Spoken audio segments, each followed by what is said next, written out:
yeah.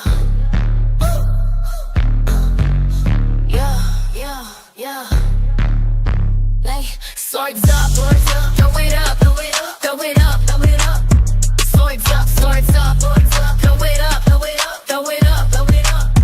Hey, throw them swords up, throw them swords up. Where you at? Where you at? Throw them up, throw them up.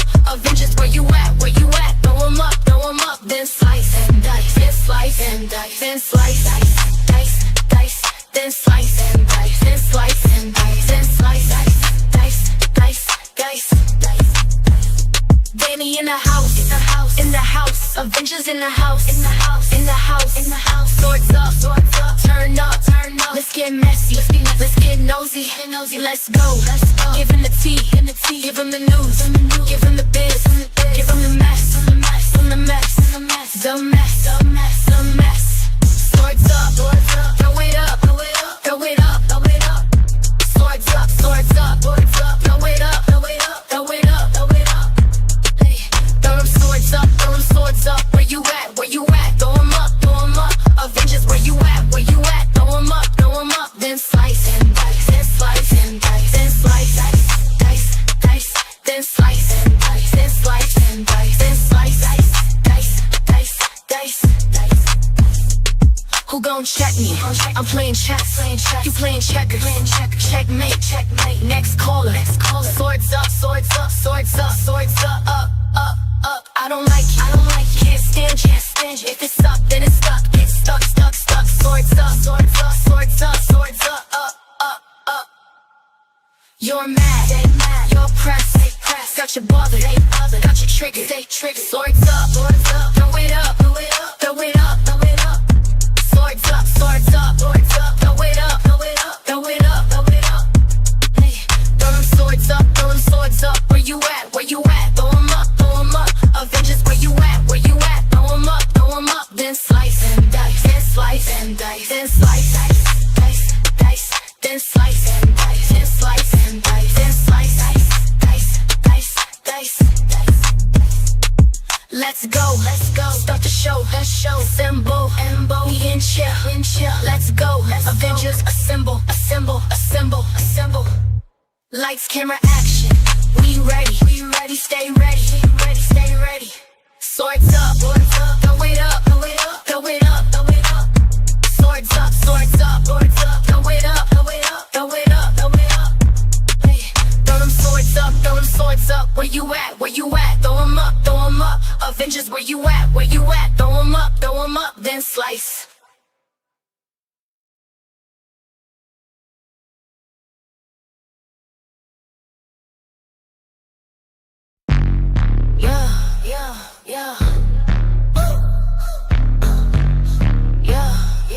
Yeah. Like, swords up, swords up. Tell the haters your biz what cost you. Don't tell them nothing. Don't let them know nothing. Move it silent, move it silent. Keep it to yourself. Keep it a secret. Keep it cute, keep it cute, keep it classy.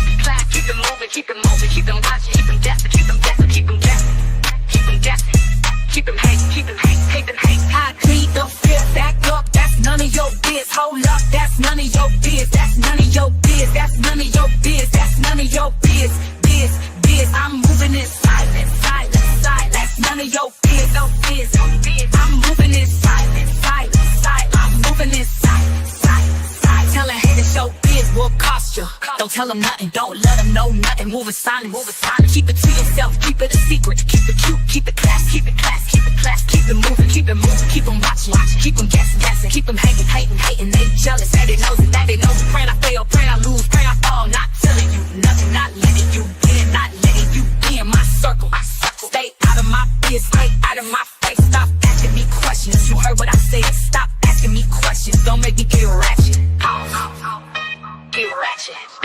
Ratchet, ratchet. I plead the fifth, back up. That's none of your biz. Hold up, that's none of your biz. That's none of your biz. That's none of your biz. That's none of your biz. Biz. I'm moving in silence, silence, silence. That's none of your biz. No biz, no biz. I'm moving in silence, silence, silence. I'm moving in silence, silence, silence. You wanna know my plans, my actions, how I move, how I groove, what I'm gon' do, when I'm gon' do. You wanna know my goals, my steps. You under my biz. Tell me one question. Next question. skip, now dip. I plead the fifth, back up, that's none of your biz. Hold up, that's none of your biz. That's none of your biz. That's none of your biz. That's none of your biz. Biz. I'm moving in silence. That's none of your biz. No biz. I'm moving in silence. I'm headed to the top. Can't stop, won't stop. I'm pressure, straight, no chaser. Ambitious, go get it. I'm hurt. Let's go. I'm headed to the top. I stutter, then I muddle. I'm headed to the top. That's where I'm going. Gone, no more question. I plead the fifth, back up. That's none of your biz. Hold up, that's none of your biz. That's none of your biz. That's none of your biz. That's none of your biz. I'm moving in silence. That's none of your biz. No biz. I'm moving in silence. I'm moving in silence.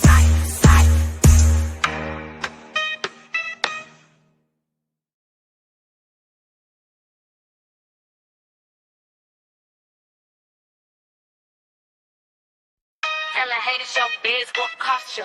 Don't tell them nothing. Don't let them know nothing. Moving silent. Keep it to yourself. Get a seat. Keep it cute. Keep it classy. Keep it moving. Keep them watching. Keep them guessing. Keep them guessing. Dance if you don't give a fuck. Dance on them.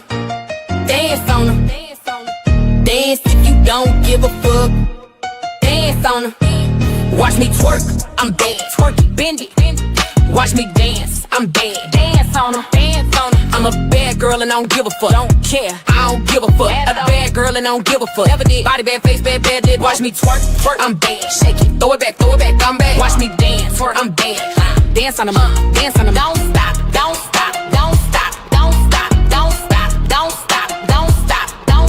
I'm a bad girl.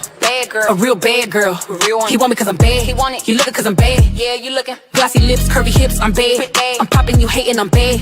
You want me to care so bad. You want me to like you so bad. Keep wishing, but I don't give a fuck. Don't care. Watch me twerk, I'm bad. Twerk it, bend it. Watch me dance, I'm bad. Dance on them, ayy, dance on them, ayy, dance on them, ayy, dance on them. Don't stop. Yo, ask me if I give a fuck. The answer is no, I don't give a fuck at all. I'm too bad to give a fuck. Too bad. I'm too hard to give a fuck. Stay mad and stay pressed. I'm happy and blessed up. Stress free, living lovely. Fuck my enemies, ain't a friend of me. Never heard of me. Always watching me. Stay talking about me. Keep talking. I hope you like the view. Look at it. I know your man do. Yup. That's why you mad, but I don't give a fuck. Not one. Hands up if you don't give a fuck. Hands up. Lighters up if you don't give a fuck. Light it up. Twerk if you don't give a fuck. Twerk it. Dance if you don't give a fuck. Dance on them. Watch me twerk. I'm bad. Twerk it, bend it. Watch me dance, I'm bad. Dance on them. I'm a bad girl and I don't give a fuck. Don't care, I don't give a fuck at all. A bad girl and I don't give a fuck. Never did. Body bad, face be hair knee. Watch me twerk, I'm bad. Shake it, throw it back, I'm bad. Watch me dance, I'm bad. Run it, dance on them, dance on them. Dance on them, don't stop. Dance on them, don't stop.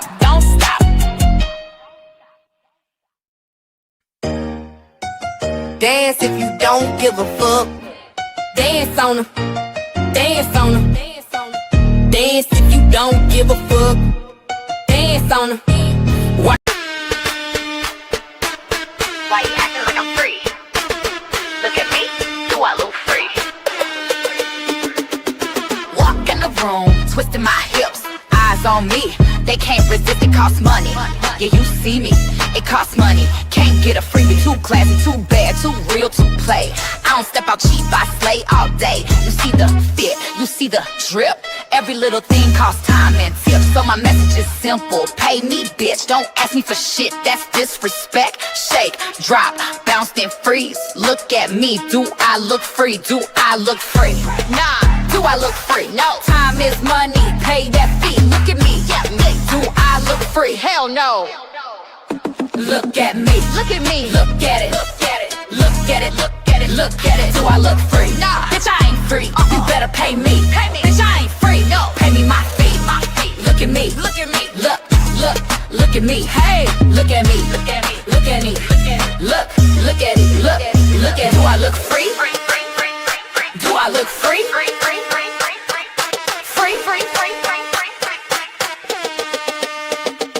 From my head to my toe, Bitch, it ain't free. Natural hair costs money. My hairdo costs money. My nails cost money. Everything I do costs money. From the hair to the nails to the lace. Give me my money or get out my face. Bitch, yeah. Do I look free? Bitches better pay me. Time is money, so here's the question. Do I look free? Bitches better pay me. Look at me. Look at me. Look at it. Look at it. Look at it. Look at it. Look.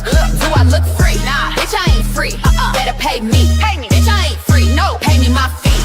Look at me. Look at me. Look.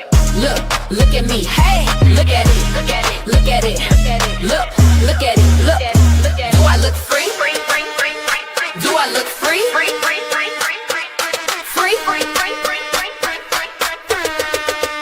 When I twerk my ass and shake my ass like this and grind my body like this, twerk my body like this. Do I look free? Ride the beat like this, thrust my hips like this.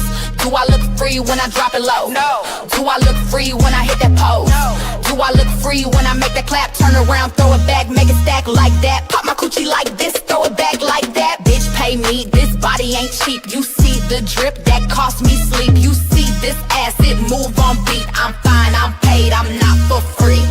Do I look free? Do I look free? Nah. This shit costs money, time, and peace. So bitch, pay me my fee. Look at me, look at me, look at it, look at it, look at it, look. Do I look free? Nah, bitch, I ain't free. Better pay me, bitch, I ain't free. No, pay me my fee. Look at me, look at me, look at me. Hey, look at it, look at it, look at it, look at it, look at it, look at it. Do I look free? Do I look free?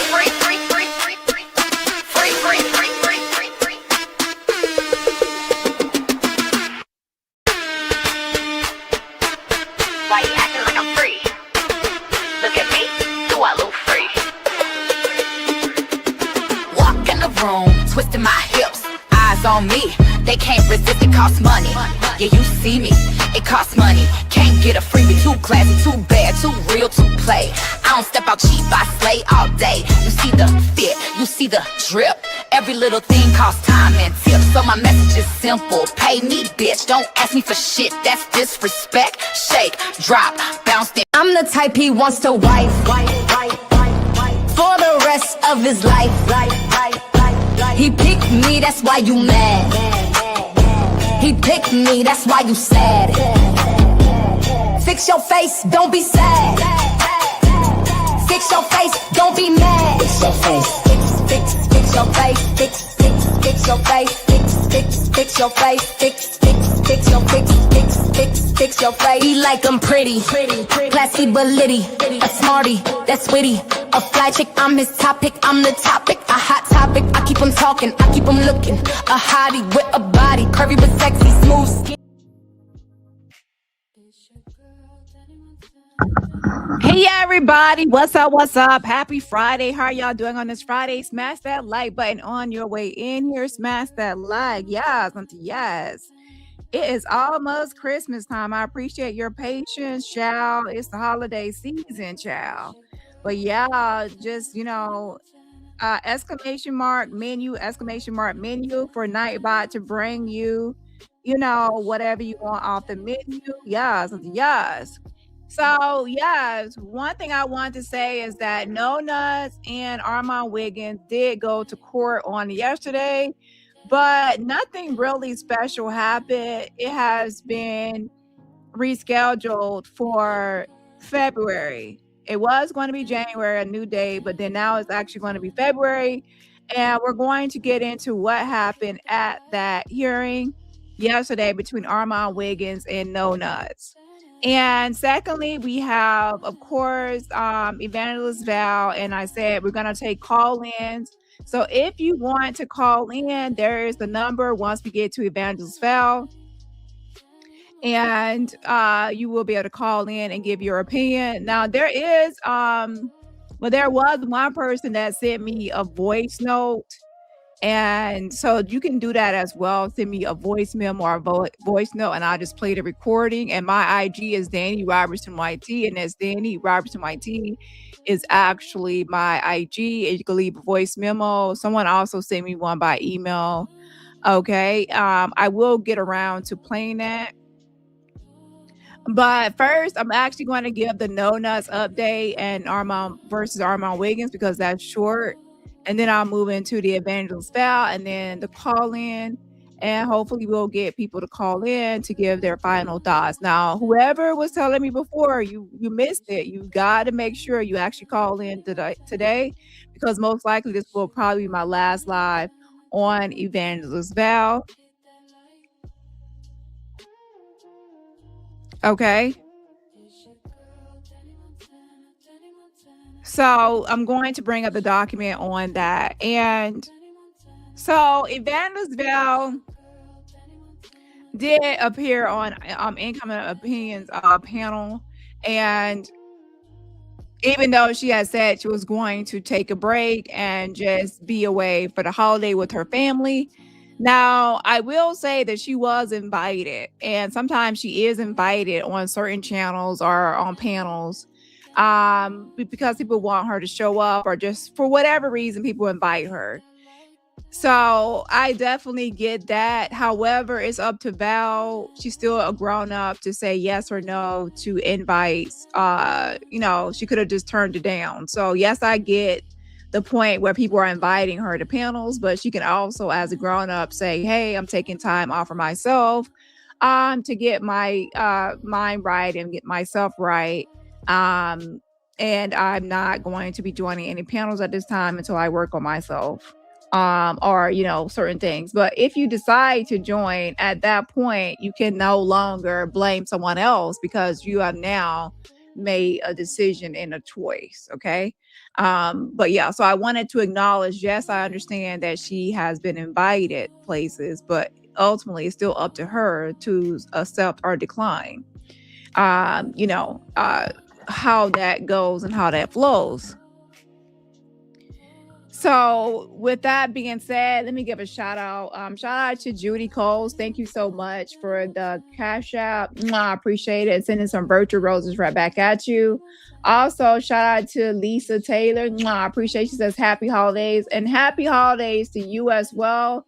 Lisa Taylor, to you and your family. And also happy holidays to all the Avengers and whoever celebrates the holidays. Hope you enjoy the holidays. If you don't celebrate, I hope you just enjoy the holiday season or just enjoy life in general, and always make time for yourself as well. And I do have a new song, so check it out.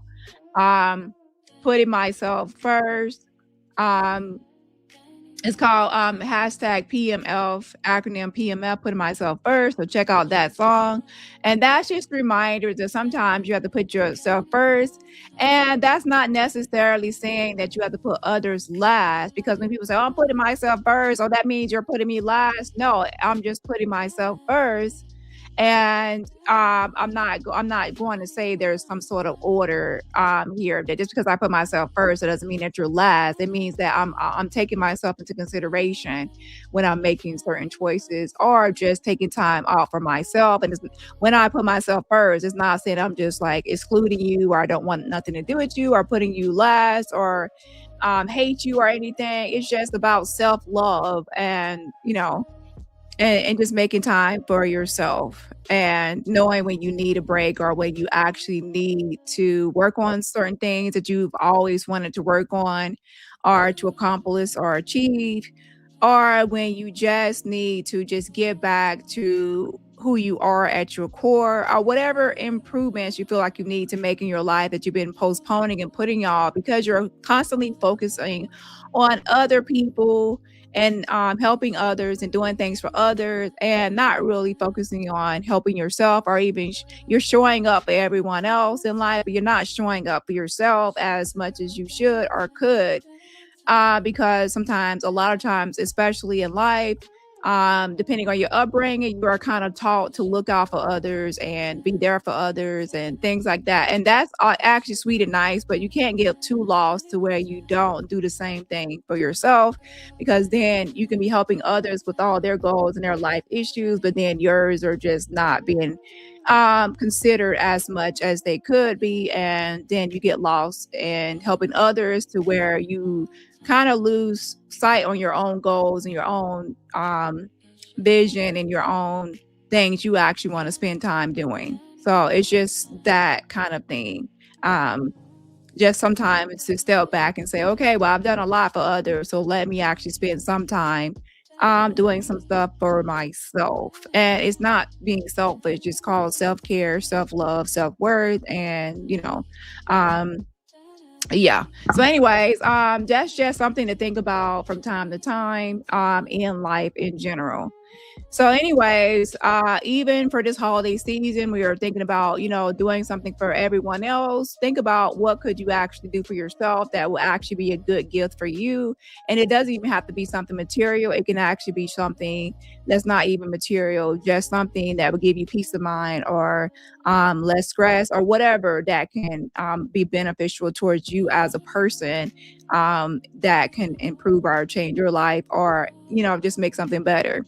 So anyways, with that being said, let's go ahead and get into the topic. What I think about Evangelist Val,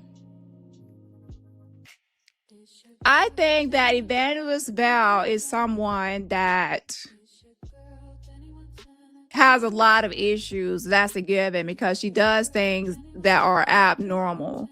And that is someone with a lot of issues. And it's very unusual behavior.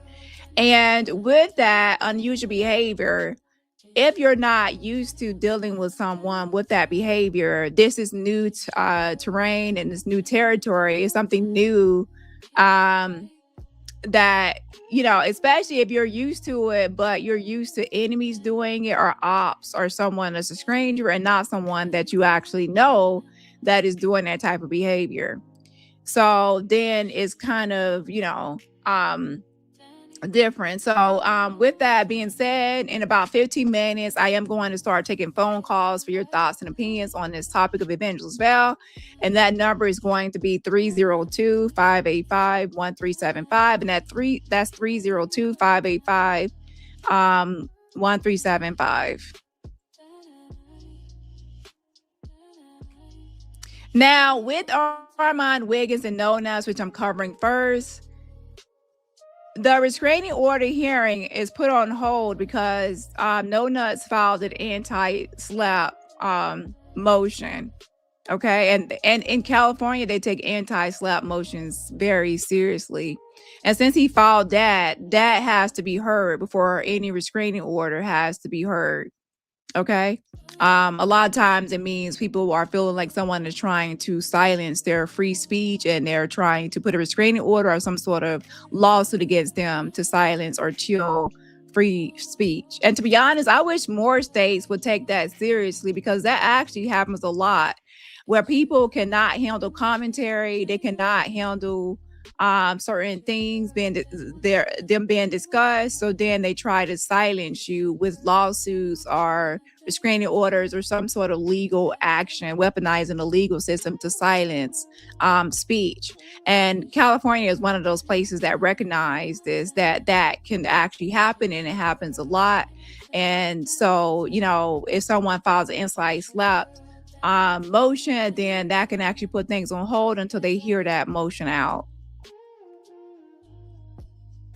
So No Nuts is pro se. He's representing himself in the actual lawsuit. And Armon Wiggins has a lawyer. So he has a lawyer. And they showed up. Well, No Nuts appeared via Zoom. And Armon Wiggins appeared like in person. So with that being said, the next court date is going to be in February to hear out the anti-SLAPP motion that was filed by No Nuts. Okay, now what's her name? There's Armon Wiggins as a lawyer, and she actually brought up the point that No Nuts is a vexatious litigant. And then No Nuts pretty much responded, yeah, but I'm not the one bringing the lawsuit, which is a great point because since he isn't the one that's suing or following the order, he has the right to respond. being a vexatious litigant means that he's going to have restrictions when he's filing something against someone, not when he's responding to something like that. Okay. So that lawyer bringing up the point that he's a vexatious litigant, I would say the judge really wasn't in the mood. And someone that's hearing like that kind of like case all day and night, the restraining order hearings, they might, they're not going to be putting up with that much stuff. Okay. Yeah. So I will say Armon's lawyer wasn't that prepared. I think that she thought that it will be a quick hearing or something quick because of the restraining order and what was actually filed. And they have okay. So Armon had already filed a restraining order, and I went over the document. But since then, he amended it, and it was like 100 and something pages now. He amended it, and then he filed it. However, No Nuts has already filed the anti-SLAPP motion, so that goes into the docket first and has to be heard first before anything else, okay? So essentially, this is what happened. The hearing was about the anti-SLAPP motion that was filed by No Nuts, do not, and the amended petition, which amended means they just changed the restraining order. They added more pages and changed it because most likely the first one was just done by Armon, and probably the second one was probably amended with the help of the lawyer. And so they are saying that was improperly filed, so it's not going to be heard right now because it's not properly in front of the court. And then there was a scheduling issue as it pertains to when the next court date is going to be. And they were just setting, the schedule and not really deciding any facts. So in the court date that they had at the hearing, there was no facts being heard or anything being really discussed outside of just scheduling the next court date, okay? And so once No Nuts had filed that anti-SLAPP motion, the amended complaint could not be filed or should not have been filed yet, okay? It's not operative. That means it cannot be, seen or heard or anything until with that anti-SLAPP motion that No Nuts filed. So the case has to proceed only on the original motion or petition for a restraining order, okay?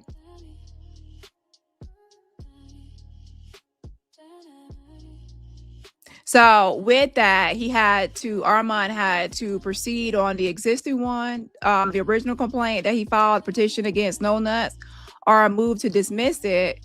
So ultimately, when No Nuts did the anti-SLAPP movement, it kind of interfered with the whole restraining order at this point. The anti-SLAPP motion has to be heard first, okay? And until it's heard, there could be no other determinations of anything of merit or factual determination can be made until they hear that motion out. So there could be no discovery, no testimony, no nothing at all until that anti-SLAPP is heard first. And basically what they want to know is, will there actually be success on the merits of anything first?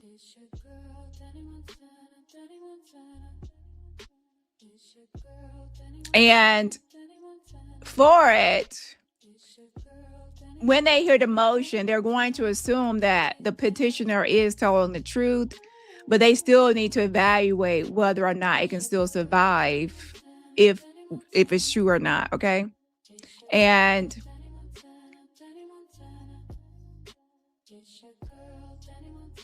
No Nuts was trying to appear smart by trying to argue case law and try to give a case law a precedented case. And the judge was like, it's not the time. It's not a time for no case law for you to be trying to, school anyone or just give some law. Like, you're trying to make yourself appear smart. Like, it's so cringe. So the judge was pretty much saying, don't do that on the record here. You have to file if you have anything to say, file a brief or file some sort of document, and don't just like pop up just saying case like you know. It's like someone is popping up saying Roe versus Wade as if, just because they know that case, and then they just throw it out there to make themselves appear intelligent. Okay.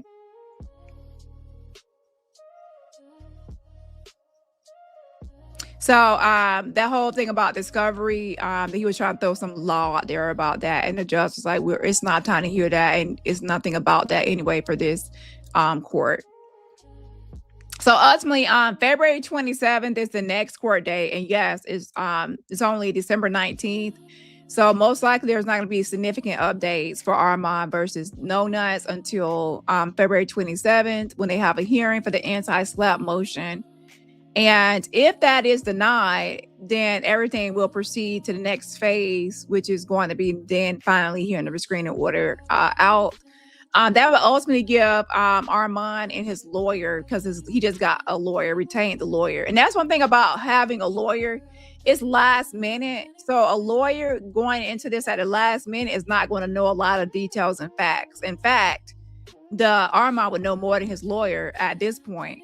So now that it's going to be in February, that gives the lawyer plenty of time to prepare, because the lawyer was unprepared this time, I will be honest. But hopefully by February 27th, his Armon's lawyer will be better prepared and know that she's dealing with the crazy nut, No Nuts, and he's very vexatious. So No Nuts has been emailing me and other people documents on this case. And you know what? He and others can send me the documents, even Armon, because listen, the documents for that LA court, those things can rack up. Okay, it can start adding up. They start charging $1 a page, and those documents are 140 pages. Like, who wants to pay $140 for that, right? So send me the stuff, now I will vet it by trying to make sure it's actually something filed. So when No Nuts was sending emails out, he was tagging a lot of people into the emails, like CCing a lot of people, me and others. So then that's when I think Armon responded, and he sent his own 140 something pages, I think 147 page amended complaint. And he tagged everybody that No Nuts had tagged, which obviously was me and others.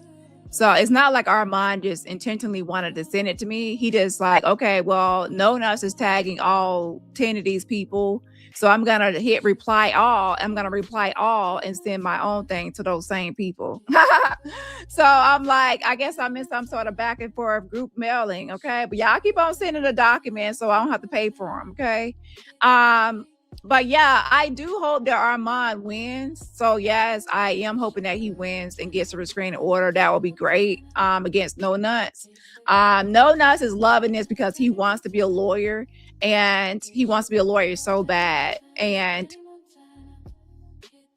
so he's loving this whole thing, and he loves that he gets to go against Armon and Armon's lawyer, and he's hoping that he will win. And I don't want him to win. We'd already got a big old head and a big ego. He needs to lose. Okay. But the thing is, I'll be honest, that restraining orders are hard to get. So, it's not going to be easy. And also, No Nuts knows how to manipulate people and play games. He knows how to go to court and act like he has some sense sometimes, or play games and act like he's some nice person when he's a manipulator. He's psycho. He's a sociopath. So he knows how to play the game and play the court. So this is someone that deals with the court and plays games. So sometimes he gets, people catch on, and other times, I'll be honest, people have tried to get restraining orders against him, and he has weaseled his way out of the restraining orders, and also filed documents back to weaponize. He's crazy. Okay. So if you file a restraining order against him, he's gonna be like, he's going to file stuff back, and then he's going to make himself look like the victim and try to take over the case himself.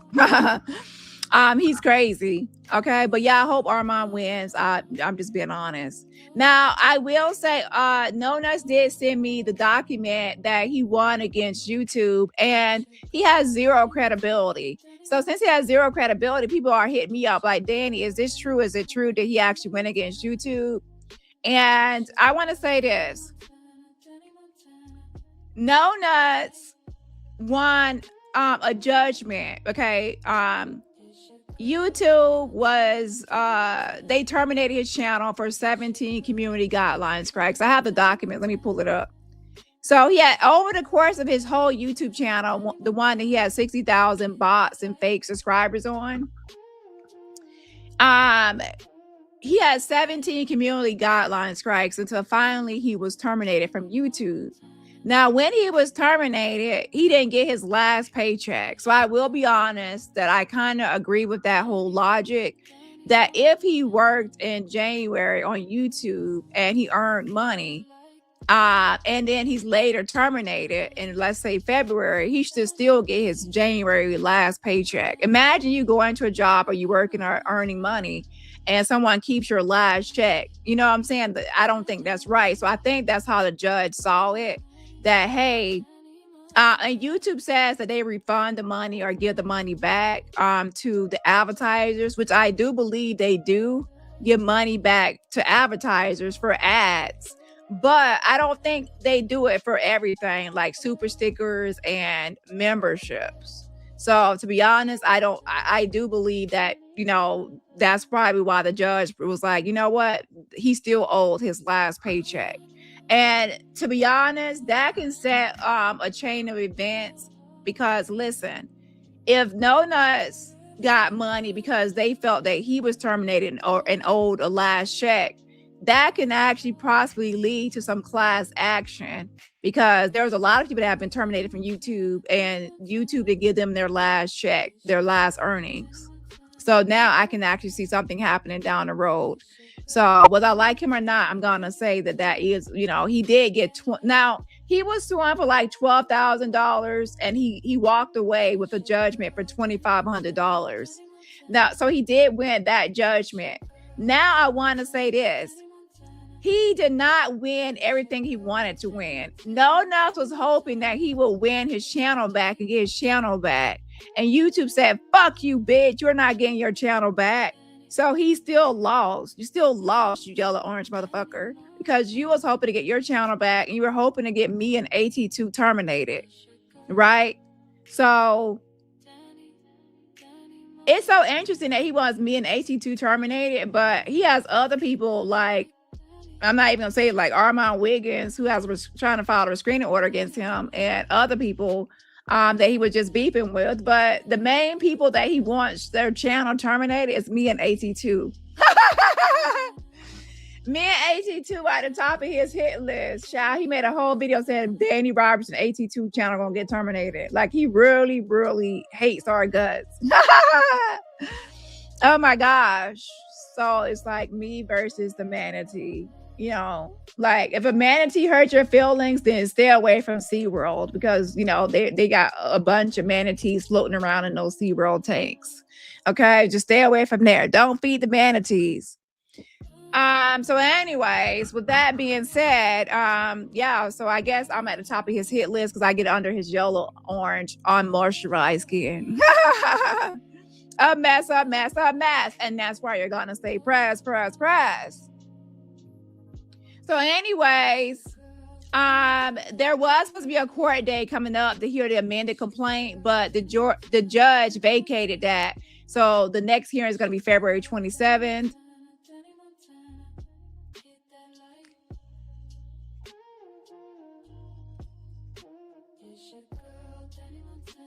So this is going to be a civil harassment proceeding, okay?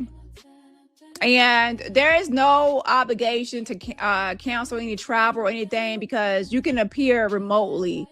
You can appear in person or remotely. They give you options. So there's no need to try to say, I can't appear or I can't come. They make that remote appearance available.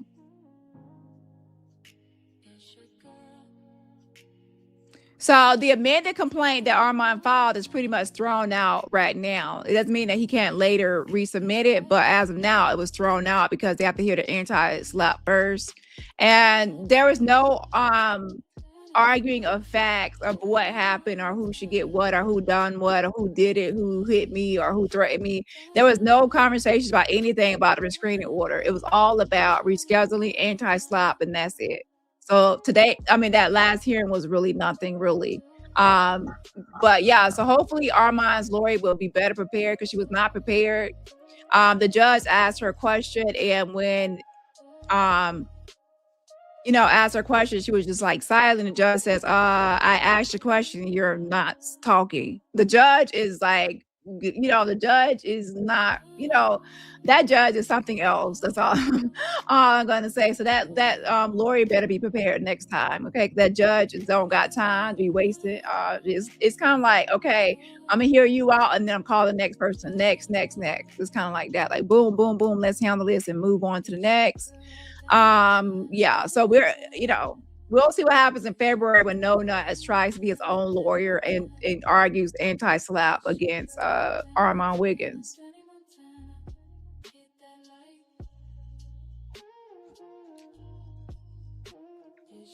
Hold on one second. So that's that update. So let's go ahead and get into Evangelist Val now, okay? Hold on.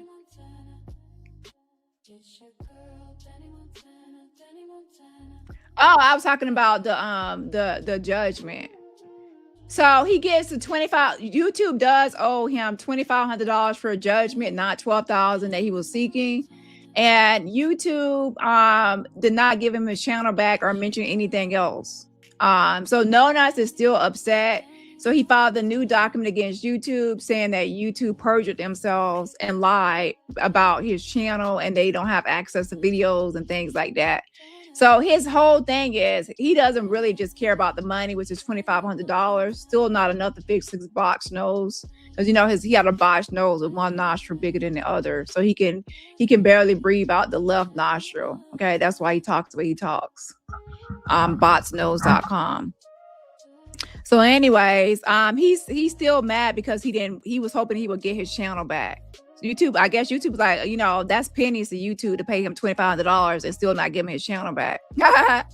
Like, you could just buy 60,000 more subscribers. Like, why are you worried about $60,000? I mean, 60,000 Casper, the Friendly Ghost bot channel anyway. Those are fake subscribers. And this is what's so interesting to me. A lot of y'all people that buy subscribers, y'all look so weird because guess what? If you actually had 80,000 subscribers or 60,000 subscribers, where are those people at? Where are those people at now that you have a new channel? Shouldn't they be searching up your name or trying to find you? So now those people just like, they ain't trying to look for you or find you or seek you out.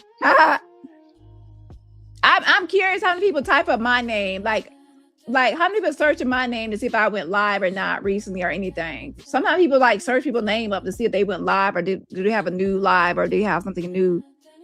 So, I mean, if you had 80,000 before, I don't see how you can't build your channel up to a certain point, or even 10,000, 8,000, and then you're stuck at 1,000 subscribers or 500 subscribers when you come back.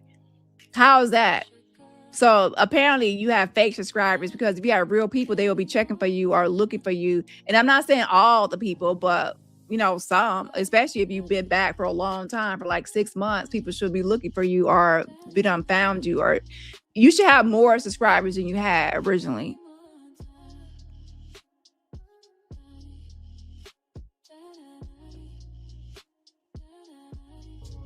No, I didn't. So you never watched it? No, honestly, I didn't watch it. Did Low-Key tell you that she went to my platform? Yes, she did. And what, was there a conversation about it? Yeah, we talked about it. And were you ever planning on telling her that it was false, or were you just planning on just like living with that situation? No, I planned on talking to Low-Key. I did. Honest to God, I planned on talking to Loki. I never wanted to hurt Loki. I wanted to talk to Loki about a lot of stuff, but I knew that it would take time, and I knew that it had to be the right time. So I planned on talking to Loki. Here's the thing. People remember you from the live. They're seeing in my inbox that you actually joined the membership on that live, that you came and joined. You actually were in the chat and joined the membership. What live? Recent lives that I have about the flat line, things like that. Okay. I mean, okay. So here's the thing. A lot of times when a live is about you, you actually watch it. So you can be honest and say, you know what, I did watch the live. Dani. Okay, I may have watched the live, but I'm saying what I don't get to watch a lot of YouTube for various reasons. So I don't remember watching. I try to be a member of all your channels. So I don't remember watching. I know me and Loki talked about it, but that doesn't mean like I'm not trying to be like a liar behind it.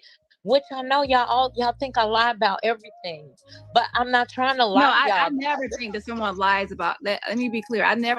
Okay, let's go ahead and get the calls in while it's still early because y'all know it can get late. Okay, so the number is 302-585-1375. That's 302-585-1375. If you missed the call in, here's your last chance to call in. Oh yeah, let me actually get it ready. My bad. I'm my call in. So yeah, let me get this ready. I forgot I had my phone on Do Not Disturb. Let me take it off.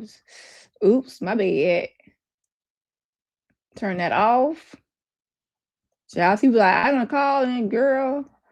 Yo, you ain't answering. Okay. I think it's someone lies about everything. Okay, but I'm not trying. Yeah. I'm not trying to lie about this. Okay, I'm not trying to lie about whether I watched the live. I was in the hospital. I may have watched the live. I may have watched the live and fell asleep. I'm just saying that I know me and Loki talked about the live. Child, was you at your hospital next to that or you was in your bed next to the microwave and it was going beep, beep, beep, telling you your food was ready? Val, your lunch is ready. Val, your lunch is ready.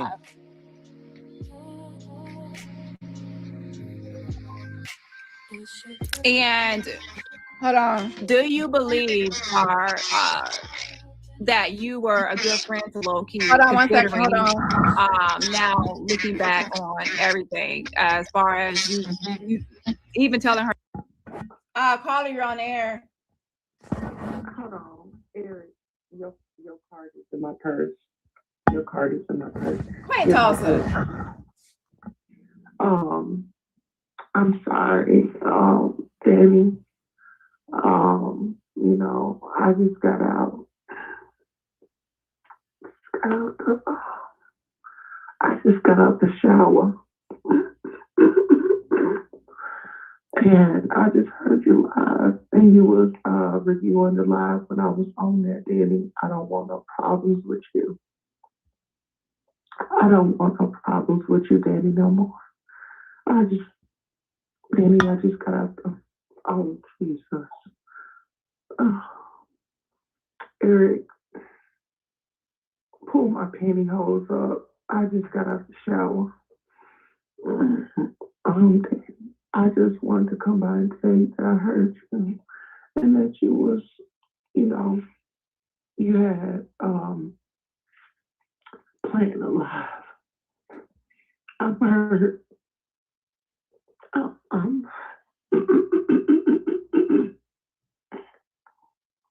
Dani, you still there?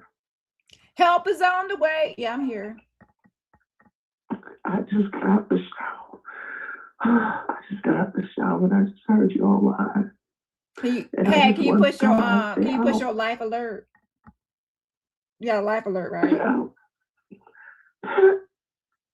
Eric, hold on. Eric, get your card out out my purse. Danny, Danny, Cal, I need some, this too much. When I was 6 years old, I don't want to talk about it. All right, yeah, we ain't gonna go to that topic. Danny, I'm just gonna get you some milk real quick. She needs some milk. She needs some milk. I'm gonna need some milk real quick. We're gonna switch topics now. We're gonna go to that topic. Let me just apologize for him. Can I apologize, Danny? Okay. Apologize.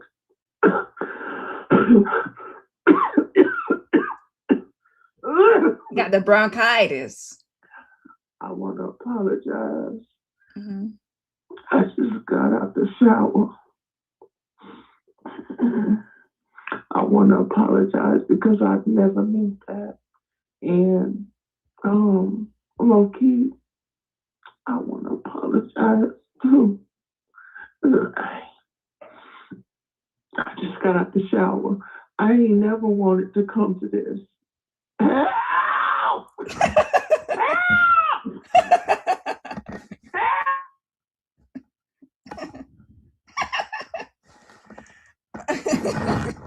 Help is on the way. Child. Okay, Queen Tulsa. Okay, who else want to call in? 302-585-1375. 302-585-1375. Let me pull up that other person. Somebody had left a voicemail or something. Hold on. Where is it? Where is it? All right, somebody else called, but hold on. Wait 1 second. I got too many apps. Let me tell you. I need to open this one.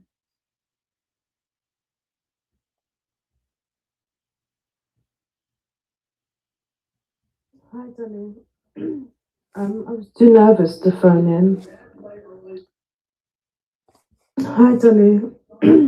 I was too nervous to phone in. Okay, wait, y'all. Let me play this recording first. Don't call until I play this recording because it's interrupting it. So I've done a quick recording, and if you can share this with everybody else, I appreciate it. Val, you did affect me. When I heard all this about your health and you sick, I sent out prayers, and even just hearing it in Dani's live, it brought back memories of my grandmother who died from complications, but she had a stroke, and I cared for her through that time, and it was really triggering for me to hear you flatlining and speaking in your slow, slurry voice. It was actually so disrespectful to all the people out here who are sick or who have loved ones who are not well, or who have loved ones that that are no longer here. And I'm in that hospital myself. I have health conditions, and you don't lie about your health. You say that you're sick. I don't understand why you feel the need to exaggerate. And what's really sad was hearing you say that you're sorry, and then in the same sentence you was trying to justify your actions or the reasons why you did it, and you brought up your trauma stuff, which is so sad, because it's sad. I'm saying it's sad that you went through that, but you're a grown woman now. You're in your 50s, I believe, and I'm in my 40s. A lot of us out here have gone through trauma, but it's not an excuse to behave the way you're behaving. And a lot of people out here also have mental health conditions. So to use all of this mental health stuff and to use your health is just, you need to stop. It's disrespectful. You need to appreciate your community and be accountable for what comes out your mouth. Okay, I live all the way in the UK. My family lives in the States, and you affected me all the way over here. So you have a reach, I'm lucky that I'm grown and I was able to handle what you said, even though it affected me. But there's a lot of people out there who are going through it, and maybe hearing what you've gone through, you really affected them. So please be accountable for what comes out your mouth. You have a platform, you have a community, and you need to respect that. Okay? Thank you, Dani. Okay. So, okay, now y'all can go ahead and call in the people that were just calling. 302-585-1375, 302-585-1375.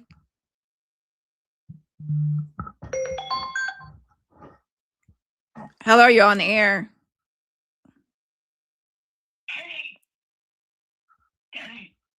Hello? Hold on 1 second. Yes, go ahead. Can you hear me, Dani? Yes, who's speaking? I need your help. Is this Cont also again? It's me. It's me, Dani. Hello? I hear footsteps. I hear footsteps. I need help. I'm in the closet. I'm funky blue jacket.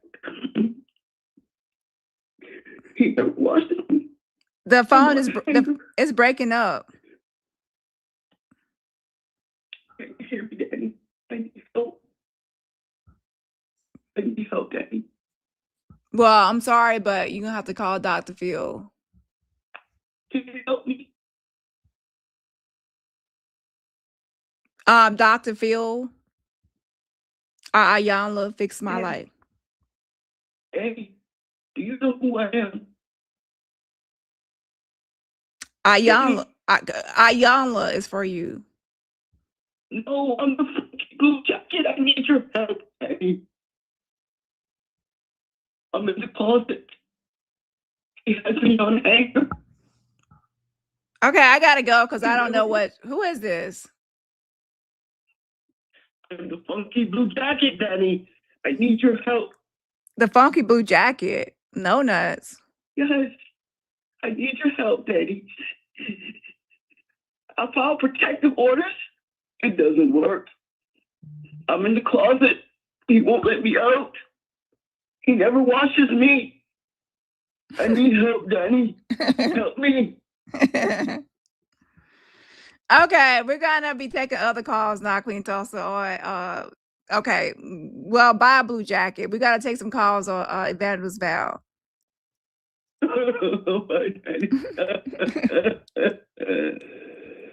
I'm sorry, we tried to rescue you before, but no nuts is not gonna set you free. He wants that blue jacket. Okay. Okay. All right, bye now. Sorry, we tried.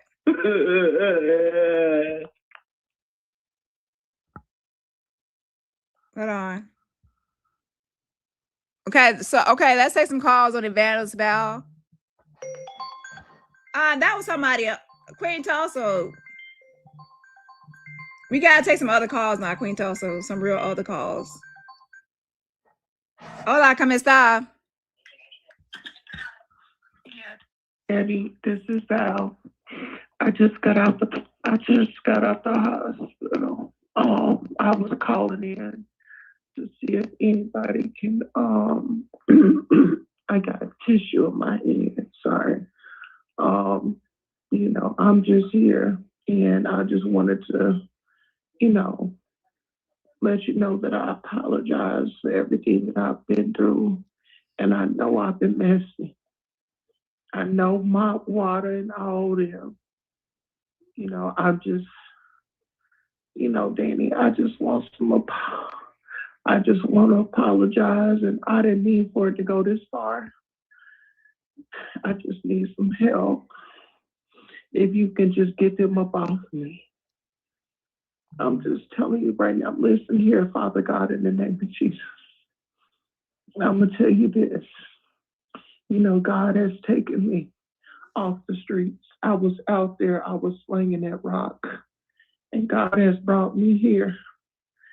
And listen,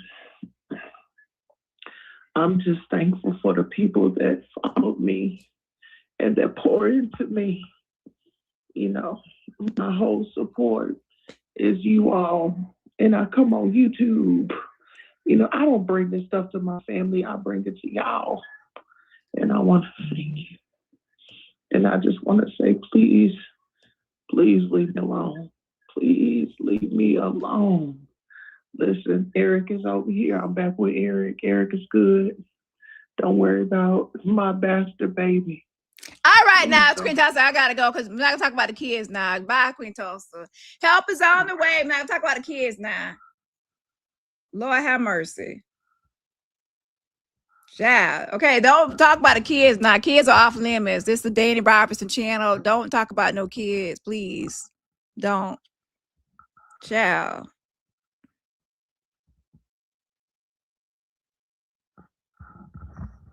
Hold on. Somebody else called. Let's see. Oh yeah, that was She Paints. The person with the blue jacket called was She Paints. My bad. I thought it was Queen Tulsa. It was She Paints. Okay, so that was She Paints. Tulsa only did the but we cannot rescue the blue jacket. We already tried to rescue blue jacket before it didn't work. Okay, so that's still stuck on him. The mission failed.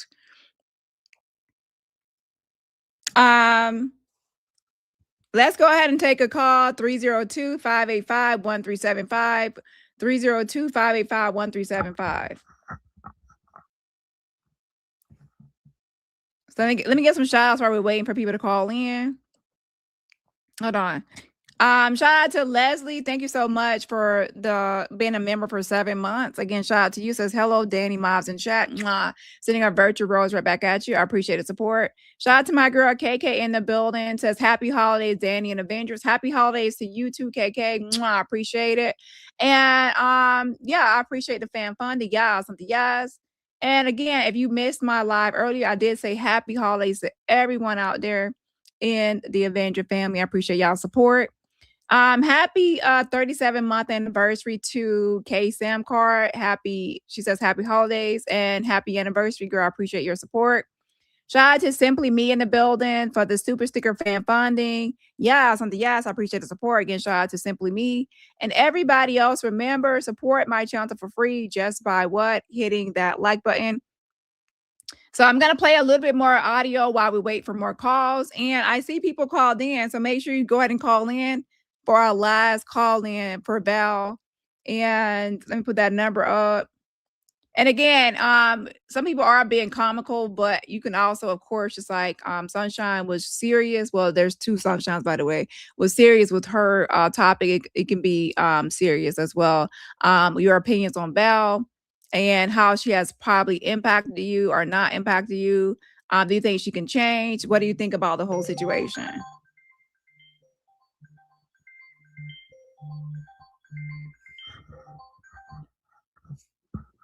Hello?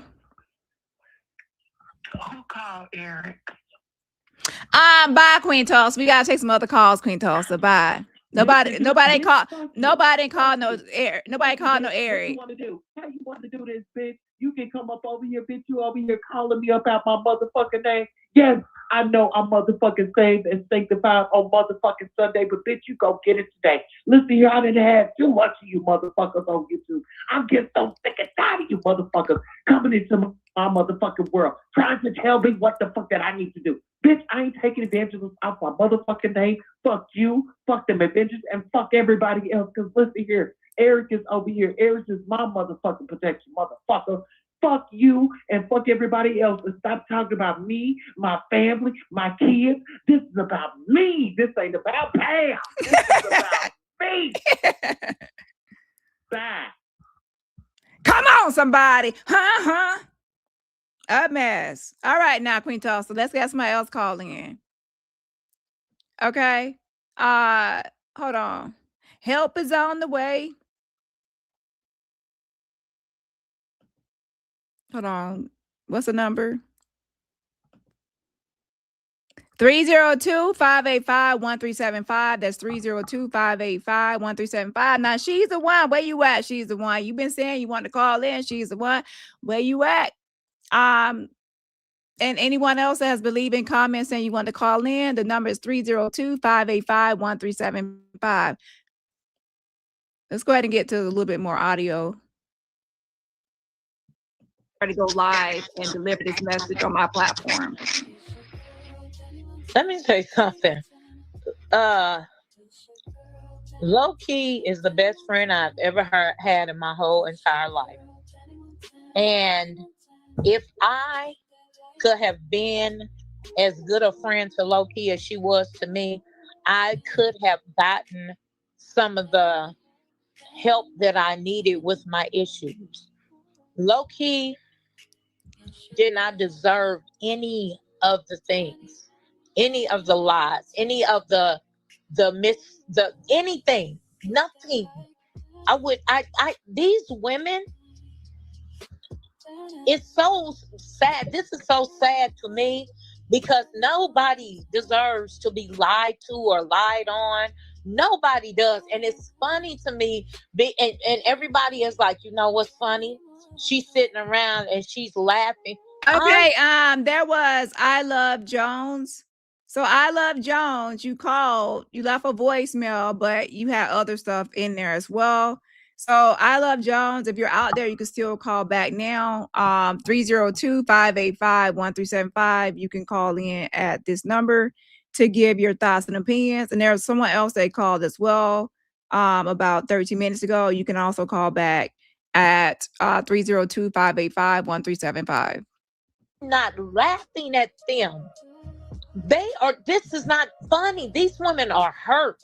When I'm giggling or I'm laughing, like over there at Sammy's, it's because she said something funny or I found something in the chat that I'm laughing at that they said about me. I am taking this so serious. I love Loki so much that she will never ever know. And you know what hurts me about it is it's my fault that these women and I are not friends anymore. That cuts. And again, we have to remember that's not just on YouTube. These are women that were in my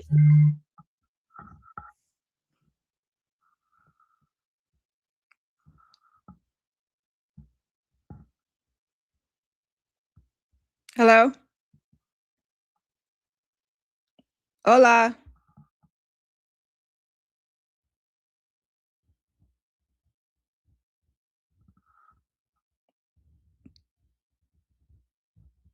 Hello, can you hear me?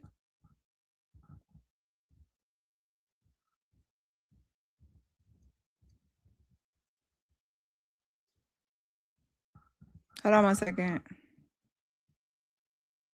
everyday life. These are women that I shared with my family. So it's not easy at all. But I got to deal with it. So what are you going to do now moving forward to actually stop this from happening?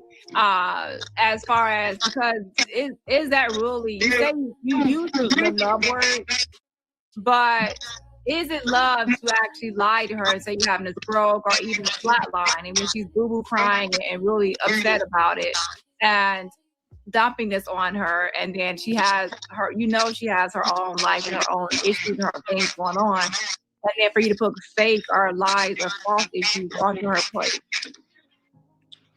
No, it's not fair.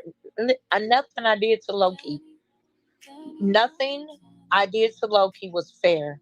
Loki takes her time out of her daily life and everything she deals with to deal with me.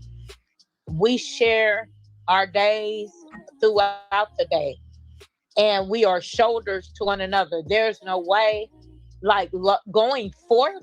If I could go forth, the only thing I could do would be to pray for God to find a heart of forgiveness to give to Loki, Stacy, and Roxanne. Because see, this was what I want people to understand. I admit and I know what I did. The thing about it, by saying a heart of forgiveness, people can forgive you all the time. I can forgive someone, but then I can still not give them another chance. So a lot of times people conflate the two. Like, if you actually forgave me, then you would give me another chance, or it should repair everything or fix everything. No, somebody can forgive you for your actions, but then still maintain their distance or not repair or want to be friends or anything with you anymore. But a lot of times forgiveness is for that person's closure and for themselves, to be honest. So they can move on and have that closure. But that doesn't mean that they have to actually be friends with you or like you or fuck with you anymore. They don't. When I get out for here, Dani, I promise to God, my 17-year-old is standing right here next to me. He told me a little while ago, he said, Mama, I know it hurts, but it is what it is. You have to be able to get through this, because he calls these women auntie. He spends his day, he's homeschooled, and he'll come in and he talks to Loki like, as much as well, I'm saying all this because I want y'all to know, when I'm off of here, when I deactivate, I'm gonna miss my all day conversations with these women. So I have definitely screwed my own life over in a lot of ways, and God is going to punish me, and I gotta deal with that. And here's the thing, Val. Even like, you have to move forward as far as low-key wants to see change behavior before she, even considers reconnecting with you to protect herself. And change behavior starts now and starts today, as far as you just being honest and don't deflect or minimize and just tell the truth. If your issue, like you said, since you were little, is lying, no one wants to be known as a liar, but you actually admitted that your issue has been at like exaggerating the truth. No, I think she said 17-year-old. I don't think she said 7. Which is lying, making things more worse than it is, or making up, false elements and crises and emergencies and situations where people have to rescue you. I've seen that for myself, where you, it seems like you like to be rescued, or and then other times you will defend yourself, but then other times you like to be rescued and things like that. So what people are looking for now is, it's just honesty and change. And the change is to be honest. So when someone says, hey, were you pretending to be your sister? It's just, yes, I was pretending to be my sister. And it's just a yes or no. It's not a complete roundabout or going around the bush. It's just, yes, I was pretending to be my sister, and I wrote low key, and that's it. And then it stops right there. And then someone says, hey, did you lie about flatlining? Yes, I did lie about flatline. I did not flatline in November, and I made that up. Did you lie about having a stroke? Yes, I lied about having a stroke. Is it wrong what I did to Loki? Yes. Is it wrong what I did to Stacey B? That's it. And that's the accountability. And it's you go on a long rant and a bunch of stuff, and then people are not looking for that. It's like a yes or no, and then just is that it ends. So that's the kind of thing you need to work on, as far as the justifications and excuses, even going into childhood trauma, going into a mental illness, or going to any justifications or excuses. You take all that out and just say, I was wrong, Loki. I apologize. I was wrong for how I treated you. I wasn't a good friend to you as you were to me, and I apologize. And then that stopped there. Did nothing else. Stop. And then that's it. It has to be the apology or the statement of wrong, and then don't add anything else to try to now. A lot of times you add on stuff, so then you can now be the victim again. When the actual victim in this situation is actually low key, and then once you say certain things, you start saying, well, it's the mental illness, it's this, it's this, it's this. So then now you become the victim again. So now people have to baby you when the actual victim is low key or someone else. So it has to be a cutoff to where you have to say, listen, I'm going to. And that's a good point that I brought up, because that happens all the time. When you're used to coddling someone and you know, babying someone or looking out for someone or protecting someone, you can get into this position of you're the protector. And even when they are in the wrong, you'll still be in that role. So you have to kind of like get out of that role and realize that, you know, they have to be held accountable and they can protect themselves. And they're actually someone that's fully capable of defending themselves without you. So you have to kind of, you know, that's what Bao is used to, is doing that, right? Where you can easily fall back into the role of, you know, protecting Bao, looking out for Bao, even though now we see that Bao doesn't really need that much protection as she has claimed that she needs, or pretended that she has needed. She's not fragile Bao. Does she have ailments and sicknesses? Yes, but she is not as fragile as we assumed, because a lot of things that she said that made her appear to be fragile were actually false. Just say what I've done and how things are, and then I'm gonna just close it out, and then there's nothing more to say after that. And then that's when people will notice a change. So an apology video that's really for real and sincere should last less than 5 minutes just to say the apology, 2 minutes, because it's just going to be point blank. I'm sorry for what I did, and it was wrong for what I did. There's no excuses for it, no justifications. I can't blame mental illness. I can't blame anything. I made these decisions. I made these choices. And a lot of things you did were actually calculated, methodical, planned out.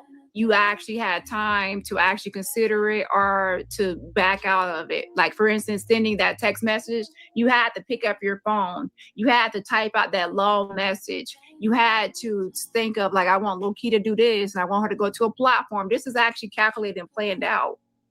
So with that, you have to say, you know what, you know, I'm wrong for that, and end it. And then I understand, like, you feel cornered, you feel backed in, you feel like your back is against the wall and everyone's coming at you, and how can I get it to stop? And you might go through, what are you actually experiencing emotionally when you see everyone coming for you and you just feel like you got to escape? Once you have that feeling, you gotta say, whenever I'm start feeling like that, what can I do instead of lying to get out of this situation? Or maybe I don't need to get out of this situation because there's a saying, you made your bed, now lie in it. You have to understand, with those actions become reactions. So you shouldn't be trying to escape from something that you caused. If you push down a domino, don't get mad when, you know, it comes full circle, and then now you have to deal with it. Let me actually give a shout out real quick. And I also want to have some more calls to see what the public has to say about this whole situation. Shout out to Lisa. I think I already said shout out to you already, but I appreciate it. Happy holidays to you as well. Shout out to Chrissy T, says happy holidays to you and your family. Mwah, thank you so much. And same back to you, Chrissy T. I appreciate it. Cash App. Yeah, something yes. Who else is here? Shout out to Low Key, says Merry Christmas, Dani. Same to you. Merry Christmas to you and your family. Again, shout out to Low Key. I appreciate the cash app. Yeah, something yes. Christmas has came, like, this whole year has flew by. Y'all listen, time flies by so freaking fast. Shout out to Lisa as well for showing some holiday love. I appreciate the cash app. I appreciate the support. And also, I'm gonna go ahead and do the number game as well. Since people are showing love to me, I want to show some love back. So let's go ahead and run the number game as well. So give me a second to set that up. But yeah, let's go ahead and get this number back up real quick. So let's take some more calls. Where is it? By now, I should have that number memorized. Let's see, 302-585-1375. That's 302-585-1375. Go ahead and make some more calls. There's no escaping from accountability. And I think that's what you try to do. You try to escape the accountability, and there's no escaping it. At some point, sometime, it's going to catch up with you. Like even now, a lot of this is catching up with you, like years of things that you've done. And I really don't think a lot of people really hate you. It's just that no one really likes to be lied to or tricked. I understand that, Dani. I appreciate it. So with that, what are you actually thinking when you are feeling like you need to escape? And you need, like, what are you actually thinking at that moment? I think it's just the same thing. I don't have, I cannot, it's hard to describe. It's just like this feeling in me where it's fight or flight. It's like I can either lose my mind and act ugly, even in situations where I know I'm wrong. I can act ugly and act the fool. So it was a rumor going around that Evangelist Val was threatening to unalive herself, suicidal ideation, and she actually said that that was not true. Let me go to the message. She said that was not true. She said that she hasn't talked to anyone about anything like that. That she's fine and she's not suicidal and never said that and things like that.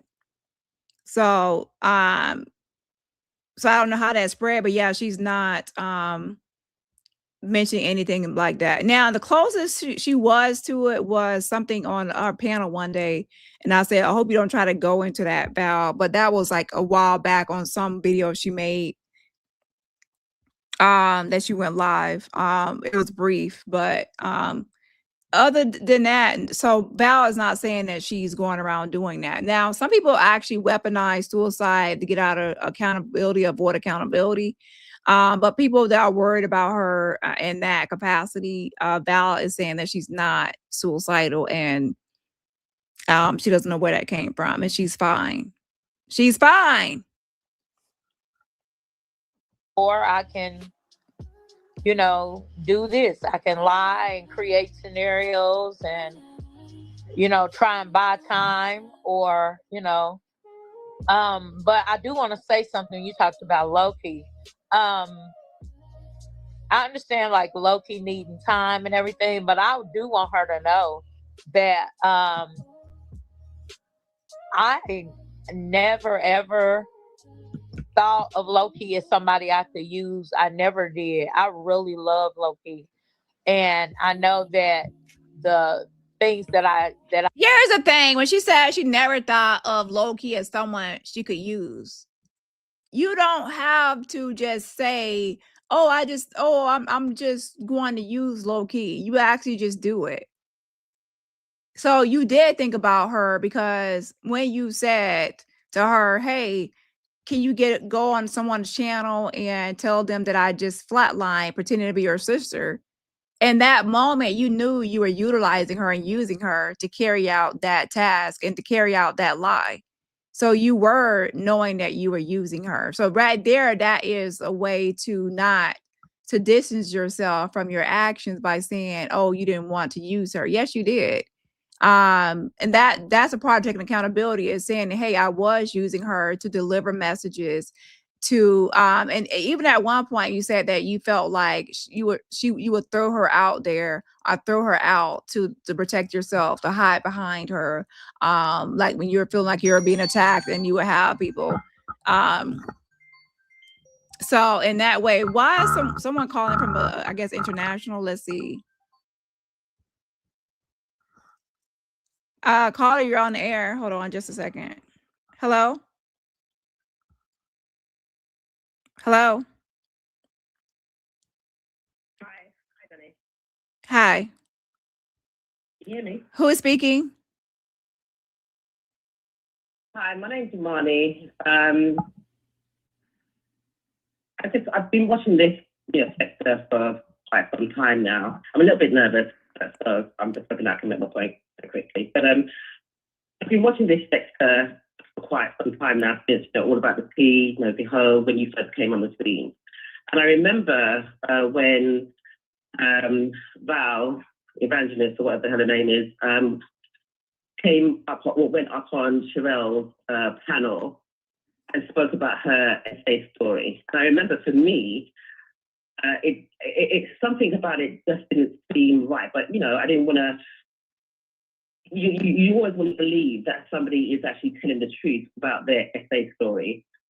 So on that panel, she, like how you played it the other day, she said that it was her stepbrother that held her at gunpoint and did whatever, and then her son, when it was her mum's funeral, beat him up. But then on Sammy's panel, she mentioned that it was her dad's friend. So which one is it? Has she actually addressed that? Because she's given her channel so many times and taken down videos so many times over the last couple of weeks. I'm not too sure if she's even addressed that that part of it. So I don't know if I missed that. I don't know if she's addressed that, because is it her stepbrother? Was it her dad's friend who she called uncle? Who was it? Yeah, Sammy actually brought that up on her channel, and I actually played it on my live as well. I played both clips, like from both times, from Sherelle and Perry, and then also Sammy's sit down with Evangelist Val, and there was a discrepancy, but no, Val has not addressed it. Now, I will say this, in my opinion, her lies are not just about health. I believe that she lies about various things with the same intention of getting empathy from people and people feeling sorry for her, or to get people to back down, or even just to feel sorry for her. So I don't think it's just about illnesses, if you know what I mean. Just like even her pretending to be her sister. And so you will hope someone would not make up stories on SA.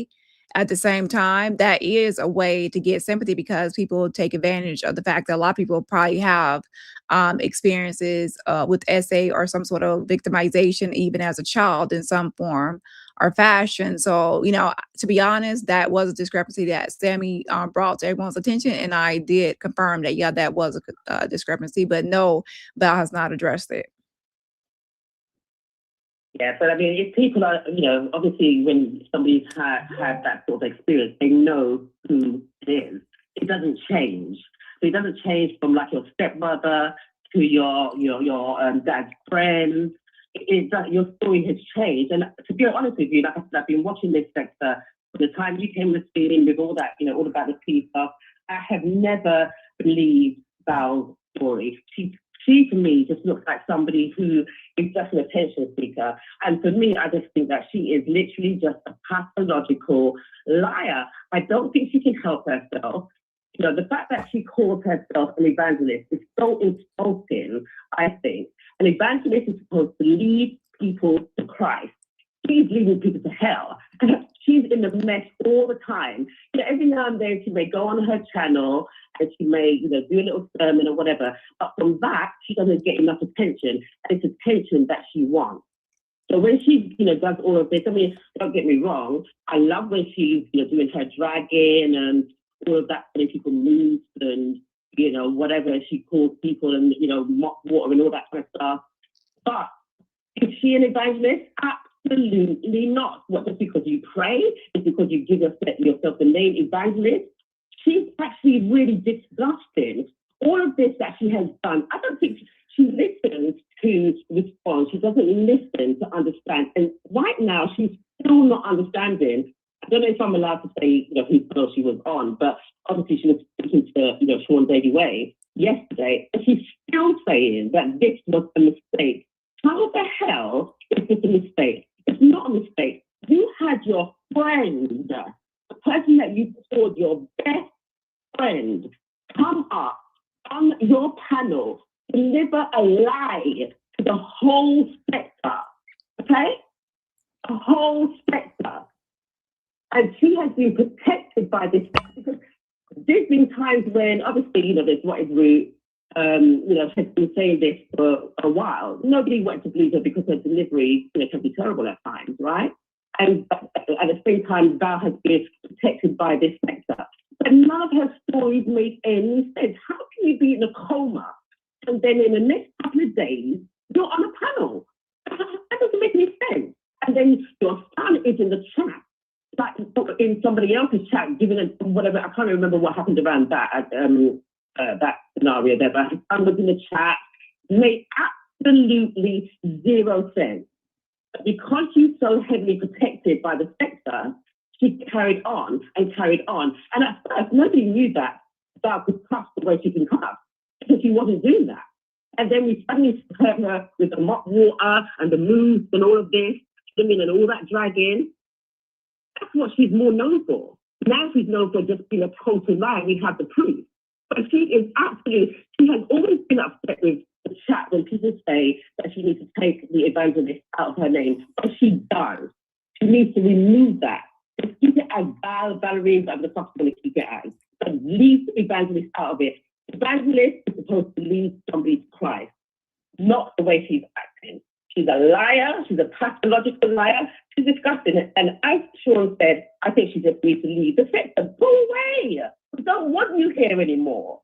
Some people may still, feel sorry for her and whatever. Why? I don't know. But, you know, there's always, you know, somebody who's going to support, you know, people like that. There's people who support Jag, for crying out loud. No, I will say this. He's not going to still support her. Sorry. You said the thing is, one thing about Val is that Val has been in the sector for a lot of years. So she's not like a stranger to the sector, and she's not all bad. So here's the issue. When someone is not all bad and people have saw another side to them, that could be even people in your real life. Some people are still going to hold out hope that there's something in that person that can possibly change, or they can self-correct, or there's some sort of potential, or their person is not a monster. There's going to be that facet until they get, until that changes somehow or clicks in. And the thing is, patterns She might be nice though, Dani, but she's not taking any accountability for anything right now. She's not taking accountability for a damn thing right now. So she may have nice parts of her personality. Do you know what I mean? But the fact of the matter is, she told the whole sector, and she used her best friend and said that she flatlined. She said that she had a stroke. I mean, how much practice did she have to go through to make her voice sound the way she did on that recording when she was speaking to Stacey? Yeah. But come on, that's practice. That is all premeditated. So there may be nice parts of her personality, but this is a bigger part of her personality. If you cannot trust somebody, how can you be friends with them? Well, here's the thing. I don't want to listen to this. Here's my point that I was bringing up. My point is that why there's going to be different things happening in the sector. There has been a pattern in this sector, as you said before, when people are protecting Val, because we know her as Fragile Val. A lot of people, know her as Fragile Val. She's sick. She has ailments. She has issues and things like that. So now people have to as I said in another live, people have to repaint her, or, evaluate in real sense as who is the real Val, and then go from there. But for right now, a lot of people are going to be stuck in the fact that they're still seeing Val as Fragile Val and not as something else. So that's why people are still going to be somewhat protective of her until they get that out of their system, that a lot of things that she has said has been a lie. So she's not really Fragile Val, which is why I said, who is the real Val? Because at that point, once we start looking at who is the real Val, people feel less sorry for her. But some people are still trapped in that fake, that who they think she is, that fragile person, with all the ailments and sicknesses and all that. People are still seeing her as that. Not everyone, but some people. So they have to get out of that. We have to protect Val role and now get into a new role of, we don't have to protect Val. She's capable of protecting herself. And a lot of things we're protecting her for is actually fake, and it was make believe. So that's what I'm saying, that you have to give people time to adjust to now saying, hey, the Val I thought I knew was not that person. So now I need to readjust and now reassess how I'm going to treat Val moving forward under this new light and new information of that she's not who I thought she was. So yeah, people have the time to give people time to adjust. And once people really adjust and really process everything, and then more people will be like, oh my gosh, Val, like this is so bad, you know? Yeah, I mean, I see what you're saying. I get it. You know, each their own. I'm not adjusting to a damn thing. I think she's a liar. I don't want to hear nothing that she's got to say. Now, if she calls herself an evangelist, she should know the scripture that says that a lying lip is an abomination unto the Lord. And she should know that. So she needs to go and ask God for forgiveness every single day, because it's still up to now, up to this day. How can you, just yesterday, she's still saying, like I said before, that it was a mistake. That is not somebody who's taking accountability. How can you set your friend up like that and then call that a mistake? What the hell are you talking about? How can you then say it was your stepbrother and then it was your dad's friend that essayed you? How is that a mistake? Is that your memory problems that that's happening right now, where you're 1 minute it's your stepbrother and then the next minute it's your dad's friend? Like, what's going on here? So I ain't got time for this woman at all. I don't want to hear nothing that she's got to say. Leave the sector. Leave the sector. Go away. Go away. Don't be in anybody's chat. All you're in for the last 4 years that I've been watching this sector is she's in mess. How many times have you heard her play sermons, do sermons or whatever? Does she do it as much as she's in the mess? No, she doesn't. And so how can you then call yourself an evangelist? It's ridiculous. But anyway, Dani, thank you for letting me speak. Yeah, thank you so much for calling in. I'm glad to hear your opinion. And yeah, I'm going to put up a poll and actually see how many people feel like your same sentiments, that they feel like she should leave the sector. And I will say this, I don't think anyone can really leave the sector, because even like if I were to leave the sector, people still would, my name would still be in everyone's mouth. So I don't really think anyone can really technically leave a sector. People are still going to like discuss you with you here or not you there. A whole different story. You are a trustworthy, receipt person. We all know this. We thought we knew what Val was. People may have suspected that she was lying. We now know what she is. She is a liar, a pathological liar at that. It's not just little lies we're talking about. She sat there, thought about things, premeditated, and then sent her friends. How many people has she done this to? Sunny, Stacey, Loki. It's ridiculous. It's literally you. You know what I mean? It's crazy. It's literally crazy. We now know it's everyone's choice. If they still want to follow her, do it. Like I said, I'm out of it. I don't want to hear nothing that woman's got to say. I don't want to hear nothing that she's got to say. She literally sitters me, because the fact of the matter is, when you're talking about, especially those couple of years ago when she was in the coma, I remember when you did, I think, you had that song, I think you asked people to pray.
Oh, wait, hold on a second. Hello?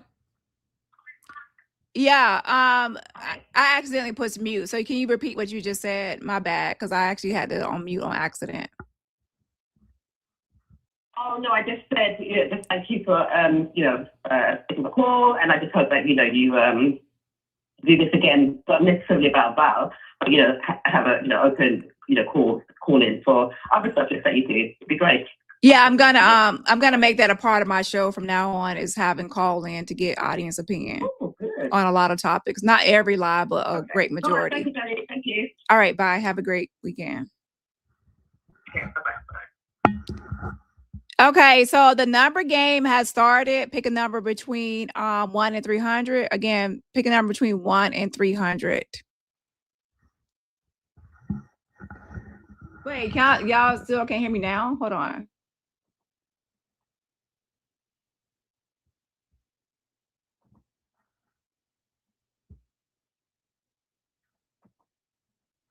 Oh, y'all can hear me now. That was old. Okay. So yeah, pick a number between 1 and 300. Okay, so let's go ahead and get some shout outs. Shout out to Caramel Butterfly. Caramel Butterfly in the building. Happy 31-month anniversary. Happy holidays to you as well. Yes, I appreciate the support. Almost 3 years. I think you've been around longer than that, right? Shout out to Leslie in the building. Thank you so much for the fan funding super sticker. Yes, again, shout out to Leslie for the fan funding. I appreciate the support. Who else is in the building? Let's see. Ladybug Trucker. Thank you so much as well for the cash out. I think yesterday, Ladybug Trucker. And sending some prayers your way, and happy 44-month anniversary. Happy holidays to you and your family as well. Yes. And shout out to Judy Coles in the building. Happy 18-month anniversary to Judy. Happy anniversary. I appreciate the support. And let's see what she said. Hold on. Let's go back, scroll down a little bit more. Danny Montana, Maj, Chat, and Avengers are awesome. Avengers assemble. Yes, you're awesome too. Thank you so much. I appreciate it, Judy Coles.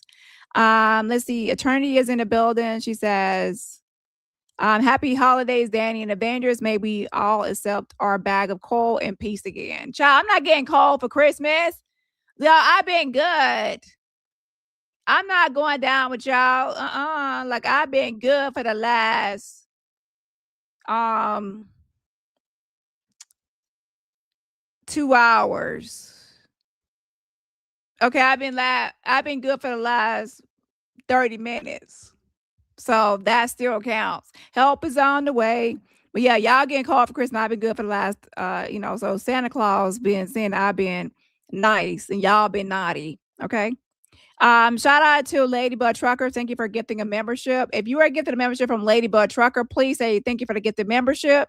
And everybody else, remember, support my channel for free just by what? Hitting that like button. Again, the number game is playing, and pick a number between 1 and 300. And Nightbot will take it from here.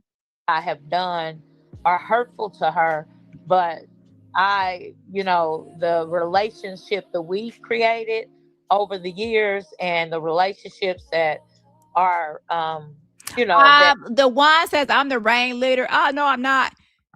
Come on, somebody. You want to say I'm the ring leader? Like I'll be on here being Evangelist Val, and I'll be on here lying and saying I'm having a fake stroke and I'm having a flat line and I'm on here doing that. Come on, somebody. You ain't gonna get on here and lie on me, because that ain't what you gonna do is lie on me. Not on today and not on tomorrow and not on the Sunday, because I will read you down. You ain't gonna lie on me because I ain't getting no call for Christmas, because I ain't the one that said I pretended to be my sister on no line.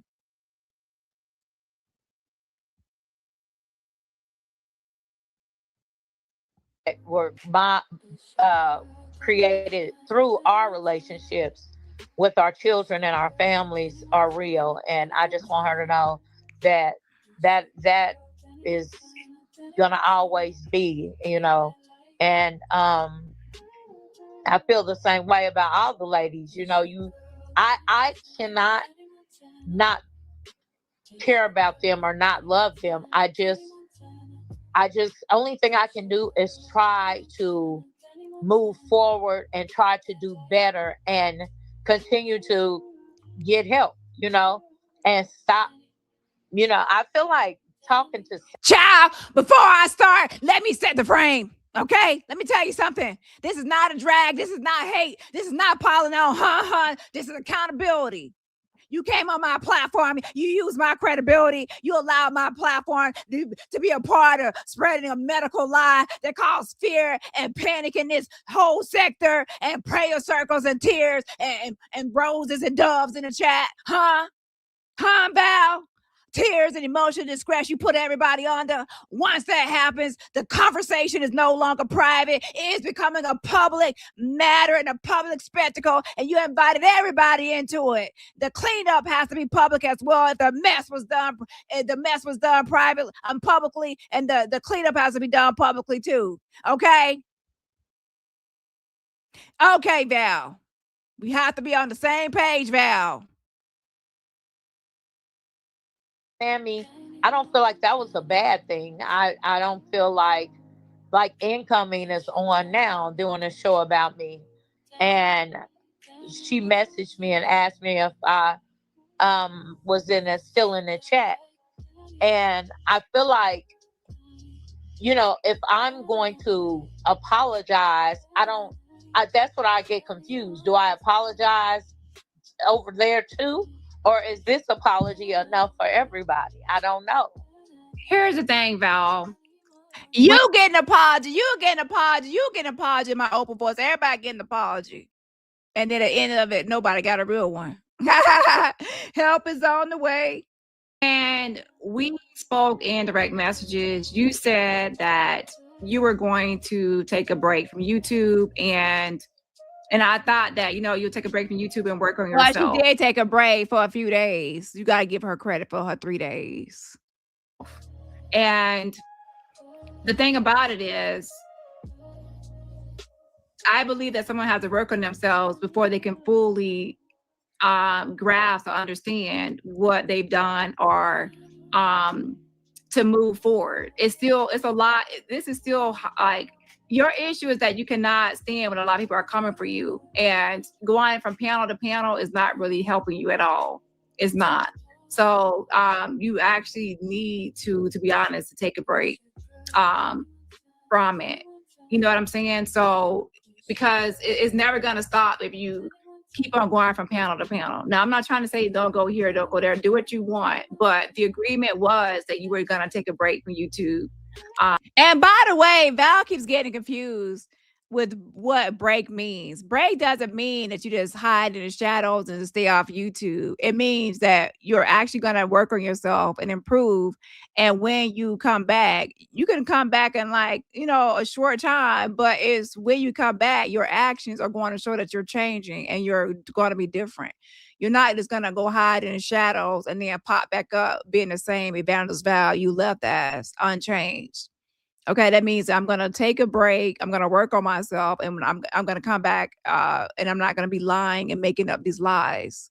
And I'm also going to come back and make up my mind as to, you know, certain situations. Like, am I going to be Evangelist Val in the cookout, and then I'm going to like stand 10 toes down in it? And by that means once I'm cooking people, Moose, you over there mooing, Moose, that's what you're gonna do? You're gonna double dog dare me to go live? You think I ain't gonna fire up my live? You think I'm weak? You think I'm down? They gonna come for you? Mel, Moose.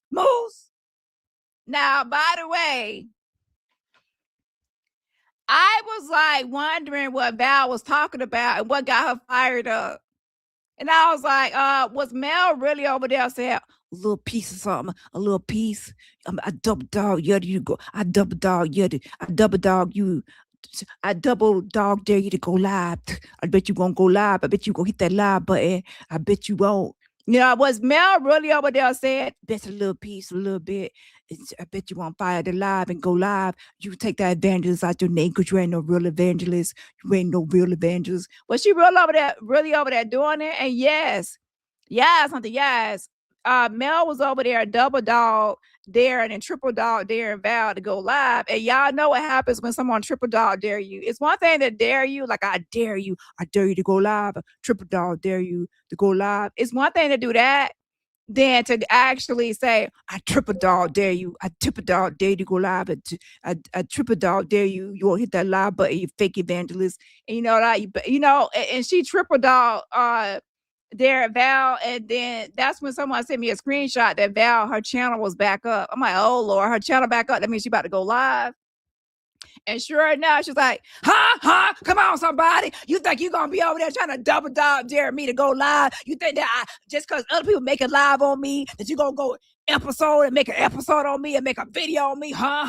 That's what you think you gonna do? And go over there, Mel moves. And I'm gonna call you Melanie this time. I'm gonna show a little respect for you, but you ain't finna go episode and you make an episode. We're gonna go episode for episode. You gonna make an episode. I'm gonna make an episode. Come on, somebody. You know, just a little piece, a little bit. I'm going to hit this live button. I'm going to play a clip in just a minute. I'm going to play another clip, and then I'm going to play another clip. And then in 2 more minutes, I'm going to play another clip. Yeah, thank you so much, Whitney Houston, for the clip that I just played just a second, a minute ago. I played that clip. And press 2 if you heard the clip I just played. I'm going to play another clip in about 2 minutes. I got a new song for Val, because there's a little piece of bit I'm going to do in a little minute, just right, because people was protecting Val till Val made them look stupid, and then once she make them look stupid, then they want to fire up alive and go live on Val. But I've been saying this bitch is a fake ass evangelist, because she ain't no fucking evangelist. Psst, you know what I'm saying? Psst, psst, spit in the microphone, spit in the microphone, spitting in the microphone again. Yeah. a mess. Yeah, but yeah. She was over there saying triple dog dare, and Val said, okay, you dare me to go live, so I'm going to go live on your motherfucking ass, bitch. I'm going to light your ass up, motherfucker. And child, that's when...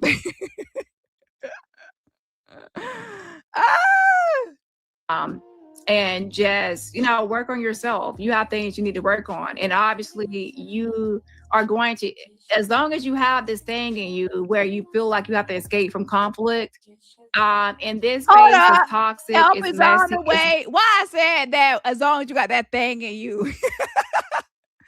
I literally said as long as you got that thing in you. Like she about to have a exorcism, and it's a poltergeist. It's something in her. It's something demonic and satanic and evil. A demonic entity.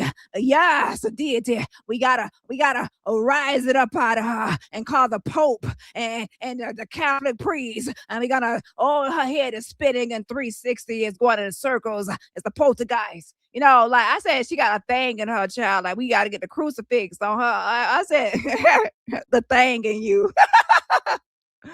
Help is on the way, child. But I said the thing. Let me listen to that one time. I said that thing, as long as you got that thing in you. I ain't say no like mental illness or something else. I said the thing. I be saying some crazy shit. Hold on. It's a lot. This is still like your issue is that you cannot stand when a lot of people are coming for you, and going from panel to panel is not really helping you at all. It's not. So you actually need to be honest, to take a break from it. You know what I'm saying? So because it's never going to stop if you keep on going from panel to panel. Now, I'm not trying to say don't go here, don't go there, do what you want. But the agreement was that you were going to take a break from YouTube and just, work on yourself. You have things you need to work on.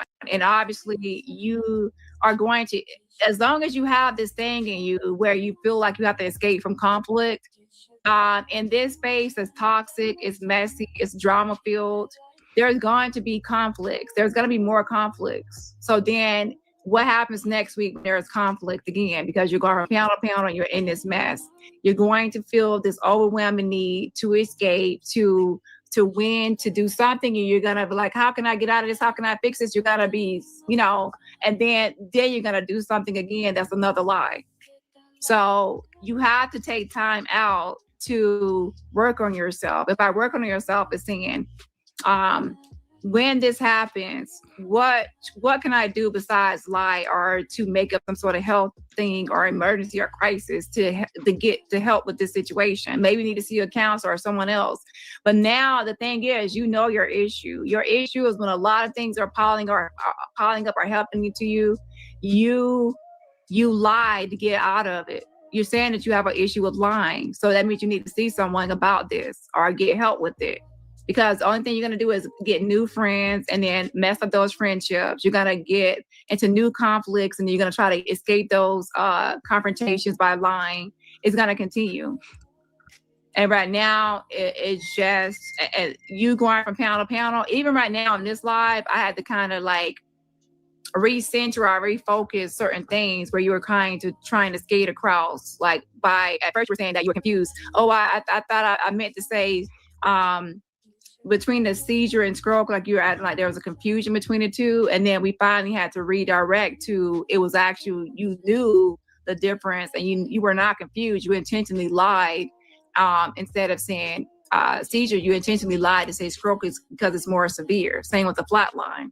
So it's getting to a point where no one is going to really trust you if they have to try to get you to tell the truth instead of you just being truthful without pressure, without someone navigating you. So with that leads to trust. So people have to, in this sector, in this space, people have to really, how can we trust Val? And that takes time. And by that, you have to do the work. And right now, a lot of people are not going to trust you, but they can see over time, change is the best indicator or proof that you've actually changed and that you can be someone that people can say, okay, Val is now changing and she's doing the work. But you're not even allowing like 24 hours for people to process anything or do anything. You're back to Val said she's going to be going live, 24/7, 365. But hold on just a second. Let's listen to this. Weirdos. And that's why you felt okay. You felt comfortable enough to do what you did. Because nobody ever held you accountable till you made people look stupid. Hold on. So she said nobody held her accountable until she made people look stupid. So throwing shots. So let me tell you something. Val was already called out by me. Okay. In 2024, I called her out privately. And however, at that time, I didn't have no receipt. So you can't really hold people accountable without a receipt. Trying to hold someone accountable without any proof or evidence or receipt or confirmation, you're going to look stupid. Not them. You're going to be looking stupid.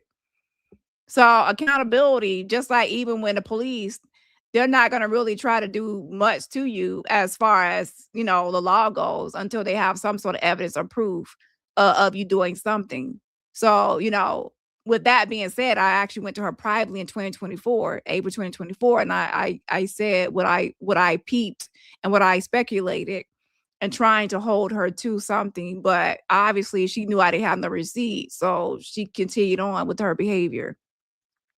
Now, as you can see, the moment and as soon as I got a receipt, I went live and said that Val did not flatline. And then within the next 24 to 40 hours or so, I went live and said she pretended to be her sister.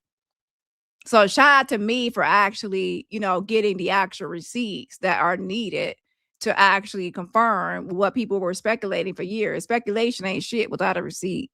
Hello, come on, somebody. And also, at least I hear her accountable because some people, when you're close to someone, you might, be selective. And there's selective outrage to where you're not going to hold that person accountable because they're close to you, and everyone else you will hold accountable for the same behavior. But have I not actually, went live and retracted the lie and also held her accountable for the lies that she has told? Yes, I have. Whether she's close to me or not. So my outrage over someone lying over a fake illness is not selective, as in I actually called out someone that's actually close to me with this whole situation. Now, initially it was private because it was speculation, but now with confirmation and a public thing, it went public. So understand, with private, I usually, if it's speculation, I can only do private. I'm not going to blast someone publicly based on speculation. Now, have Ryder, Root, and others blasted Val publicly based on speculation only? Yes, that's their thing. I went to her privately because that's my thing. So people have to understand that everyone moves differently and handles things differently, to each their own. Okay?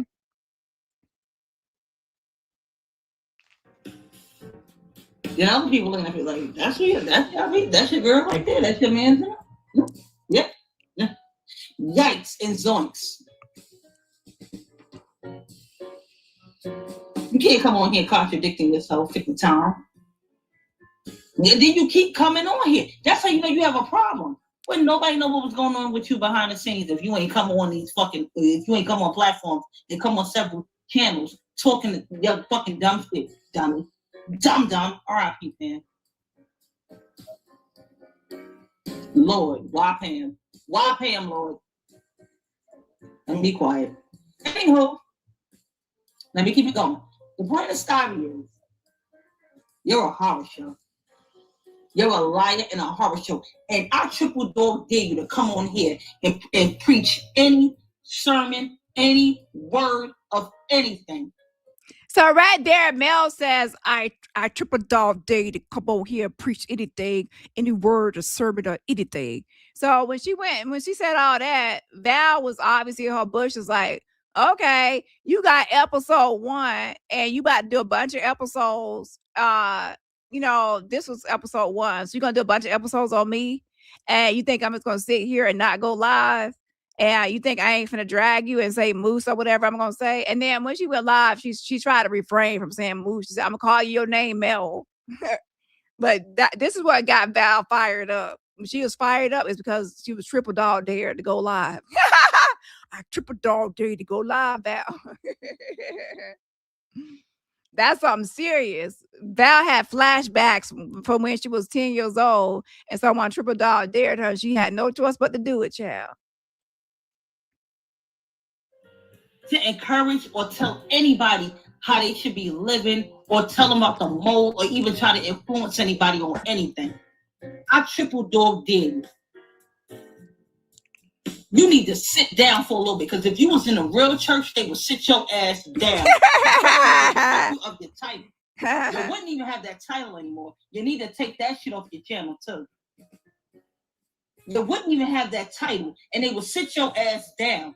And for those that are not familiar with the Christian or Baptist church or Kojic, Church of God in Christ, any type of Christian. So anyways, that was what set Val off right there when she was saying, I triple dog dare you to go live and you sit your ass down.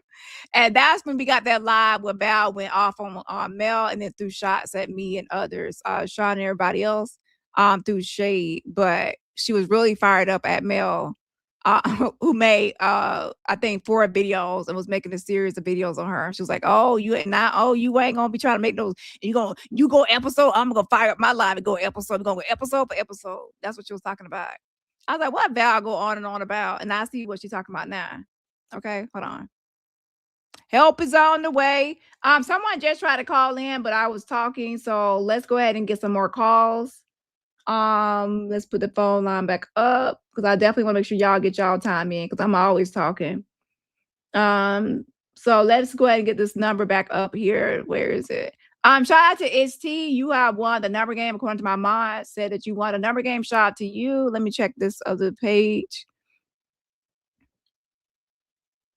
Yeah, it's ST. Shout out to you. Just send me your Cash App on my IG or on Discord or wherever you can. Just let me know your Cash App handle. Shout out to you. And I might have it. I don't know. Yeah, shout out to you. I appreciate you for playing the game and everyone else. Okay, so let's get this number back up here.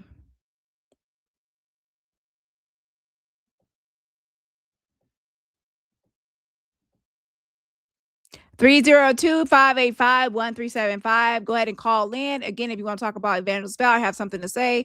That's 302-585-1375. Be honest, telling more lies or statements that are not truthful. So then people are saying, oh, she just rat back the next day. She's not changed. If you actually took, like, let's say a month off, you came back and we saw a new Val or improved Val. Okay, she took a month off and she actually did some work on herself. But less than 24 hours and you're back on the same bullshit. I hate to say it that way. People are saying, okay, Val is just still Val. There's no improvement. So that's what I mean by break, is that not just to go break and just be in the bushes, but to actually work on yourself and to self-reflect and say, go to the moment of like, okay, when I'm feeling cornered, instead of lying, what can I do next time when I'm feeling cornered? And then work on that. Even in your real life, you can use that as practice. When you're feeling cornered, how can I get out? How can I? You need to make improvements on that moment in those feelings. What can you do instead of lying to get out of the situation or to fix the situation or resolve the situation? And instead of just saying lying to get out of it, say, how can I actually confront it and take accountability for it? Or how can I, when I message you, do you remember when I messaged you in 2024 about this whole pattern and confrontation thing? Yeah, I remember. So, But let me so say this: I am in therapy. I said that. So right there, I actually asked her right there. I said, do you remember when I messaged you in 2024 about this whole thing? And right off the bat, she says, yes, she remembers. So she even says herself right there that I went to her privately. And other people tell you that I was cool with her, whatever, that I would go to, even with Roderick, she'll tell you, I would go to her privately and say things to her. And then she'll be like, I don't give a fuck. Fuck you. I don't give a fuck. Fuck them and fuck you too. Like, I'll do what the fuck I want to do. So if I'm cool with somebody, I'll go to them privately about an issue. I don't just like go like immediately blasting someone. Okay. And to be honest, if you're cool with people, do you expect someone just to go live and start blasting you without coming to you first? Most people don't expect that. And if you do, then you're used to toxic situations. That before. I am in therapy. And I do go an hour and a half. Not on my watch, girl. Ayala said you ain't in no therapy. Once a week, and I've been doing that since 2023. So Okay, that's good. And I would so does your therapist understand this whole thing about when you're feeling cornered and things like that? yeah, for sure. And are they working with you on how to have alternative ways of dealing with it instead of the negative way of dealing with it? Yeah, she definitely gives me tips on how to cope with situations that I feel out of control, and where I feel cornered or feel mostly like where I feel out of control or I feel like I'm not able to deal. She kind of calls Now, you talk about you had a therapist and right after you just said, I just had a stroke. Stacey B, I love you, Stacey B, a true sister, Stacey B. I love you, Stacey B. I was on a phone call with Dion and Sip and Roxanne, and I said you had a fake leg, Stacey B. I said you had a fake leg, and I talked about your cancer. I didn't believe your cancer. I died and I came back to life. I resurrected, Stacey B. Before I get out of here and I die, Stacey B, please forgive me, Stacey B. You was on here saying you had a face stroke and then you had flatline and it was Valorous and you were doing all this stuff. So that doesn't sound like someone in therapy to me. Because you just in the month of November, you was doing a lot of shenanigans. So based on the caller that called in, I'm going to put up that should Val leave this sector?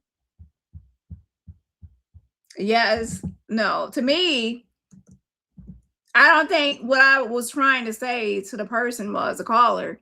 I don't think anyone can really leave. Like people can leave the sector, they could try, but their name is going to always ring bells or be talked about.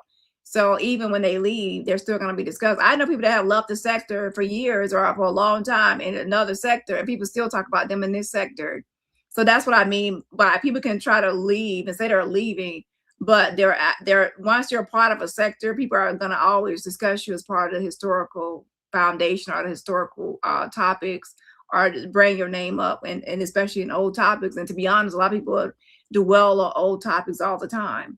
So that's what I mean by I don't think anyone can truly lead a sector. People can say, oh, should Val lead the sector? And then yes or no, based on your opinion. But actually, someone actually being able to do that is another story.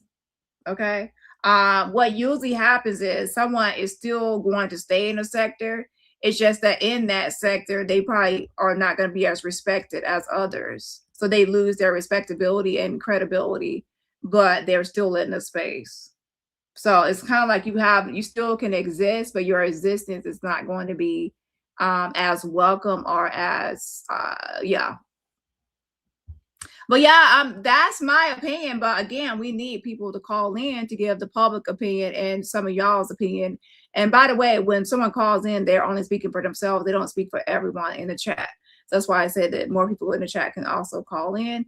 And that number is 302-585-1375. But I'm still going to put a poll, like, based on your opinion. Should Val be like just like when you're in a space where you don't have any control and you feel like you don't know how to handle the room, don't don't choose to create more of an uncontrollable environment by saying things that aren't true or building up barriers and stuff. That makes the things you do a lot of times when you're trying to fix a situation actually makes things worse. So another thing is like actually considering okay, if I do this, will it make it worse? If I do this, will I actually hurt someone else that I don't intend to hurt? If I do this, am I actually using someone or lying to someone that I care about and love? And actually weigh the pros and cons of these situations instead of just saying I need to do this and it's impulsive and it's just about, it becomes self-serving to where Val only cares about herself, because if she cared about low key, she wouldn't do this. The low key who's gonna be now considered, she's gonna take the brunt of this, to where she's out here and she's crying and she's sad and she's worried and she's going live, she's lying on my platform for you, and then now people are saying, well, is low key a part of this? So then now you're harming other people trying to protect yourself. So then it becomes like a lot of times people say they love someone, they're not going to put them in harm's way to hide behind them or to protect themselves, because that becomes selfish. So then people have to say, look, I have to step away from Val because she's only thinking about herself and not me, and I'm in all this mess because of Val. Yeah, I understand. I do. So when I sent you this message, April 24th, 2024, over a year and a half ago, I noticed this issue. Okay. I noticed it, and I've been noticed it. And when I sent you this message, this was my way of trying to reach you, to try to say you need to work on this and work on yourself, because I recognize the issue that you had. And I wrote this: my advice is to avoid certain things that might get you caught up in messy situations. This is me saying to avoid to be honest, I've been trying to get you to rebrand and leave the sector, or try to get away from the mess stuff, because I realized, I said, messy situations always end up in a confrontation or a conflict. And when health situations occur in the middle of that conflict, that's confrontation, especially while you're live, that will look suspicious, like you're avoiding conflict, like an escape or an avoidance tactic to avoid establishing a pattern of behavior. It's best to avoid ending up in these predicaments. So I was saying to avoid these type of predicaments, to then avoid feeling the need to escape from these same predicaments that you get yourself caught into. And that was my message to you, because I recognized you had that issue and you put a heart on it. So you actually had read that. And I also had left a couple of more. So with that, what were your thoughts when I sent you that? I mean, I understood it. I agreed with it. I felt like you saw, some things going on or some things happening that were probably not good for me. Probably in some relationships or around some things that were going to lead to me doing exactly what I've done in this situation. right? And I was also pretty much letting you know that I felt like if I let you know that I was onto it or I knew about it, that you would kind of stop the behavior. And I'm staticky because you're not muted. Sorry. So I thought that by letting you know that I knew what you were doing as far as not being truthful and like these emergencies, these crises, and this escapism, that you would actually stop. But then it didn't really stop the behavior. So that's where we're here now. So that's what I mean by doing the work. Someone can.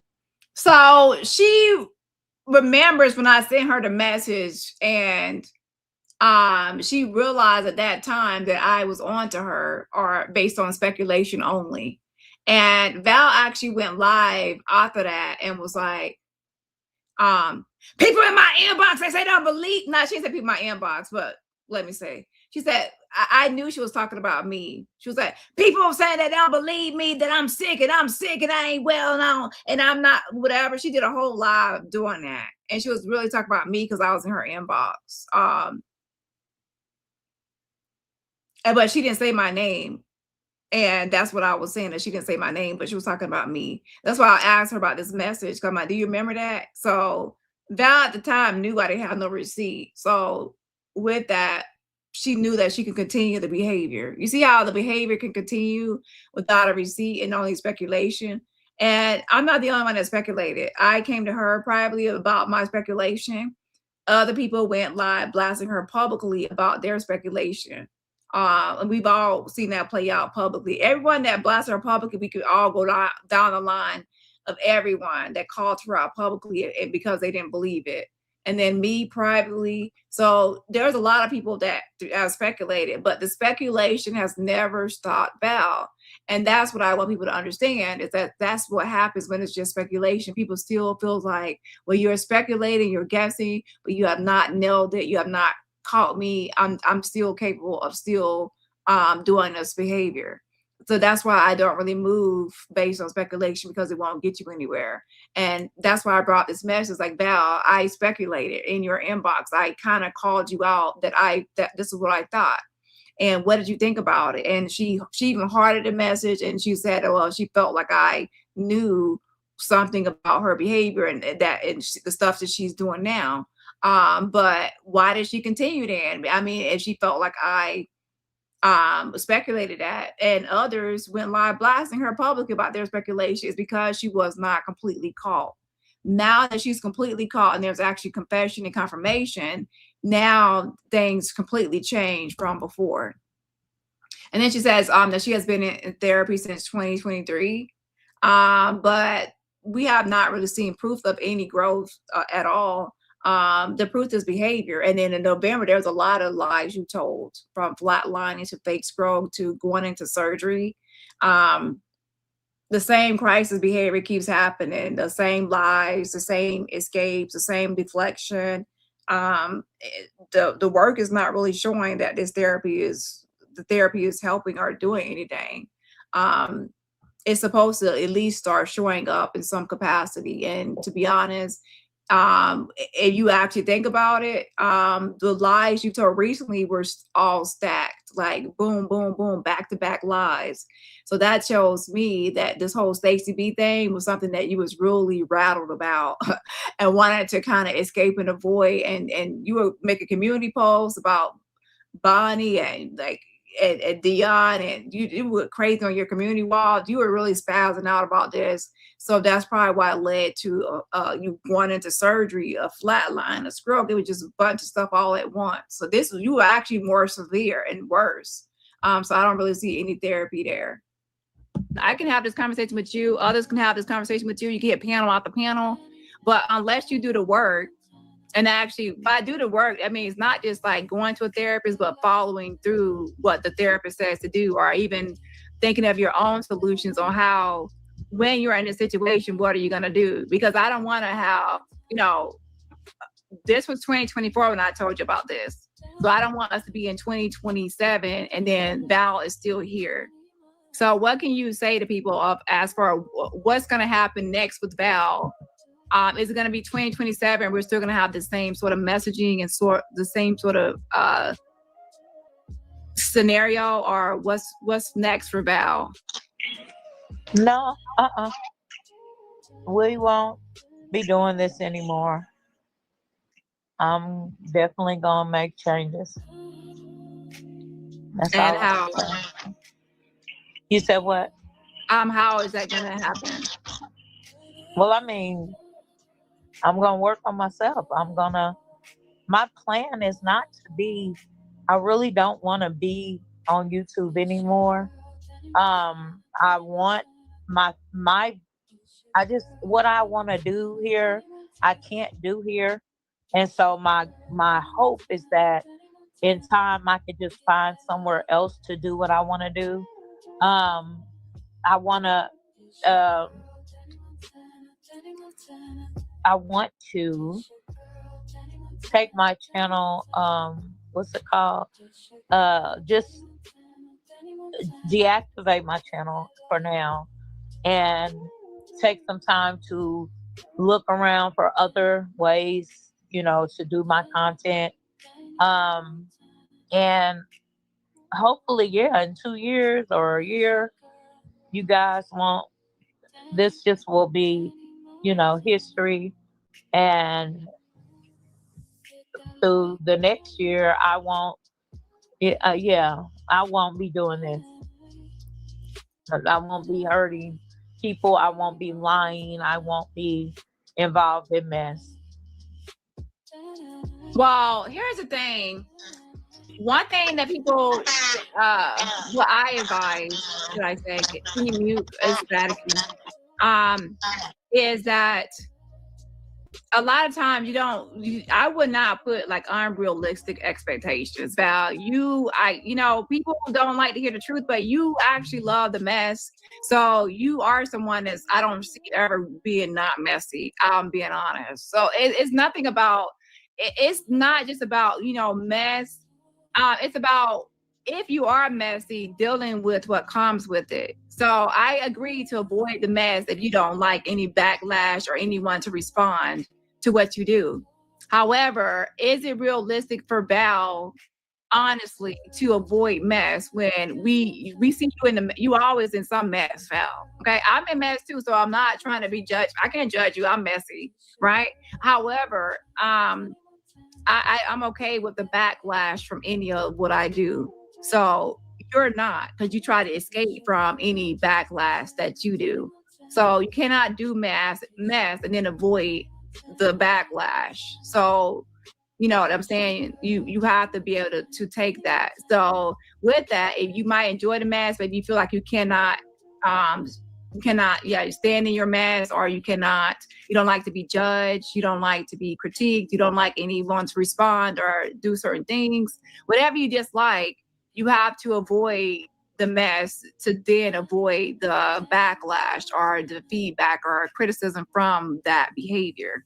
So you have to be realistic. So either avoid the mess to avoid all of this, or do the mess, but then learn how to cope with the response and reactions from the mess.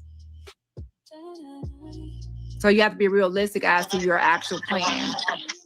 Right. Yeah, I understand that. But what I'm saying is, if I could have things my way, I would not want to. I don't mind being messy. Messy can be fun. Like, there's nothing wrong with a little fun. What I'm saying is, as far as the present situation, I don't ever want to repeat it again.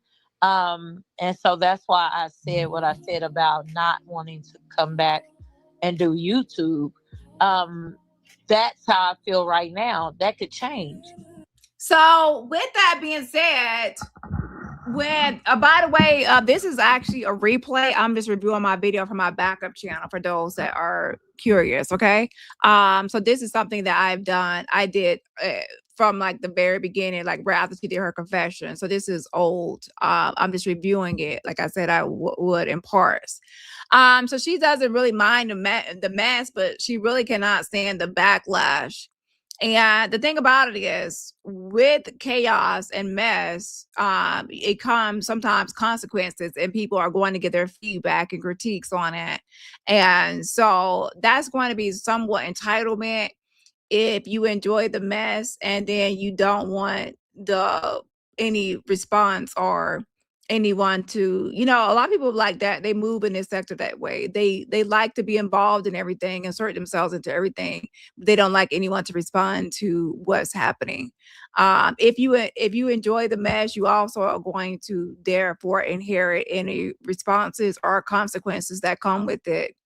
You cannot go out here and stir up mess and escalate mess and be puppeteering, orchestrating shit and dramatizing things, and then demand grace and respect, or not respect, but demand grace or sympathy or empathy when people react to the chaos that you created. So you pretty much are being an agent of chaos, creating chaos.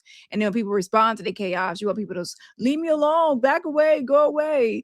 That's not how it happens. If you stir the pot and you stir the mess, you're going to have to deal with the fallback or the consequences or the pushback or the responses or even reactions.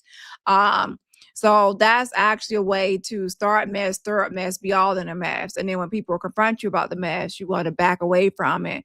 And then in that way, you're backing away and avoiding the accountability of the mess. So I hate people that do that. Like, if you want to be in a mess, own your shit, and be accountable for your messy ass actions and things you do. Be a part of the mess. You can't be a part of the mess and then try to back away. And it's like, oh, I'm not messy. I'm not messy. Oh, I don't judge people. I don't do this. I don't do that. When you do all of that stuff, you just don't want to be accountable for it. That's a lot of people in the sector. A lot of people in the sector, they dox, they stir up pots, they're messy, they're antagonistic. They do a lot of things. And then they, at the end of the day, they play victim and they want people to like, oh, stay away from me, leave me alone. I didn't do anything. It's crazy. I don't know. And that's why I'm not, I don't know what I'll do. I have no idea. I might not do anything at all. I don't know. Okay, So well, you said at one point you probably wanted to move sectors, because every sector on YouTube has mess and drama.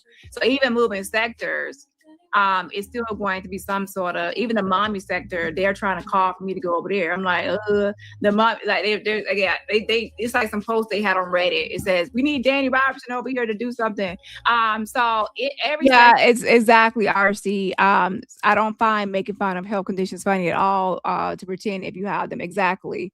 It's very weird behavior. That's why I say I think she has Munchausen or factitious disorder, what they renamed it. Anyway, shout out to Auntie Mickey. Thank you so much for the fan funding. Says happy holidays to you, Dani, and the Avengers. Appreciate you all. Thank you so much. And again, I'm waiting for calls for people to call in and give their opinion.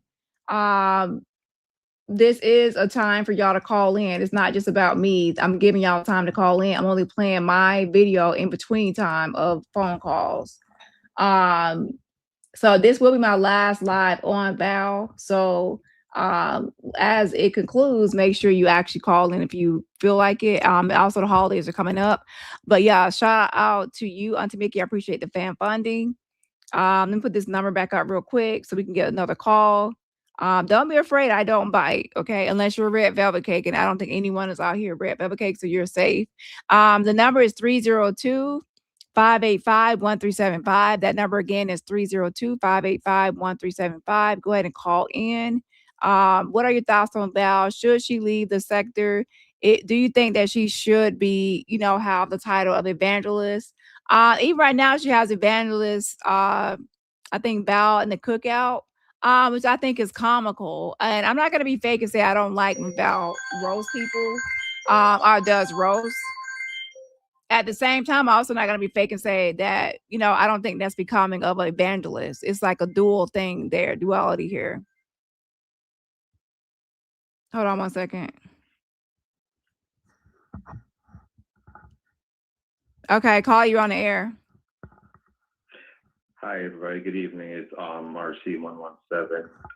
I just want to say personally, I think Val should leave the sector because I'm disgusted by what I've seen from my grandmother, from my dad's side, that I miss more than anything. If I could just hug again in the world that I hadn't seen before she passed away, and she had a triple bypass surgery because her artery was about 95% clogged, and she had to have a double stent put in.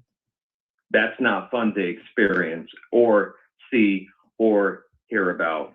And I don't like to talk about my personal life, but I have actually flatlined once, I was told, because I wasn't breathing. I had to have a breathing tube in me.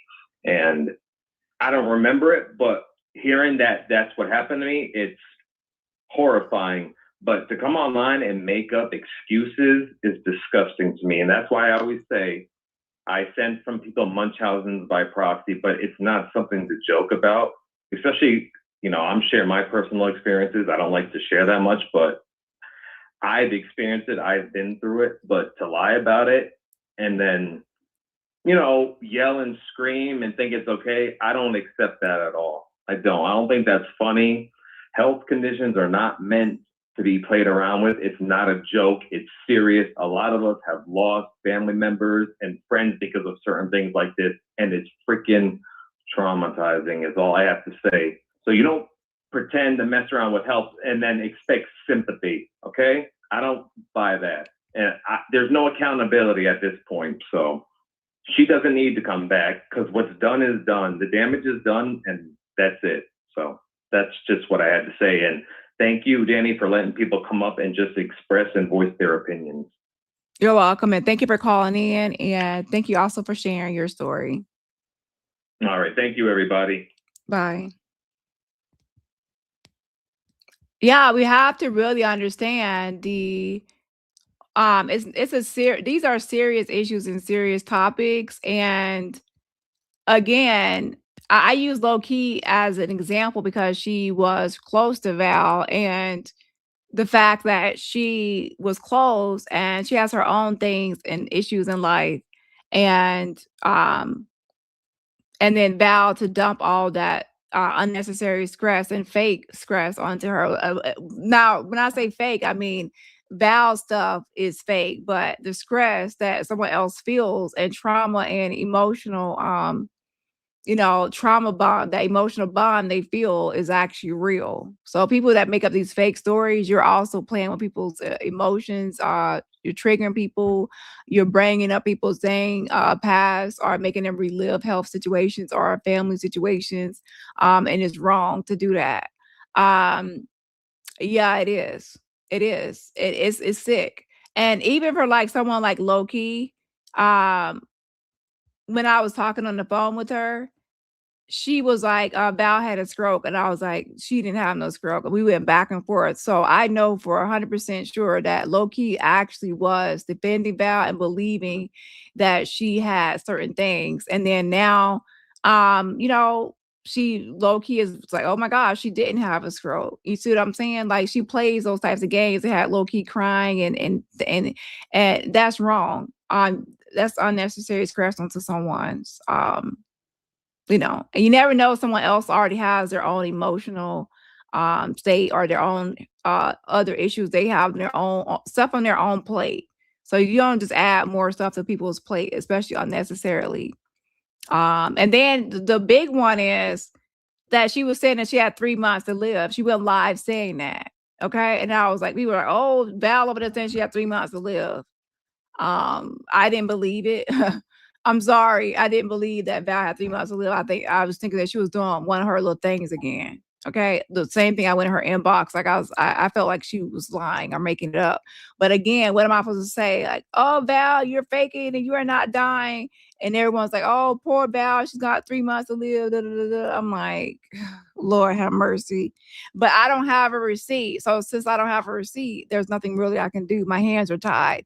And I think Val played into that people don't have a receipt. Yeah, that was recent.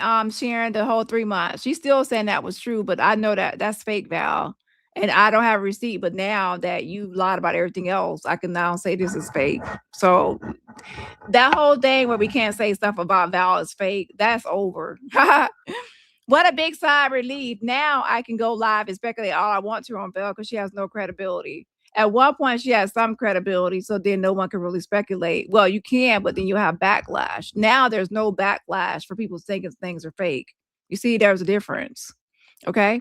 Yeah, the 3 months to live thing was recent, and that's sick because I think I talk about that next, where I talked to her about the 3 months to live thing, because she never updated anyone and said, hey, I had 3 months to live, but um now I don't have, that now I've been cured. Hallelujah. I've been cured. It's a miracle. I have more than 3 months to live now. You ain't giving nobody no updates. Some people still thought you was in your last days. You know, help is on the way. Shout out to Judy Coles for gifting a membership. If you're a gifted a membership, please say thank you for the gifted membership. Again, please say thank you for the gifted membership. Also, shout out to She Paints in the building. Says happy holidays. Yes, happy holidays to you and your family. Happy holidays to you. Mwah, I appreciate the support. Thank you so much for the fan funding. Now, I will be on the Author Show Cafe before Christmas. I don't know when. Don't hold me to it, like what day.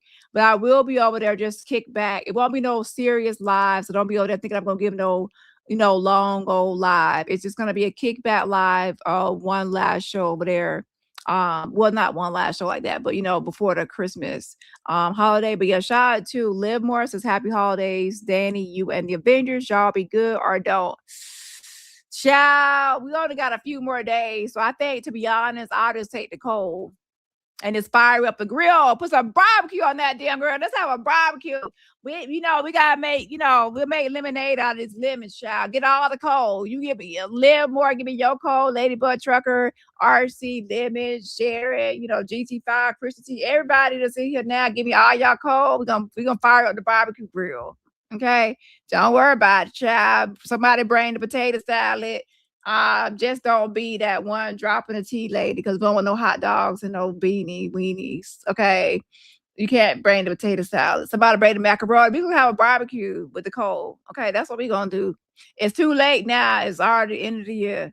Okay, Santa Claus will bring y'all shit. I hate to be the one to tell you. And by the way, Santa Claus ain't real. I'm sorry for all y'all grown people that believe that Santa Claus is real. Put the kids to bed because I just spoiled their Christmas. My bad. Anyways, let me go put this live back on for somebody to call and say, oh, you done told my kid that Santa Claus ain't real. My bad. Happy holidays to you and everybody else. And everybody else, remember, support my channel for real. Just by hitting that like button. There has mess and drama. So even the cooking chef people are beefing. Okay. With that being said, YouTube, no matter what sector you're in, it's gonna be mess. So it's gonna end up that no matter where you go on YouTube as a content creator, there's gonna be some sort of conflict with someone. And then once that conflict occurs, if it gets to be too much, then you're gonna have to react. And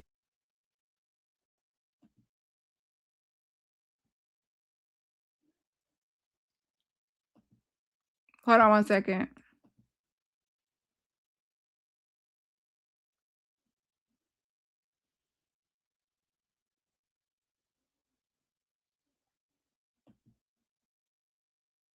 And that's when you're gonna be back in this pickle. So by doing the work, we're saying to how you have to think about how can you deal with, I guess you said you don't know if you're gonna do YouTube or not. So if you do decide to do it, I'm not trying to go to mommy sector, change of perception. They are the ones, people from different sectors.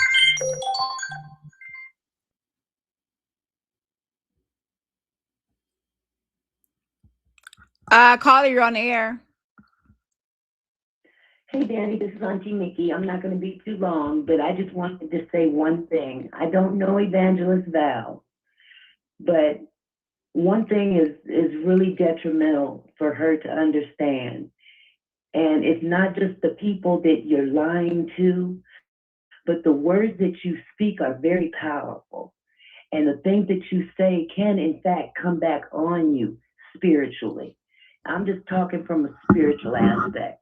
You can call something into existence. It can be a lie, but you call that into existence. It's like the little boy that cried wolf, and he cried wolf that somebody was coming after him or whatever the case may be. But when it was really true, nobody paid attention. And that's the only thing I wanted to point out, that it's very, very important not to speak things that are not true into existence, because then you in turn will pay the price for that in the long run. That's all I had to say.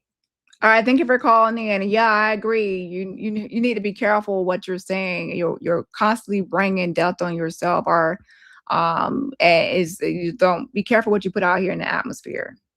You don't want to manifest that kind of Absolutely. situation.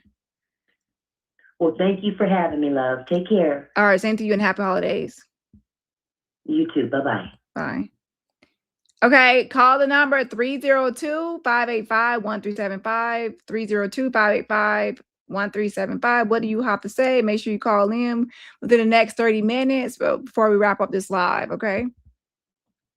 You can also do exclamation mark Merry Christmas the night by as well.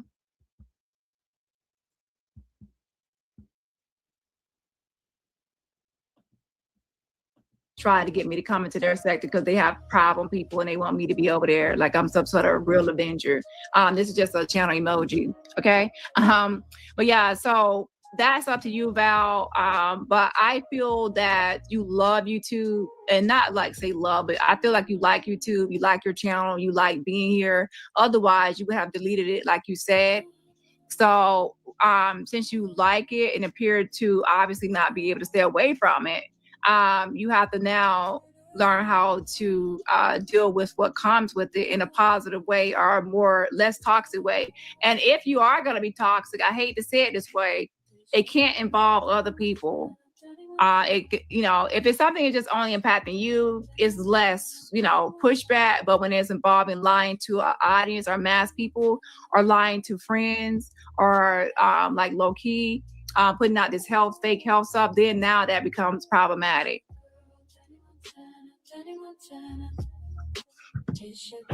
Right, I understand.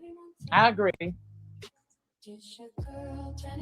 And since we're on this topic, are there any other things that you have? So when it comes to, I know you hate to talk about the Dr. Blue person. So you're 100% saying that was your profile came into the chat and that was you. That was your son and not you. Yeah, that was one of my sons. And on Timmy Tucker's panel, when you said you had a seizure or something, I think the story kind of changed from a seizure. No, it was always a seizure. And that was real. Yeah, that was real. And my son came back up and told them that I had a seizure. He spoke to Pam. Okay, and you said yourself about a pattern. So there had to be other times besides just Mommy Biter's channel and this recent stuff. So there had to be something else.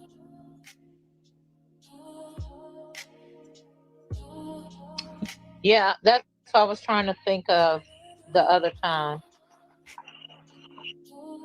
I was trying to think of like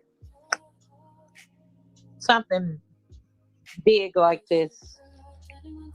Well, at one time you said, well, to be honest, one time you said something about you couldn't walk or something. I couldn't walk?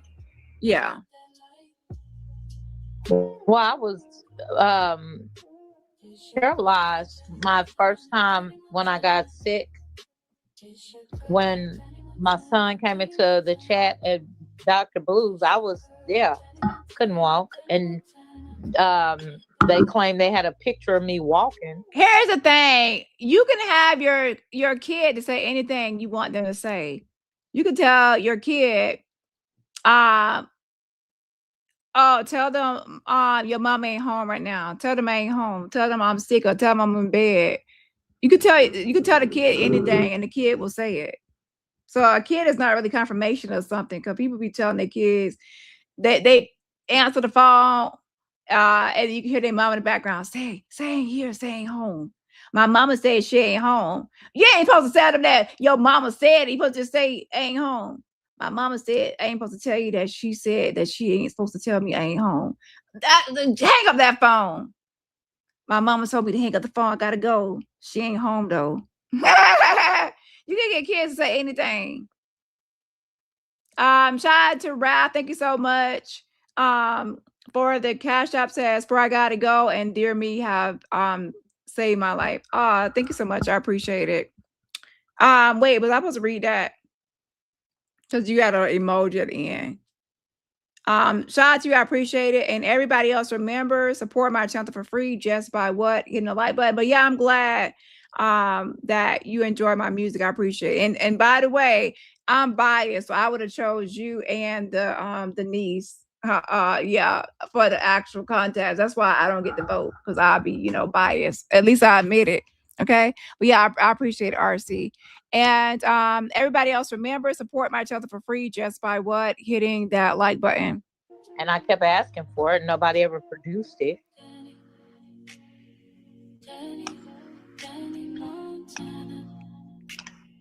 And also the 3 months to live thing. That story, it doesn't really make 100% sense at all. Okay. Yeah. It doesn't.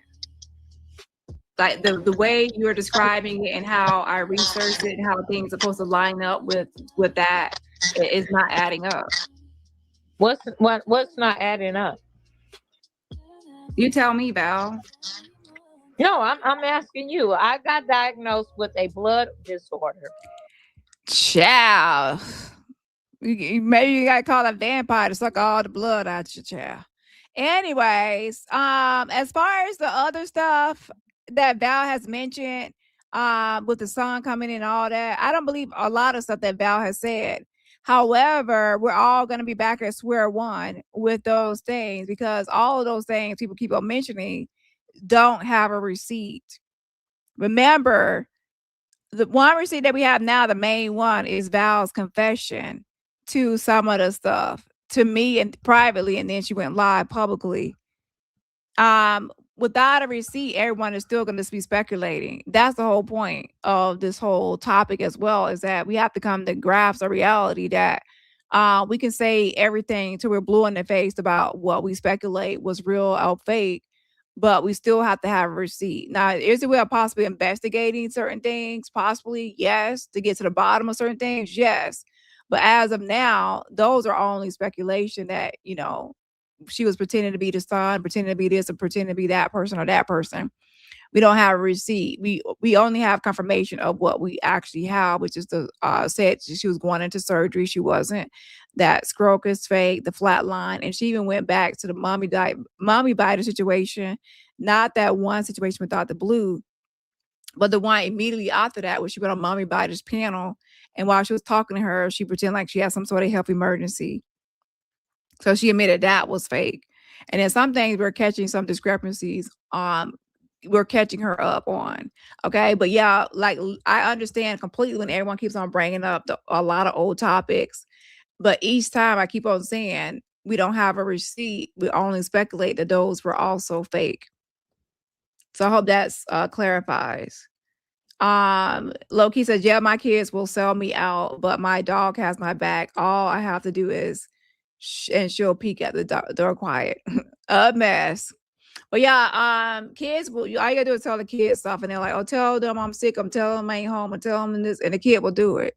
So her saying, she could easily tell her son, oh, I just had a seizure, and then he'll say, oh, my mom just had a seizure. You see how that easy that is? He's not gonna be like, my mom lying. He's gonna be like, my mom she said she had a seizure. If she got on live with us faking a stroke voice and faking, what makes you think that she's not faking to her kids or family about certain things? Oh, I just had a seizure. Go tell them I just had a seizure. And then the son goes to do it. Just like she has low key go say something after she said it. You see what I'm saying? Who's saying that she don't play those types of games? So yes, it's possible that a son could say something, but who's to say that the son ain't a health doctor or a health specialist to actually confirm or deny? If she fakes stuff to us with fake strokes and stuff, she could fake it to her son and fake it to a doctor. Val doesn't really have any more credibility when it comes to me, when it comes to health issues. And like someone said, she's going to be like the evangelist that cried wolf. Wolf, wolf, wolf. Why did I just do that? She's the evangelist that cried wolf. And no one's going to believe her when she's crying wolf no more, because we're going to be like, you faking. You see what I'm saying? Right. Mhm. And they told me that that disorder can lead to PML, right? And so I'm getting these blood PML, PMS, same difference. draws every week to make sure I don't come down with PML. PML can lead to death in 3 months, right? Me, I'm terrified thinking that this thing can lead to death in 3 months. Is that not Okay, what well, no, a doctor didn't tell you that. You just thought that yourself. No, a doctor did tell me. Yes, my neurosurgeon told me. Help is on the way. She said a doctor told her that. Wait, not bye. I'm not getting called for Christmas. Bye, bye, Felicia. Bye, bye. Like what the fuck? That.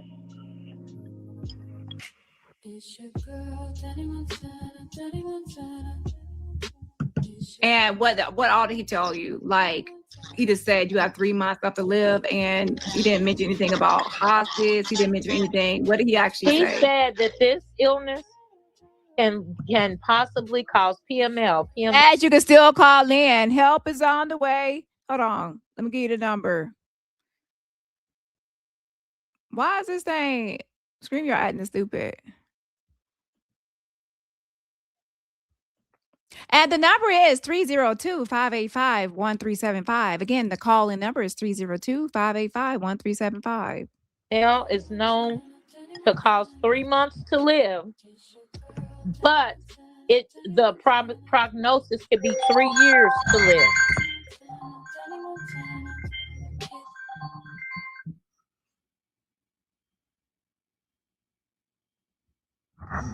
Call, you're on the air. Hello, it's Sharon again. Hey, Sharon. Yes, I have to say it. I do feel like Val should leave the sector.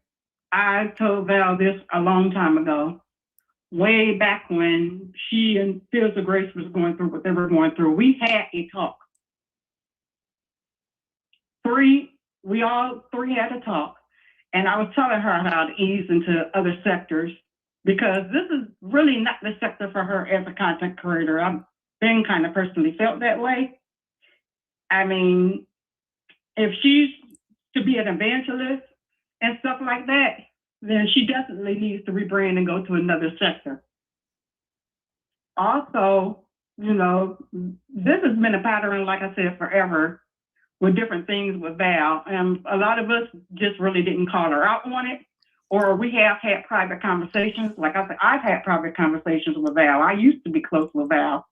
I used to be one of Val's mods.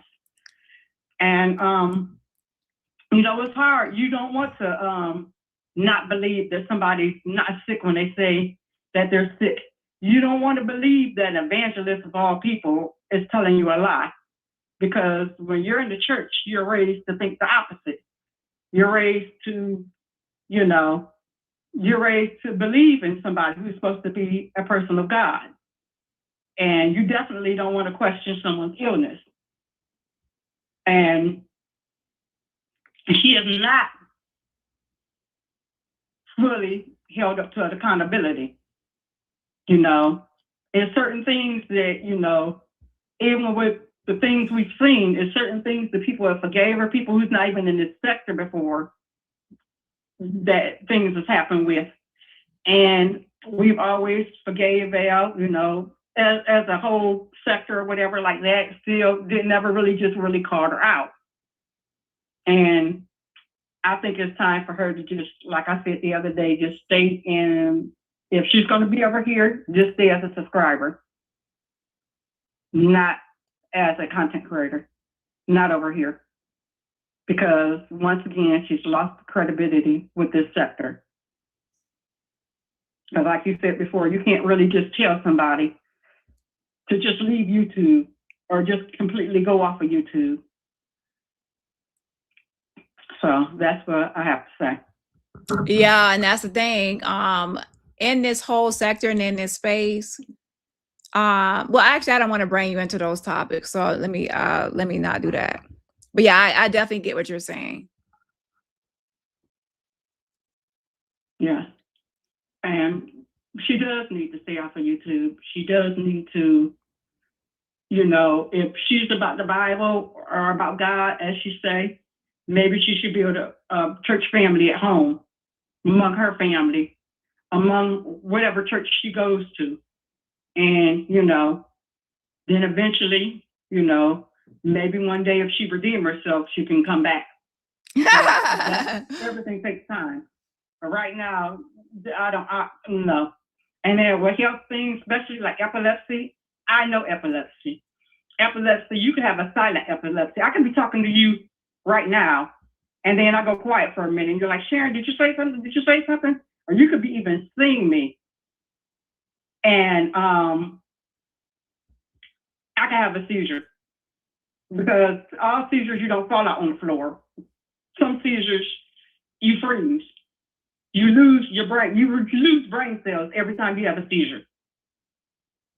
And then as far as flatlining, when you've seen someone flatline in front of you, you've seen somebody on life support and lose their life, that is nothing to joke about. That's nothing to joke about. That, a seizure or stroke, anything that has to do with the brain. Anything that has to do with death, because it's pulling at too many people's families. It's pulling at too many people's emotions. Everybody, a lot of people in the chat, well as other content creators, have health problems as well. But, you know, you just can't make that as a part of your content. That's not right. It's not fair to subscribers. It's not fair to the other CCs. It's not fair to the people that's mocked for you, because then it pulls over into real life. And that's what I have to say.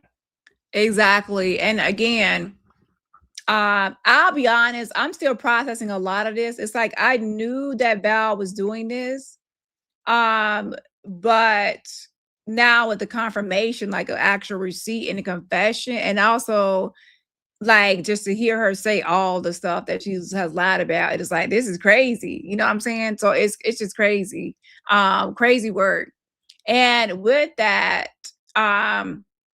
it's just a lot. And I think that different people will react differently, and depending on how they view Val in the first place or certain things. For me, Val is someone I definitely, from time to time, I would have on my panel to preach, or not to preach, but I say, wait, to pray or give a prayer. Like when I have lives or certain topics, she would be the one that would come and do the prayer. Even for like Shankar Robinson's father or other topics. I can't remember every topic, but she would be the one. 901, I think, was the last one. Yeah, 901. To give prayer. Yeah. So with that being said, yeah. And in those moments and in those times, people are appreciative of Val for that. So when I'm talking about Val, I'm not just seeing Val as one-dimensional or one just this. And yes, it's really wicked and evil, demonic, and whatever she's doing, right? Or what she's doing. However, I'm not a person to just see someone as just that one, that, you know, that side, because I see all sides. And again, I'm still trying to evaluate or like completely process who is Val now, like outside of all the fake shit. Like a lot of her stories are fake. Like I believe like the childhood, you know, stuff she's making up. I don't know what's true or what's not. Just like she reminds me of a Jag. The difference is Jag never got anywhere near me. You know what I'm saying? So Val is someone that came near me, but she is someone that after a while I picked up on certain things, but she was already near. So now I have to distance myself from Val. It's different from someone that's already a distance from me. So I have to I'm in the process of distancing myself from Val. So I'm going to be in a different spot than just some people. It depends on like people's relationship dynamic or how they interact with Val or was close to Val or any capacity or any interactions, and then how that person processes it. You know what I'm saying?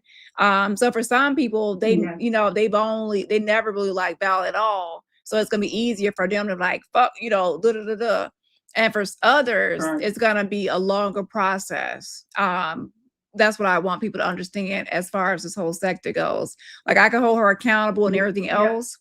And this is myself, and at the same time, I'm still going to now figure out what I want to do with Val completely, given that I've seen another side as well. And that's the whole hook, even in reality, in real life.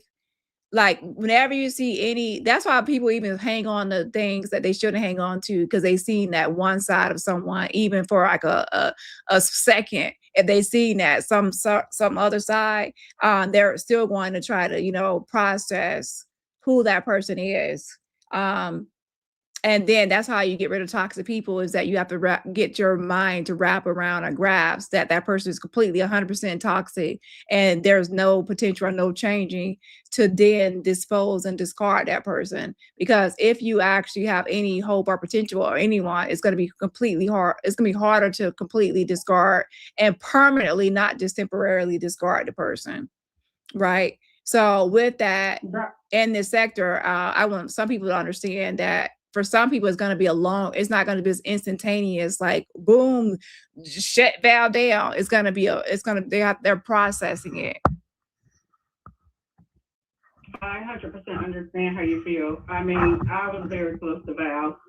Val and I started off as mob sisters when the sector was first put together. We were in so many chats together. We talked all the time. So I've always been like back and forth. Even when I side-eye things, I was like, well, maybe that's not true, because I always seen a lot of the good and potential in Val. I really did. And even with a lot of other things, it's just, it's very disturbing and disheartening, and it's sad. And in spite of that, I'm still praying for Val. I'm praying for that she stay up for YouTube and just get her real life together. Like I say, if she wants to come, my opinion, I know if it was me, I would just be a subscriber for a while. It's okay to be a subscriber for a while. She still has her channel. She could always rebrand. And maybe even one day she could be back over here as a CC. Nah, But Sharon. it's gonna take a long process. Sharon, you already know good it was. She ain't gonna be no subscriber. She gonna fire that live in about 10 minutes. She got that live. She gonna be live in 10, child. Believe me, it's hard not to hit the panel when you're used to being a CC at first. Because when I first came over here, I was a CC. I've never been a CC for this sector. I'm still a CC, just not in this sector. And it's hard sometimes. But I had to train myself. When I first came over here, I was hitting panels because that's what I was used to doing. But I had to step back. And it'll take time. But I believe she could step back. Help is on the way. She ain't gonna, child. Val got that channel and she deactivated for a few days. She be back. All we gotta do is say triple dog. I triple dog dare to go live. I triple dog dare you. And I triple dog dare you. And she gotta go live in 2 minutes. Val, I triple dog dare to go live. Val, you better sit your ass down. Sit your black ass down and the wigs down. You and them wigs better sit down and have a seat. You sit in the right chair, the wigs sit in the left chair. Don't go live. And now she gonna go live in 10 minutes and they talk about my wig. See? Yes. Yeah, but that's all I have to say. And hopefully this will be my last time calling in. Oh, it's okay. You're fine. Yeah. Okay. All right. I'll talk to you later. Bye. And help is on the way. Child. Val, don't get mad at me. I ain't talking about the other wig. I'm talking about the other 10 wigs. Wait, I ain't talking about the other 10 wigs. I'm talking about the wig on your nightstand or the mannequin head. Okay, don't get mad. Hold on 1 second. Okay, call, you're on the air.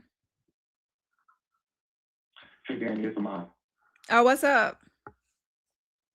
Hey, yeah, I just want to say 2 things real quick. But first, let me preface this. I don't dislike Val. I just dislike the shit that she does.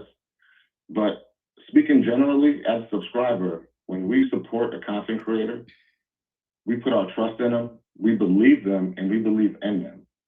And when they break that trust, we feel duped and we feel tricked. So that hurts. Some of us support monetarily, others support emotionally or whatever. But when we feel like we can't trust them anymore, we don't know what to believe. So for that, I don't know if Val should leave the sector because I'm not a Val follower, but she should definitely take a step back, because they say time heals all wounds. And that's the one thing Val's not doing, is giving it time. And the second thing I want to say is, probably to a larger point, is that YouTube is an addiction to some people. I mean, we've seen it with Jag, and we've seen it with other people. So I think she's really going through something with this YouTube addiction thing, where she needs the attention. I don't know what it is, but she really needs to take a step back. And she said she's in therapy. She needs to talk to her therapist about this and be honest with her therapist about this, because I'm sure her therapist would say to get off of YouTube for a while. So either way, whether she leaves the sector or not, she really definitely needs to take a step back and let things settle down for herself, just mentally. Yeah, I agree. That's all I have to say. Thank you for calling in. Okay, no problem. Thank you, Dani. Thanks for calling in, and happy holidays. So another thing I want to say, y'all, is hello? Hello? Yes, I'm Val's therapist. How did you get my number? Val told me to call you. About what? She said that you online talking about her and she don't like your ass doing that. Get off my fucking phone, bitch. Listen, next fucking caller. Let me have your therapist call me. I'm gonna start sending your therapist my bill, because I might need therapy dealing with your ass. Okay, help is on the way. So the poll says, should Val leave this sector? 51% says yes. 14% says no. 4% says still thinking about it, and 30% said they don't give a fuck. You know, they bad and they don't give a fuck, child. Okay. Anyway, they said they don't care either way. They're indifferent. I think that Val should leave this sector, because this sector, as I said, in 2024 in a message, so this is not something new. I've said it before. I think she should leave this sector and rebrand. And you know, because I feel that she wants that, she's hanging on for dear life to that evangelist title. She really loves that title. And she just wants it so bad. Even when she changed the spiritual gangster evangelist cookout, she always has that evangelist title. So she's holding on to it. And when you hold on to something that close and dearly, you refuse to let it go, no matter how many raggedy and moose names and mop water and the dragon and the dirt and the filth and all the mess you get into, you refuse to let go of that evangelist title. Help is on the way. At that point, you got to let go of the wigs and the title. Or, wait, let me stop talking about the wigs. My bad, Val, because I know you're sensitive about them wigs. Let me stop. Let me stop before you wig out on me. Help is on the way. So anyways, my point is this, in all seriousness. If Child of God said she's sick of me, she about to throw, all right, Child of God, I know you're getting sick of me. Help is on the way. This Child of God, like, not on my watch, not on my watch. Like, she want y'all to come fix this. She said, Dani got the way loud, y'all to fix this. Okay. Anyways, Val wants the title of evangelist, so she needs to just fix the Jesus. She needs to just turn her life back over to Christ fully. And by that, I mean as an evangelist who's supposed to be doing his ministry. If you want that title, then you should earn it and live by it and follow it. If you're not going to do it, then take away the title. It's just that simple. You cannot live in two worlds and expect to be peaceful. And you cannot live in those two worlds and expect people to respect you. The duality of the situation. No one is going to do that. So you have to choose. I'm going to be an evangelist and act like one, or I'm going to take away the title and just be just Val, because you cannot live by both and be respected by both at the same time. That is not going to happen. So it's up to Val, keep the evangelist in your title and act like a fucking evangelist, or remove it and then just act like however you going to act. Okay, but you cannot, you can keep it, but you're not gonna ever be respected. And I'm annoyed by you because you keep on wanting respect for something that's never gonna happen. It's not gonna happen. And just like Child of God said, you can't compare yourself to other people because I don't have evangelist in my title. If I came on here evangelist Dani, I wouldn't be doing all the mess I'm doing because I'm gonna be evangelist Dani.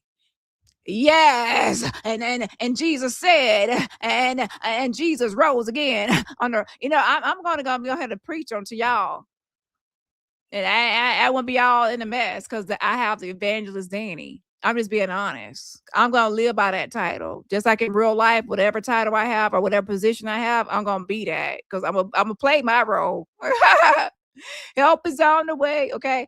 But yeah, I ain't on here as nothing but Dani, child. So that's what y'all gonna get. But if I slapped on the title, believe me, I'm gonna act like the title I got. So Val, you gotta act like your title, or you ain't gonna be respected if you don't. And that's simple as that. So stay in this sector all you want, but if you want to be respected as evangelist, acting like the way you do it, you ain't gonna never get that. You're never gonna get it. It's never gonna happen. And don't keep on bragging me into anything with you all mad because everyone's saying remove the title because you ain't acting like the title. It is what it is. That's the point of titles. Titles give people some sort of information about you, of some sort of expectation. If you have doctor on your name, or if you're a pastor or a preacher or a nurse or anything, if you go to a hospital and someone is a nurse, you're going to expect them to be acting like a nurse, at least at that hospital. If they're a doctor, you're going to expect them to act like one. If they're a receptionist, you're going to expect them to act like one. Transporter or whatever, they're going to expect them to act like one. Whatever position or role they're assigned, you're going to expect that kind of, them to act as that role. That's what titles are for. It gives people to know what to expect from that person. And with the evangelist, we are going to expect an evangelist. And if we don't get that, people are going to judge you. And does it suck to be judged? Well, yeah, but that's the reality of the situation. If you don't want to be judged, take away the title. People are annoyed because you want the title, but you don't want to act like the title. And that's annoying. And then you get upset when people don't respect you. So should Val leave this sector?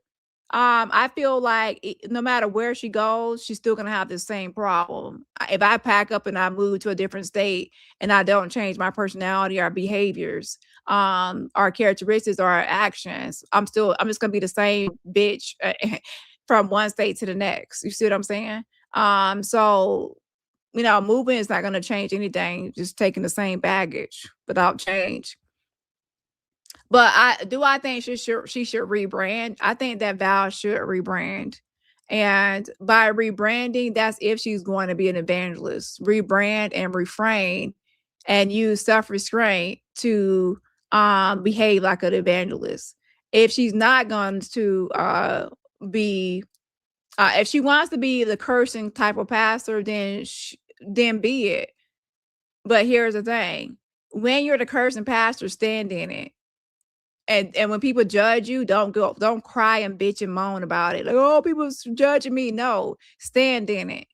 So I'm gonna be the cursing pastor. Who don't like it, I'm standing in it. Stand in it. People don't like you complaining about something, and then that's annoying. So stand, whatever you decide, just stand in whatever your decision. So I think she should rebrand and then just be evangelist and learn how to act and conduct herself by the ministry. Otherwise, if she's not going to do that or willing to do that, then just take away the title and just be Val, and then you'll have more freedom to just be all in the mud with the rest of us. A mess. Okay. So anyways, 12% says still thinking about it, and 32% says don't care either way. Right now I'm saying, I think a lot of people are feeling like they're not gonna really care. Like Val gonna do what she's gonna do anyway. So why should I even weigh in, or my opinion?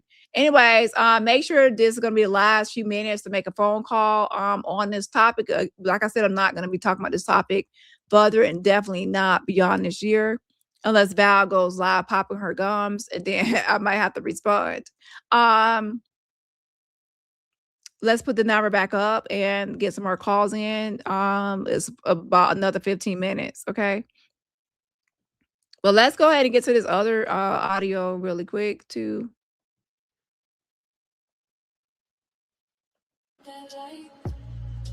That's the honest to God truth. That's what he said. Wait, 3 months to live or 3 years to live? He said 3 months, but the prognosis has been anywhere from 3 months to 3 years, depending on the patient. Because PML is a brain disease.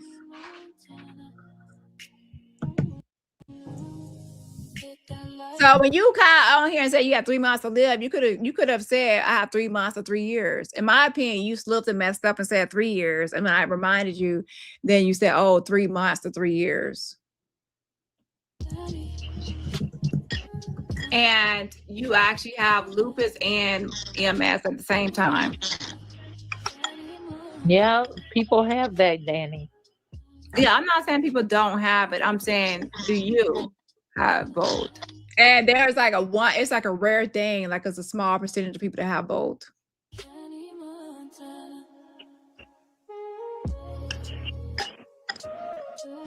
I'm saying, do you have both, Val? Yes, I do.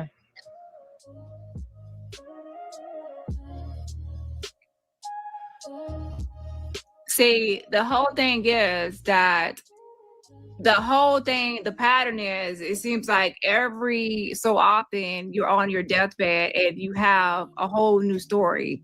And the whole brain thing and the PML, that's not making any sense. And then now you're here, and then in between time you're having this other hospitalization. You're in the hospital for this and that, and then that whole situation goes away. So what's the current status of that? The whole situation hasn't gone away. The current status is I still have the JVC blood disorder, and I don't have PML. That's the current situation. It hasn't gone away. Nothing that I have, not the MS is still MS. The rheumatoid is still. I still take all my medications for all these things. They don't go away. I just don't talk about them. They don't go away. But you forgot that you put hashtag Parkinson's too. So you forgot about Parkinson's. That's a major thing. And if there's no cure, so you keep from forgetting that you put that.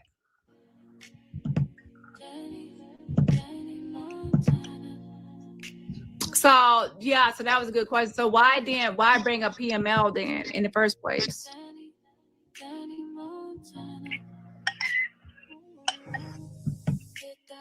I don't know, because it was something that was talked about at my doctor's appointment, and on my channel we talk about everything, so I brought it up. So I'm saying your doctor brought it up or you brought it up? My doctor brought it up, and so that night on my live, I brought it up. So now I'm not supposed to discuss my life on my lives?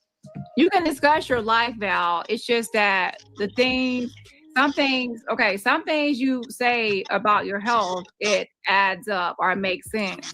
And then there are some things like the stroke and the flatline, and even this 3 months to live, and then now 3 years, 3 months, 3 years, that doesn't make any sense. So what we're saying is, in this sector and in this phase, people want to support people and be there for people, but only for real health issues. We don't want to every few months that you're on your deathbed or there's some sort of near life or near, you have people think that you're out of here in 3 months, and that's not the case. You think you had a stroke, you're not having a stroke. Can you mute? So people are thinking you're having a stroke, you're not having a stroke. You have 3 months to live. It's 3 months later or so, you're still here. You're flatlining. That's not true. So no one's going to really believe any near death experiences anymore. I'll be honest. And that's unfortunate, but that's what happens now. So all of the near death experiences that you said, most people are not believing that at all, because the stroke, not real. the flatline not real, and then 3 months to live, you're still here, and then now I think you said 3 years, and then 3 months, then 3 months to 3 years.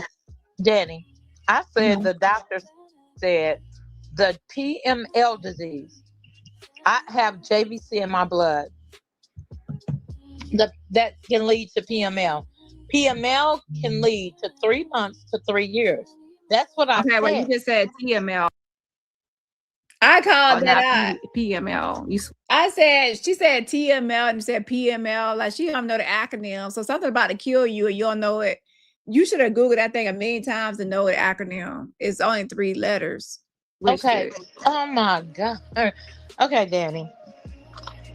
So see, now I'm not even allowed to get letters out of place.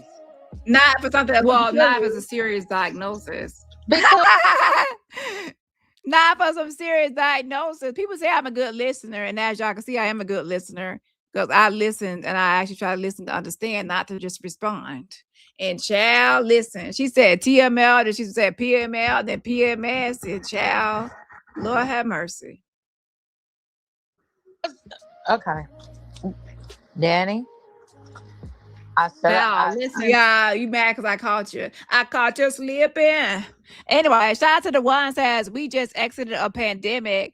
There was a lot of death. People are still trying to recover and deal with the emotions of losing loved ones. Insensitive. Yeah, exactly. It's a serious thing. And child, I'd be so mad. Like the people that were really, really close to her, they were really impacted by her lies because those people actually were like really close enough to like, oh my gosh, like you know what I'm saying? And she's dumping a lot of stuff onto them, like I'm just had a stroke, and then having them like cry. Like I'm so mad. Like one of my relatives, our friends called me and like, I just had a stroke. You know what I'm saying? I'm like, oh my gosh. And then later I found they lied. I'm like, what the fuck? You lied. You didn't have a script. You made it up. Like, that's crazy. Like, who does that? That's sick too. And then on top of that, you'll be like feeling sorry for them. You might send them some money or you might, I don't know, you whatever you'll do, right? And then later to find out it's fake. That's fraud, it's phony, it's fake, and it's weird and it's twisted.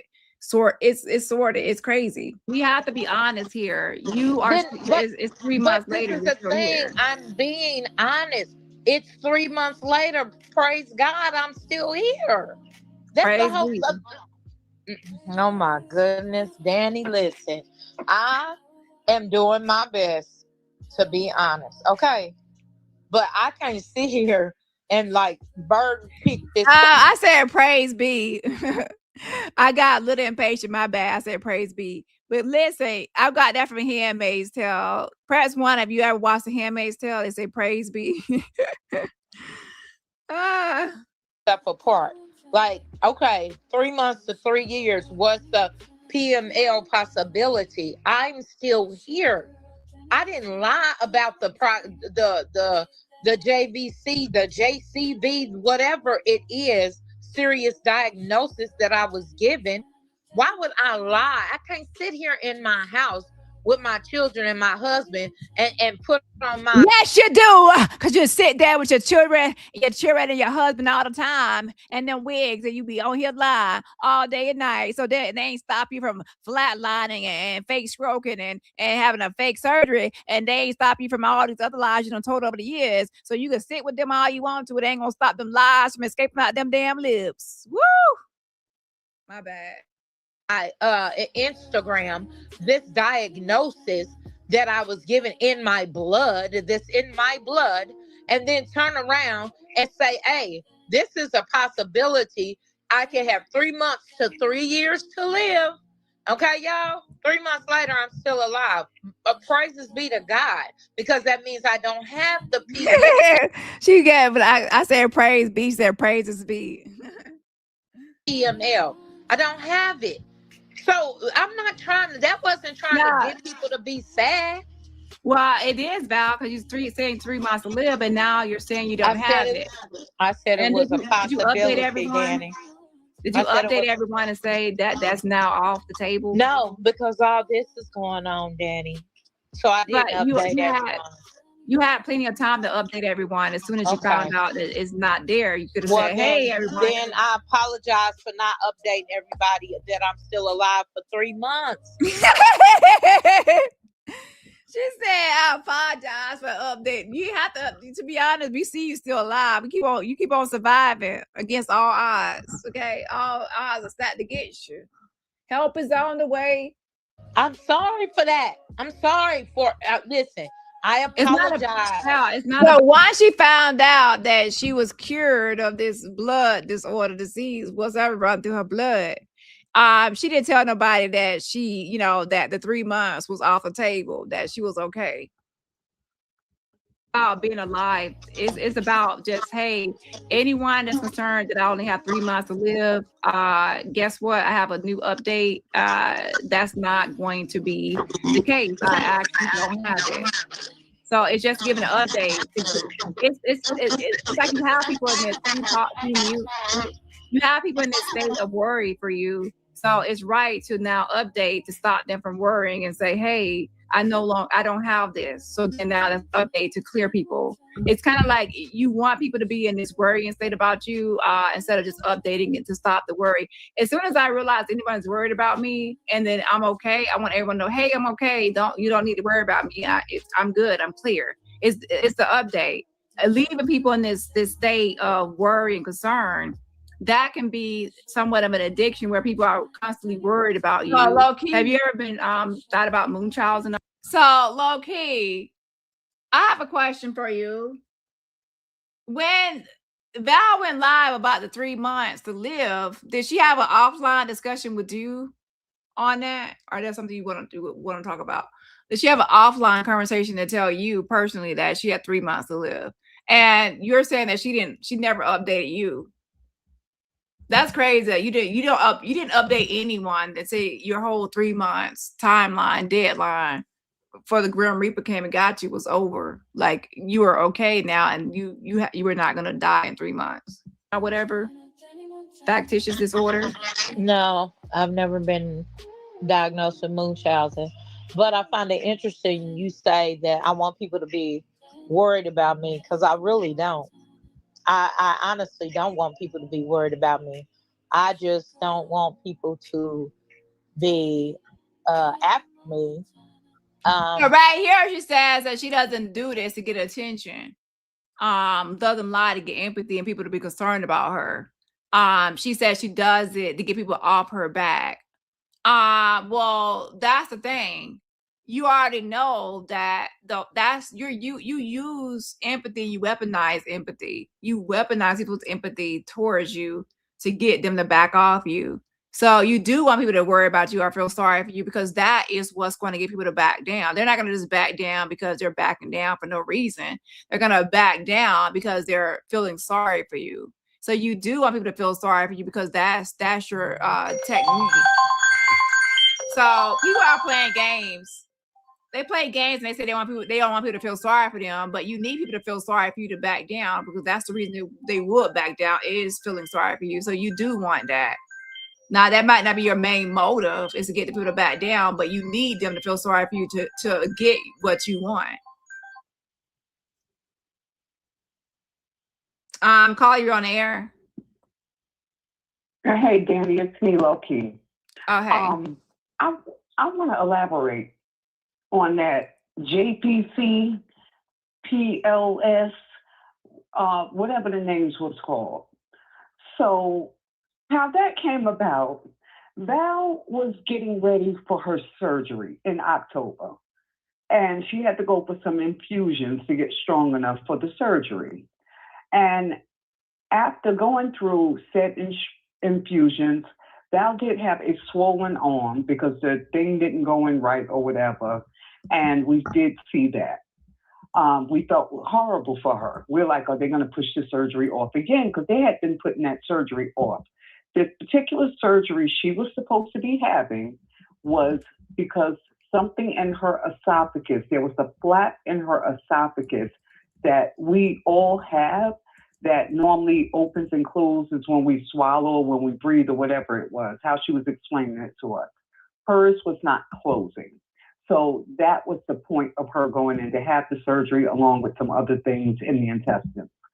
So as she's getting prepped for that, she called us one night to say that while she was there getting the infusions, they were doing blood work, her doctor called her and said they found something in the blood work that was based on the medication she had been taking for her MS. That medication triggered this JBC. I could be saying the name wrong, but whatever that death sentence she was putting on herself, that MS medication triggered that in her system. And she's saying we all have this in our system. Certain things can trigger it off with certain ailments you may have, certain medications, what have you.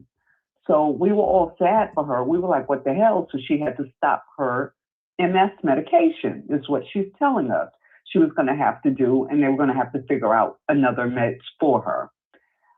The next day, she went on live and started to talk about it. And we were like, what the hell? She went in more in depth when she was on the live about how long she would have to live, saying that, most people that have that disease can end up passing in 3 months' time because it's attacking your brain. It's eating your brain away, or some way that she described it. So we never talked about it anymore. After that day, we didn't talk about it anymore. It has never come back up. And so now I'm sitting here hearing this interview, and the way that she's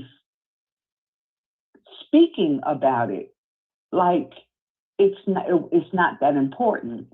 But it was important that night, Val, when you called us and had us on the phone, worried to death. You're saying you don't want people worried about you, but you know I'm the one that's worried about you the most.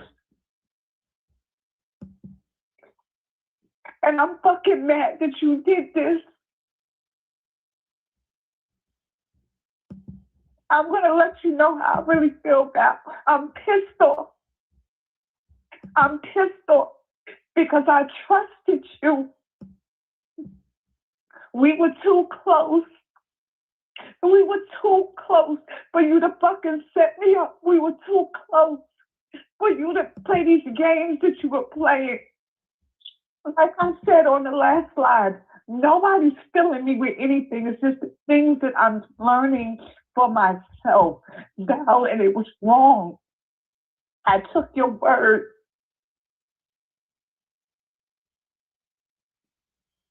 I took your word. You helped me through some things. I helped you through things. Our families interacted. You were a big help when it came to my son.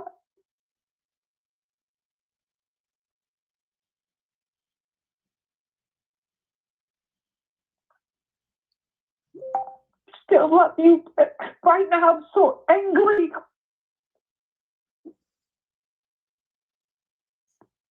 And yeah, that's wrong for her to say, oh, I don't want anyone to worry about me. But that's exactly what you're actually doing, is causing people to worry, and especially the people like you that are closest to her. Every day we spoke. Every day I checked on Val. Every day I wanted to know that Val had a good day and things were getting better for her. But Val, I think you're doing better than me. I think you're doing better than me, and it's not right. So this is why I'm taking a step back, because I need to focus on me. And if we ever revisit this again, I need you in a whole different space. A whole different space. You have to not come on here with medical emergencies. All the times I would tell you, do not hit those panels.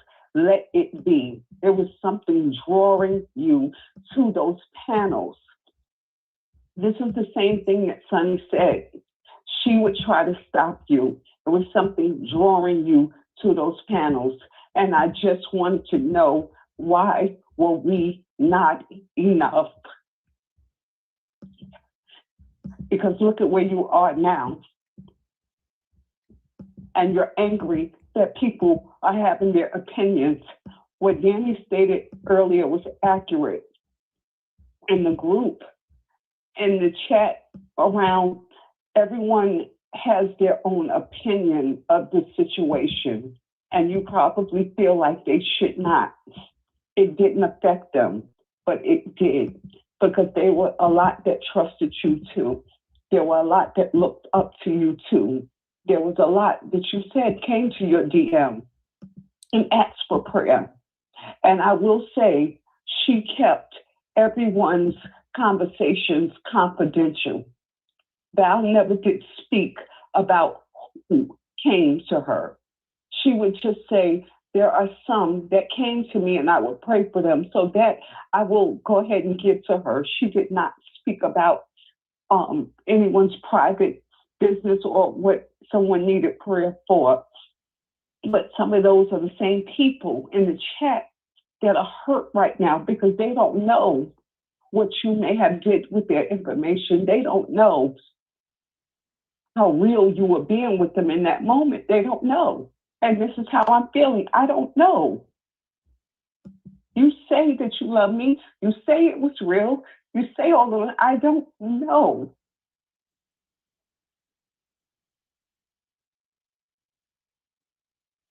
And that's the whole thing. We don't know what's real and what's fake with her now. So that's why I said, for different people, there's different levels, or very, like, how close different people were to her, based on relationship dynamics or things like that. So people have to have time to process everything. And I will say this: while people are processing, it's best to keep a distance, because trying to stay close to someone while you're trying to process all this will take a toll on you. And also, I talked to you already.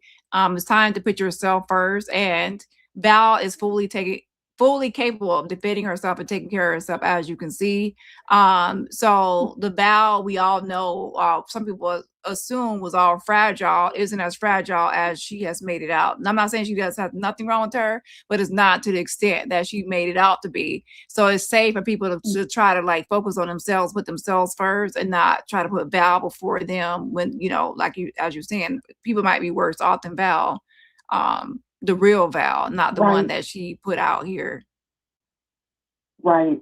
And I am definitely the type, and this is why I can't speak to her right now, because when I decide to deal with a person, if I dealt with any type of betrayal or what have you, I need to go into it knowing everything that was done to me and figuring out what I'm going to forgive, or if I could move past that, because I don't like walking back into a friendship, any type of relationship, with a grudge or reaching back to what happened. It's always something I want to move past and definitely process that. So I can't, that's the other thing she's not even getting. I can't talk to you now because things are still coming out, Val. My brain is still processing some things that have gone on, and I'm questioning them. And I don't need you to answer them because they're right in front of my face. There are things that we have dealt with behind the scenes that are now starting to play in my brain. So again, this is no one filling me with anything. This is me understanding what you have done. And I will say it again, I don't hate you. I actually still love you, and that's why this hurts. I am grieving a friendship and a bond that I had with this woman. And I think this is the worst friendship breakup that I've ever had here on YouTube, because of the trust that I had with you. We were close. very close. So I just hope that you learn from this, Val. Just learn from it, please. So that way, if you meet someone like me again, if you meet someone like Dani again, if you meet someone like the subscribers that you had, you will appreciate them and you will know not to do this again. Because it's wrong. And here's it's the going to thing. take us time. I would say this. I feel like you are someone who really sees a lot of hope or potential in Val to possibly give her another chance one day.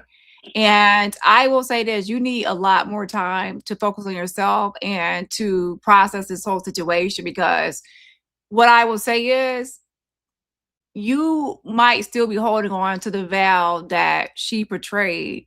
You need to process it and actually go through everything in your mind and sort out what's real and what's fake. And then at the very end, see what's left of Val as far as on the real side. You know what I'm saying? Because right now you don't know who Val is, because you're still like, this is coming up, this is coming up. Oh, that's fake, that's fake. You don't know Val. Like you know who she portrayed herself as. But you don't know who she really is and her true story. You're still finding out every day that some stuff is fake or whatever, right? Or so you need time to actually, at the very end, you might realize like, wait, this street might actually be a stranger and not as close as a friend I thought. You know, so I would say you need time for yourself. Enjoy your family, enjoy the holiday, focus on your own self and your own thing, and just, process this whole thing. And until you can actually say who was Val and answer truthfully, like what's real and what's fake and who's really Val, then, you don't really know her as much as you thought. It's true. And that's true. And that part hurts too, Dani. You know what I'm saying? Mm-hmm. So either which way we look at it, it hurts. It hurts. But I appreciate it. And I'm going to get down and find me some tissues. Y'all don't have tissue in the chat? Nobody got about to ask damn Nightbot. You don't carry tissues? I need to add it. But yeah, so it's a situation where, to be honest, like, this is like a friendship, but some people use people and they play people, and it can happen in relationships and it happen in friendships, and you were used, to be honest. And a lot of times in those types of relationships where you're used or played or toyed with, you actually believe that it's actually real until you realize, oh my gosh, they played me the whole time, or they were playing me or using me. Is not real. So then you have to actually deal with that breakup in that way of knowing that it wasn't, they really didn't have good intentions. Now, I'm not saying that someone is all bad, but I'm also not saying they're all good. And that's where you have to process it to see what was all good and what was all bad and what was actually real and what was manipulation. So you have to process all of this. So give your time to process. And it's also holidays. And that will also give you, more of an excuse to give yourself time to, hey, it's the holidays. Let me just enjoy my family or my other people, Yeah, I definitely do. I definitely do, because we have big days coming up, Lord. But I appreciate this. And I also want her to know that no one is just fighting for me. They're fighting, they're trying to get you to see the situation. I just happen to be the vessel that you passed that live through. It could have been anyone else, and their names would be called down. The point is, you sent me with a lie. You set up, you orchestrated a whole 3 days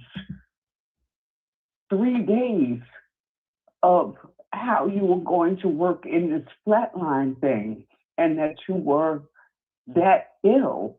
It's deep. This is deep. This is nothing surfacey. This is not, you had a cold. Okay, it was a sinus infection. Okay, you had to go and have your in the hospital for a drink. This is death. You spoke about death. And like another caller said, there is power in the tongue. You keep playing those games, these things are really going to happen.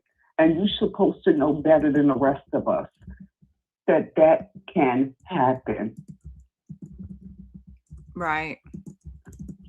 I'm gonna pray for her. But I tell you, I appreciate it, Danny. I hope you guys all have a good holiday. And yeah, I do. I got a lot to process. A lot. Well, take your All time. I right. mean, just take your time. Thank you.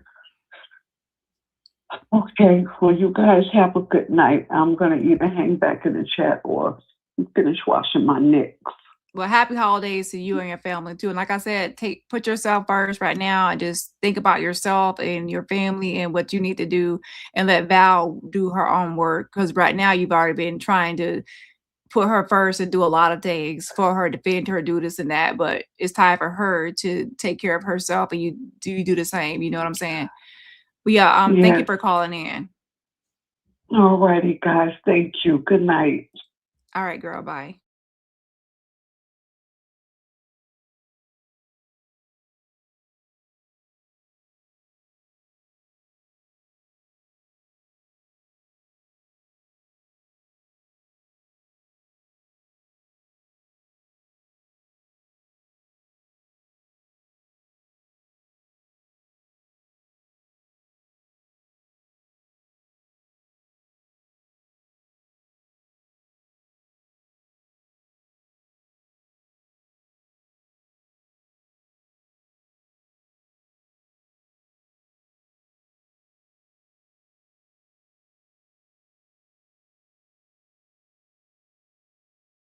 Like a author show cafe contest to wrap up the end of the year. I'll think about what I want to do, but I got to try to give y'all a heads up. We might actually do like a poetry contest. Who all write poems? I might do like a poetry contest or a Christmas rap contest. Something for right before Christmas or some sort of game. I'll think of something. Anyway, shout out to Oneida. Says this is great that you are calling this out and making her take public accountability. This is needed. It's needed for her, but obviously it's not helping because she is still lying. Shaking my head. Yeah, we will see what's gonna happen. But I appreciate the fan funding super sticker, and everybody else, remember, support my channel for free just by what? Like button. So let's go ahead and see if we get one more call. Hey, is OG Patrice in the building? Shout out to OG Patrice. Hey, happy holidays. Yeah, prayers out to Loki and her family. Definitely not a good feeling to be used or played or toyed with, a part of someone's internet games, especially someone you thought loved and care about you, and then they're just sitting there playing games with you. It's not right. But let's go ahead and take some more calls. Hold on.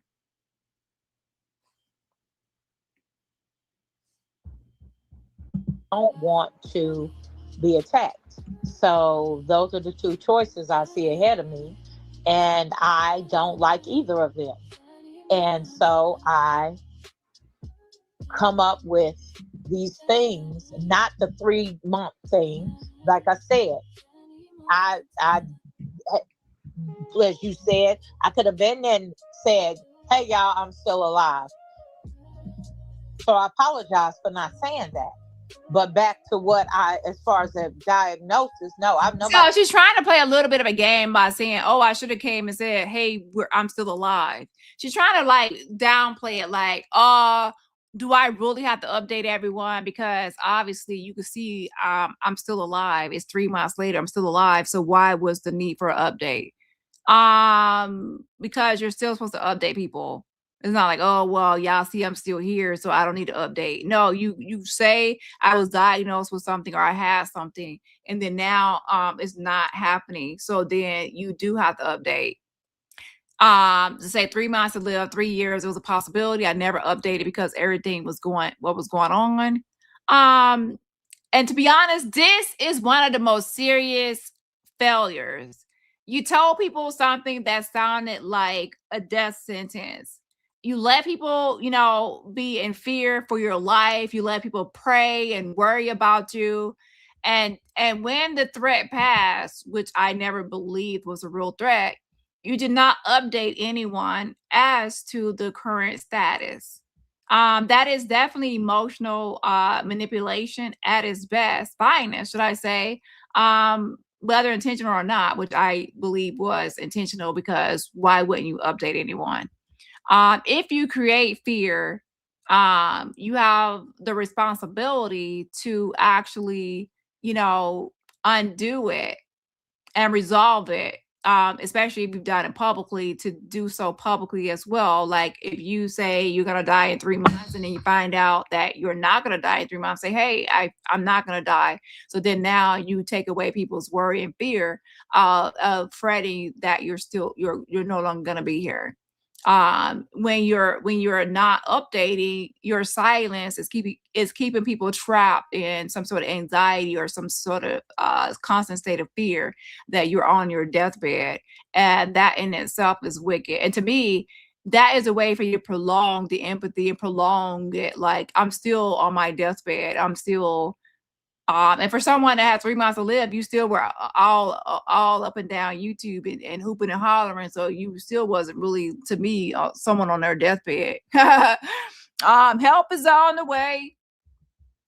Nobody's ever told me I had Munchausen or Munchausen by proxy or whatever else it's called. Nobody's ever said that to me.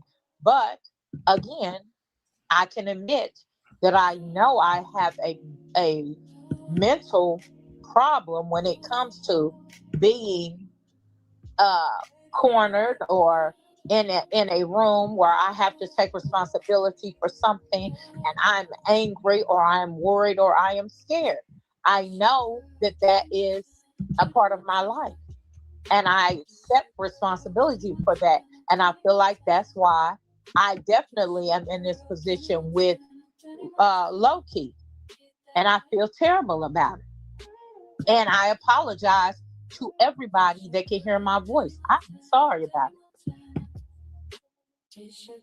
Yeah, and that's just it's just to ease other people's minds, that if you give one update where it's mute, if you give one update to where it's really like you're on your deathbed, and the moment you realize you're no longer on your deathbed, to now update the same audience that you told the first thing to say, "Hey, I'm okay." So then that stops people's worrying or concern about you. Because I'm sure some people were never updated on, "Hey, she's no longer having 3 months or 3 years left to live. She's okay." So I have a question. Can I actually add Sharon to the or not to the panel? She had questions for you about one episode. Okay. Hey, Sharon. Hello, can you hear me? Yeah, I'm going on Okay. mute. All right. Hello, Val. Okay. Hello. Okay. You say you don't remember a lot of stuff. And of course, we've always gave you the benefit of the doubt about your memory. But however, we remember a lot. Okay. We're going to go back to the Dr. Blue situation, because Benz and I were there even before Hear Her came over there. Okay. I'm gonna try to go as fast as I can with the whole story, because it is a little bit of a long story, hopefully not too long. Okay, the beginning, how you came on here, on Dr. Blue's radar was Dr. Blue could not stand Marcella. We didn't know why she couldn't stand Marcella, but Marcella and Schoolboy were the only two people she would talk about sometime. Most of the time, her subject was about other stuff. Now, how you came into the picture was, and this was before you went in your coma. Okay.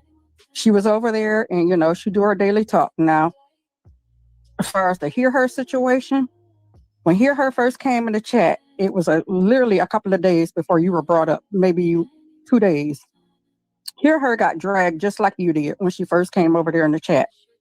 And nobody over there, everybody was calling her the basement and everything. And Dr. Blue was like, "Where are you talking about the basement? I don't know nothing about that. I don't even know about Marcella. All these people start coming over here from another sector." So basically, I guess her and Hear Her talked in the background. But when Hear Her first came over there, because Benz and I were in the chat, because we had already been over there, and there was a few other people from this sector that was over there too.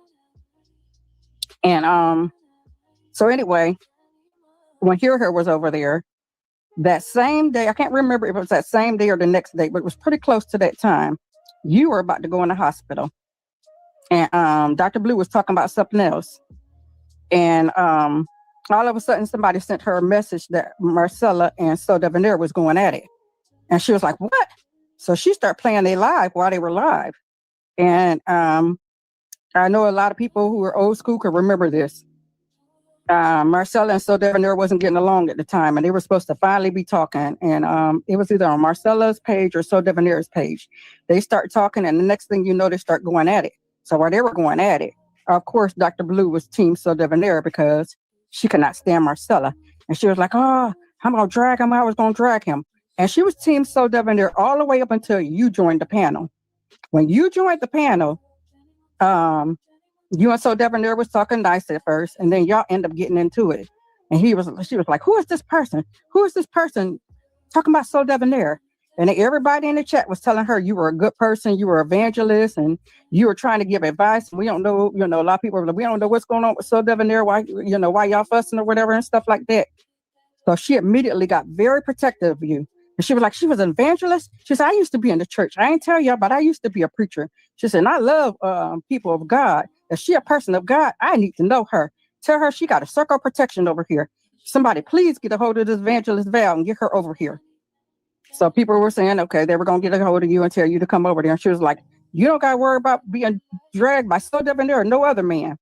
Now, what made her turn on you was, and this is where Hear Her definitely 100% had something to do with it. When people were trying to get a hold of you, that first day she went to protecting you, the very next day, she plays this video. And she was like, okay, now I'm going to find out more about Evangelist Val. She ends up playing the Sunny video. You guys remember that video when you was on the panel and you cussed Hear Her out. And that's the day you said you could buy her whole block and stuff like that. And you was cussing her out. So Dr. Blue was like, who is this person? I thought you said she was evangelist. I never heard of a cussing evangelist. Are you serious? You guys telling me she good? So she immediately got upset because she couldn't wrap her head around why you cussing and going off on Hear Her. Not that she was Hear Her's friend, because she just dragged Hear Her 2 days before, but they probably made up. You know how Hear Her is. They most likely made up in the background or whatever and stuff. But Hear Her definitely sent her that video. Because all the videos you had did, instead of her going to your channel, she start watching that. So that made her automatically. Again, a lot of people want answers from Val. And Val, I know you're out there. As far as the past and things that happened in the past, what was real and what was fake. Some people want these answers. And to be honest, I don't think Val is going to admit that that situation was fake. She's going to still say it's real because of the level it went to and the people involved, such as Dr. Blue and others. So I don't think she's ever going to admit that and confess to that. So I think if people are expecting Val to confess to more stuff, I think that I wouldn't hold your breath. At this point, some things are just going to be left at we speculate, or we guess, or we assume, and we, as a group, as a consensus, we can say, hey, well, that was fake too, that was fake. But we're not going to actually have a receipt. And I think people are looking for a confession or some sort of resolve or get to the bottom of that situation.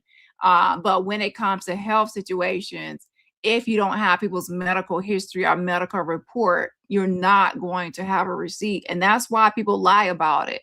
People lie about illnesses because they know that the only way to really dispel it and call it out is to have a receipt and then to request their medical records. And the moment you do that, oh, no one should be sharing their medical records. No one should be sharing their my chart. That's no one's business. You see what I'm saying? So that's why people use medical stuff, is because they know it's hard to get a receipt of people's medical condition or health without backlash or without, there's no way to get it. And no, that's one thing that you cannot request yourself. I can't call the hospital like, oh, I need medical records. So then that's why people use that. If people lying about certain things like crimes and stuff, then maybe, but medical stuff, that's a little bit different. But I'm gonna do like 5 more minutes for a call, and I'm gonna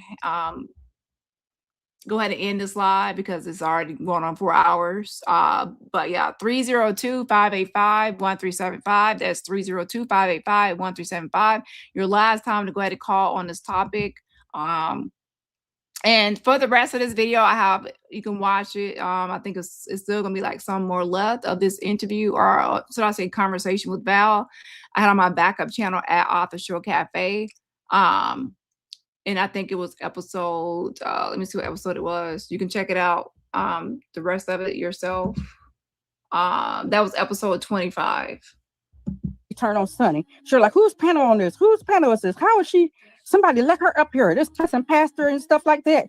So then the very next day, we thought that, because she cut her live short and she was like, I'm so upset. I can't even watch no more of this. So the very next day, she said, okay, now we're going to find out about Sunny. And people was like, Sunny's a good person. People saying the same thing. Sunny's a good person. She don't have anything to do with it. Just because she was on Sunny's platform. Anybody who was old school knows Sunny don't tell me, tell the people and stuff. And people were trying to tell her she was good. When I walked in the chat, I just said hello. But when she started talking to Sunny, I went back in the bushes. I was like, oh, heck no. And at the time, Benz was your mod, Dani. So I figured that Benz would tell you everything that was going on, since Benz and I was right there in the chat and the other mods was in the bushes. So that's when she proceeded to drag not only Sunny, but drag you. Not only you, but drag you and Sunny that night. I think it was that night. Yeah, it was nighttime. That's when your son came in the chat, or allegedly your son came in the chat and said you was in a coma and stuff, and saying, and people thought it was you because it was your icon. It wasn't a different icon. It was you, your thing that came in the chat. And then you was like, why are you over here? He was like, why are you over here talking about my mom? Now, the thing we couldn't wrap our head around is if you're, you're in a coma and you're going through this. And I've been in a hospital. I've been in situations. I know other people have been in bad situations and stuff. As many people that was over there rooting for you at the time, a whole half a sector rooting for you. Why would you have your son go to immediate enemies chat to say, stop talking about my mom, leave my mom alone? Because that wasn't, and we just couldn't understand it. And one of the mods pointed out that it looks like your type of writing, just like Dani just Yeah, so the thing is, a lot of people don't, but Val, a lot of us don't believe that a lot of these stories. I'll be honest, I don't think any of your medical emergencies that you had on this YouTube were actually real.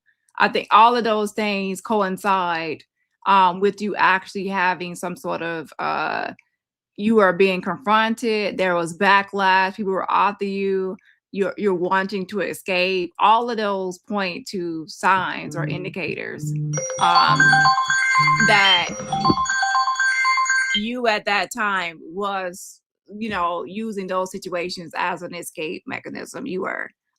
You were. So I don't believe that really was really a thing. However, there is no receipt. Now we could go to the archives and try to see if we could figure something out, but ultimately, without her medical records, there's no way to dispel it. You know what I'm saying? So we can just say, hey, Val, we're not going to believe you unless you show us a receipt. And then it'll be on her that if she wants to believe, to show a receipt. Otherwise, we're at a standstill. Hold on. Carly, you're on the air. Hi, Dani. It's Chillax and Chica. Hey. Hey. Okay, can you all hear me okay? Yeah, go ahead. Okay. So I'm going to be very upfront and honest about the fact that when it comes to Val, I just don't have any concern for Val. Do I hate Val? No, because she's not important enough part of my life for me to have that strong of a feeling about her. Do I like her? No. So I know a lot of people have come up and said things regarding Val. I would rather say something about the people who have been supportive of or worried about or concerned about Val. To any of you all who have done that, and right now you feel hurt, you feel confused, you feel used, whatever negative feelings that you have, I just want to make sure you understand you have done nothing wrong. You wanted to be a kind, compassionate, supportive person, whether you were a true friend whether you were just a concerned subscriber, whether you were just someone who happens to follow different channels in this particular community, and you happened to run across hers and you heard about what was going on with her, and you just felt compassion for her. There is nothing wrong with the fact that you felt compassion. There is no part of you that should feel guilty or feel like you were not intelligent or that you should have spotted it a mile away, because in the end of the day, you were just trying to be a good person. And that says more about you than it says about her. Sometimes we run across people who feed off of that kind of energy. And when they do, they often latch themselves onto people who give off that energy. It does not mean you stop being the kind, considerate, compassionate, empathetic person that you are. You never change who you are because somebody else had a negative impact for you. You stay true to who you are. You do not beat yourself up over this. You do not prevent yourself from enjoying your life with the other people in your life who do care about you and do treat you well. You also don't decide that because of this bad experience, it means you could no longer have that compassion for any other person. Because there are good people out here.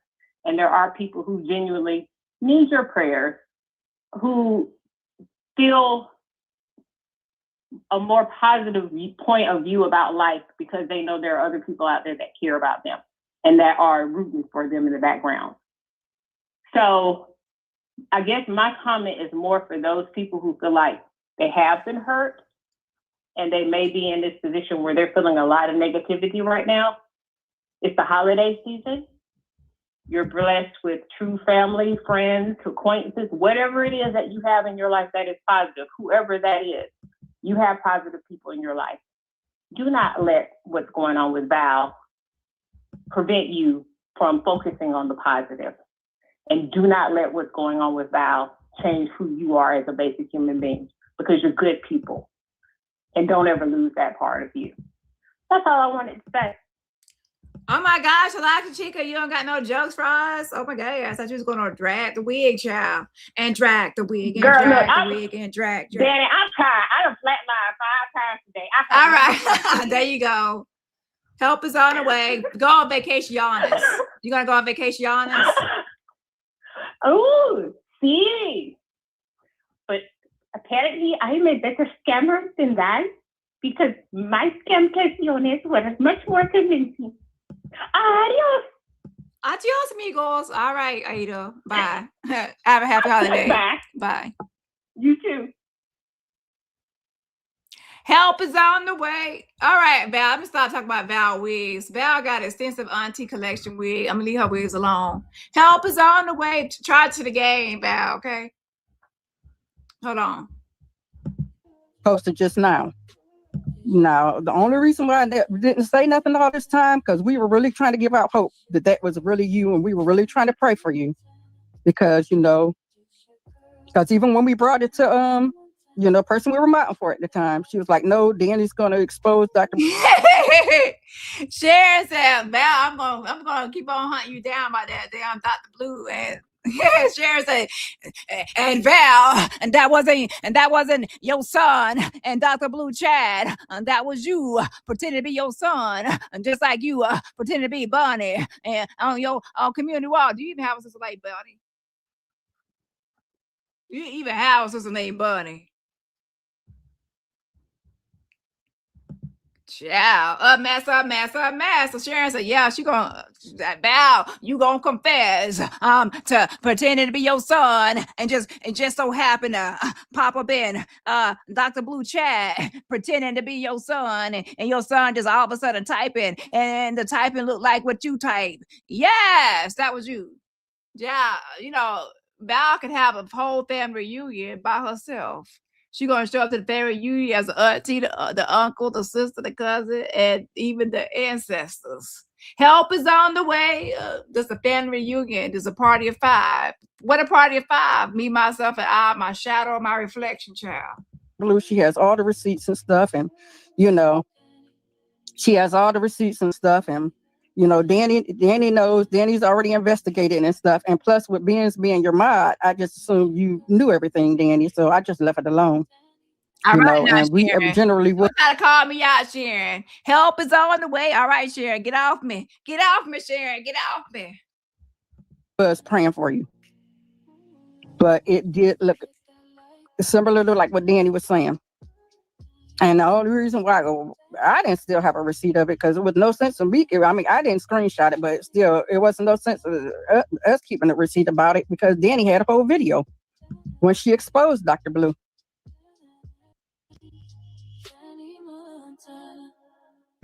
So do both of you remember any of that time?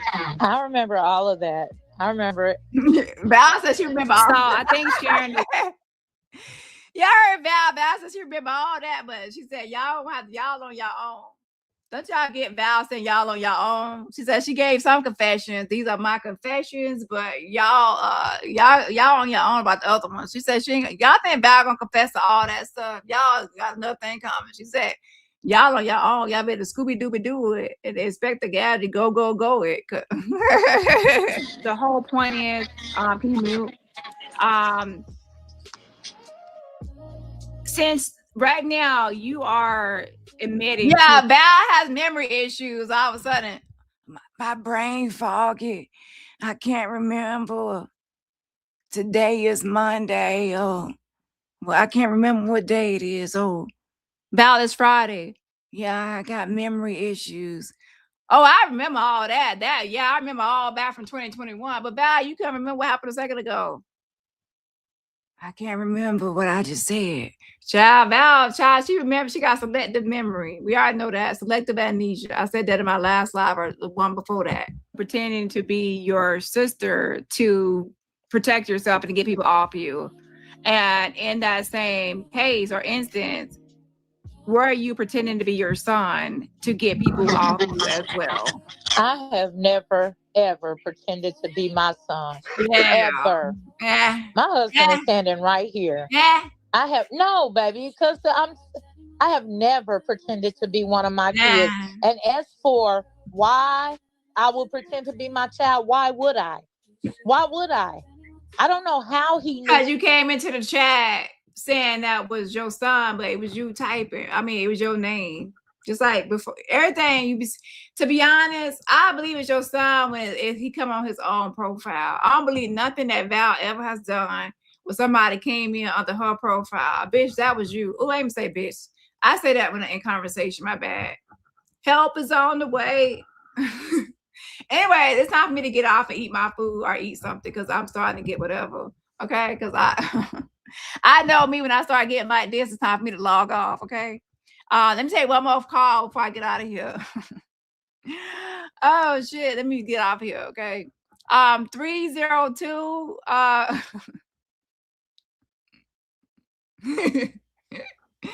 let me get off here because my other side coming out. 302 that's how it's good to know yourself, okay? 302-585-1375. The other side less patient, okay? It got it's less patient. My patience has worn off, okay? 302-585-1375. Again, that's the last call for the call-ins. 302-585-1375. Make sure you go ahead and call in because I'm not doing no more Val lives. Help is on the way. Shout out to Lilmore. Thank you so much for the fan fund. And Super Sticker says another solid live. Appreciate the commentary. Thank you so much. I appreciate it. And happy holidays. Shout out to OG Patrice in the building. What's up, girl? Thank you so much for the fan fund and Super Sticker. Mwah, and happy holidays to you and your family. OG Patrice. Yes, yes. I appreciate the support. Shout out to Red Gemini in the building. Happy 2-year anniversary. Says the stroke caused her memory issues. That's not uncommon. Ciao. Val remember what she want to remember, but she be doing that all the time. Like, oh, I can't remember. I had foggy brain. I forgot. She forget everything. But then now on the panel, she said she remember everything back from 2021. Child, her memory good.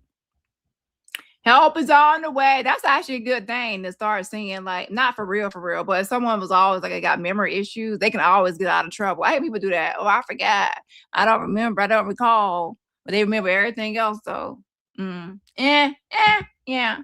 Anyways, last call, y'all. For real, this is I'm gonna give y'all 2 more minutes. I know somebody out there wanting to call, and y'all are the same people that go to the store or the restaurant at the last minute before closing. And no, we ain't got nothing more.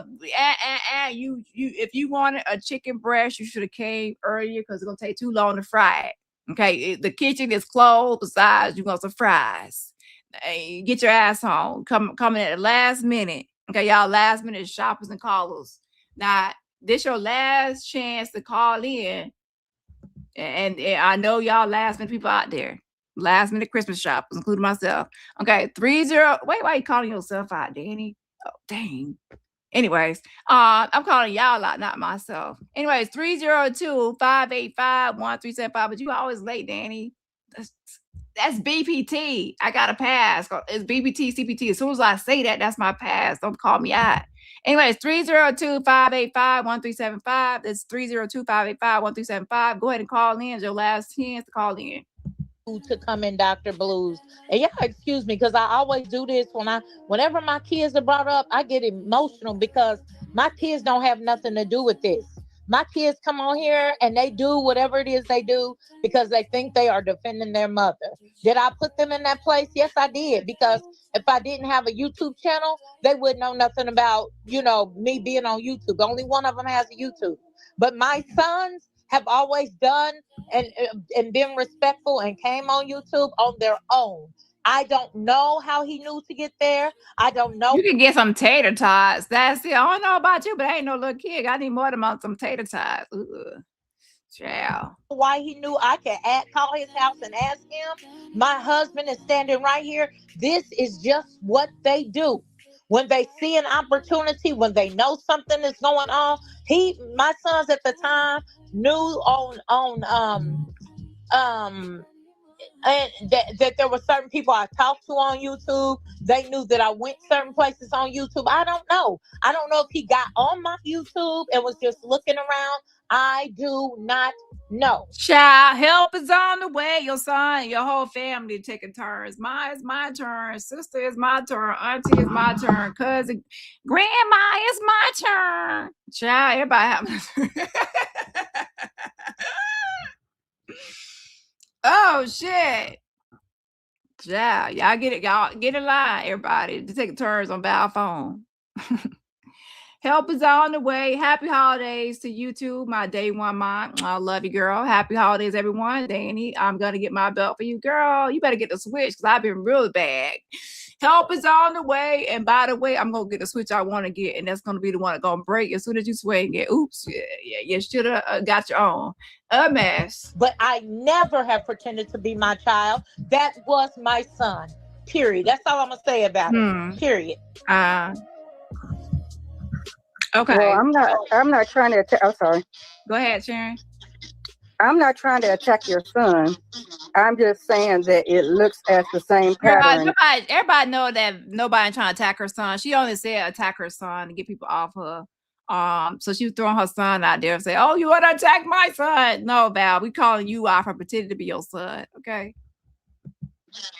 At that time it did, but like I said, I didn't feel like I wanted to personally question you. I used to always feel very protective of you.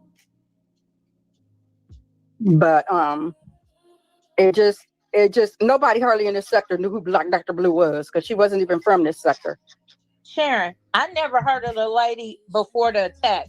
So again, I don't know how my son got there, but this is what I'm saying. I'm not attacking you. I'm not angry with you. It's just that when my kids come up, I know any mother feels this way. I just get, it's just something in me, like, because my kids don't have nothing to do with this. And so I just get agitated because I still have to protect them and I still have to have that wall and I don't care what nobody say. They my kids.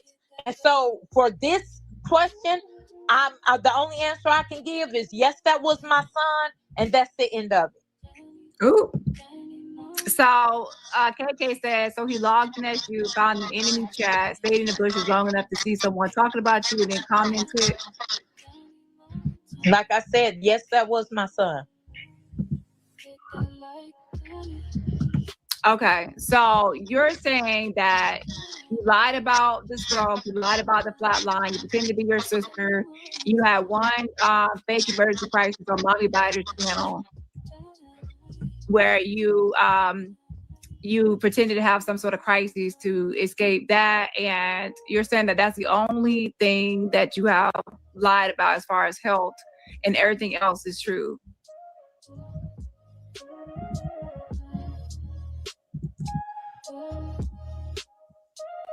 Are you talking? Oh, can you hear me? Now I can. Okay, yeah, I've never had a fake seizure. I've never had anything else be fake here on YouTube. I've never told anybody to do anything for me or sent anybody to do anything for me. Not a friend, not my child, nothing. This right here has been absolutely bonkers, like ridiculous. And Dani, let me say this. Back when that whole thing happened with Snooki, and I reached out to you and I was so upset at what Snooki had done, that was me. I felt good about that because I was like, look at me trying to right somebody else's wrong. Because I felt like I felt like what Snooki was doing was something I would have done. So I felt good about doing that, even So that's the whole thing right there. You are someone that you recognize that some people are making up stories or whatever. And I hate to say it, but I believe that when you versus Stacey B. Now, Stacey B, I hate to bring you up, but that B sandwich story don't make no damn sense. Make a lick of sense.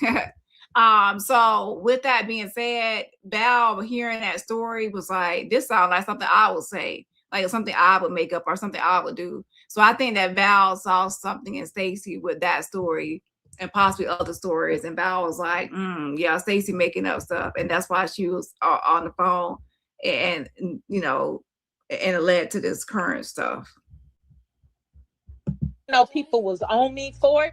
I felt good about it because I knew that I would do something like that. So that's why I thought I had made a turn and I was doing better. But this situation like this, yeah, I see that I need help. I see it.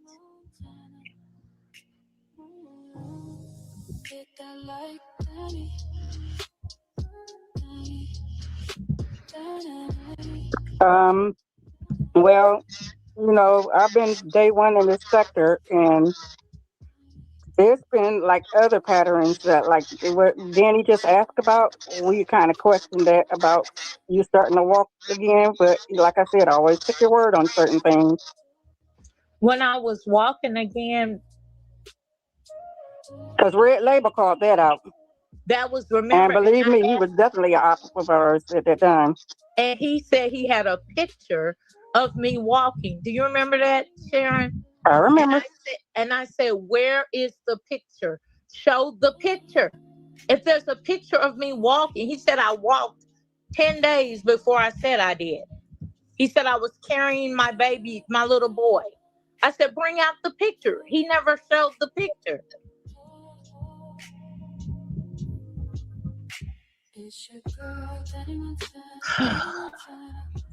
So, is that all you wanted to say, Sharon, about that incident? That's all I'm gonna say for right now. It's enough. Okay. Yeah, I mean, yeah. Thank you for having me. All right, thanks for coming up, Sharon. So, with that being, okay, so it's about to wrap up soon. So let me go ahead and put the number up one more time. Try to finish this out. 302-585-1375. Again, that's 302-585-1375. Said,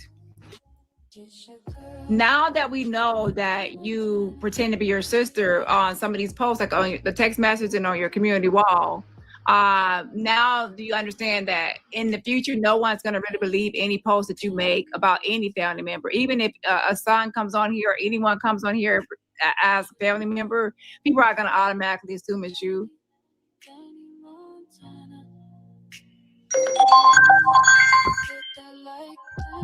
That's when Val started going ghost on me, child. Okay, somebody called in and hung up. 302-585-1375. Again, that's 302-585-1375. Last call. Because it's wrapping up. Because Val about to do her disappearance off my live. So this your last chance to call in on this Val. Because like again, like I'm not gonna keep on with this topic. I trip a dog day to go live.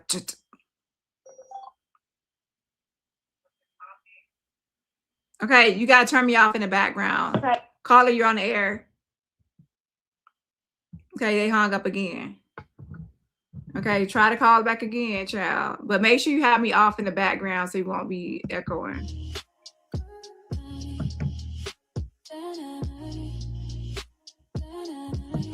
Hello? No. She's on mute.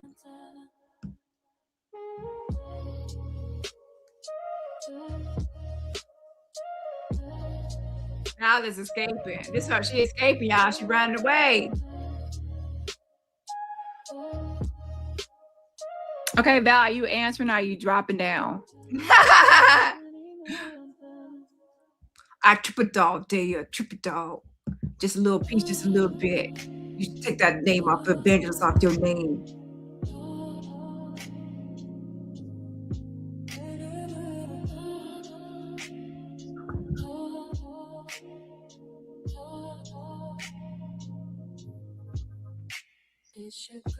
And that's the thing, Val. You have to understand that it's about accountability, and it's like no matter what, people are still going to be wondering these questions. And now, if you like, you know, yeah. Did you hear me? Yeah. Dani! Who was just calling? Go ahead and call back. I know you're going to call. Just make sure you don't have to. You don't have to be afraid. It's just like being on the phone. Just think about you're just on the phone with your homegirl or homeboy or whoever, and just call. Okay. Put the number up again. Yeah. Where is it? Go ahead and make your last call, 302-585-1375, 302-585-1375.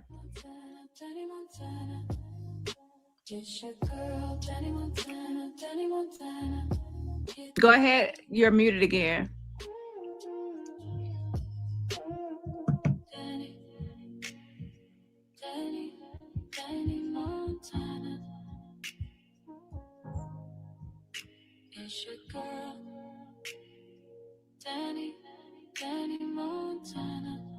So now what I will say, Val, because I know you're still listening, I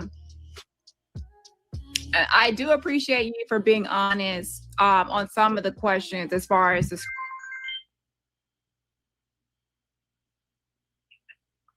call you on the air.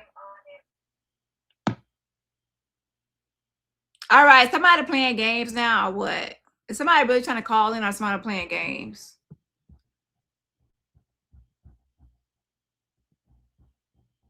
Broke. That you admit that you lied about that. The flat line, you lied about that, and also the that you pretend to be your sister without her permission. So that's 3 things that you actually did admit to.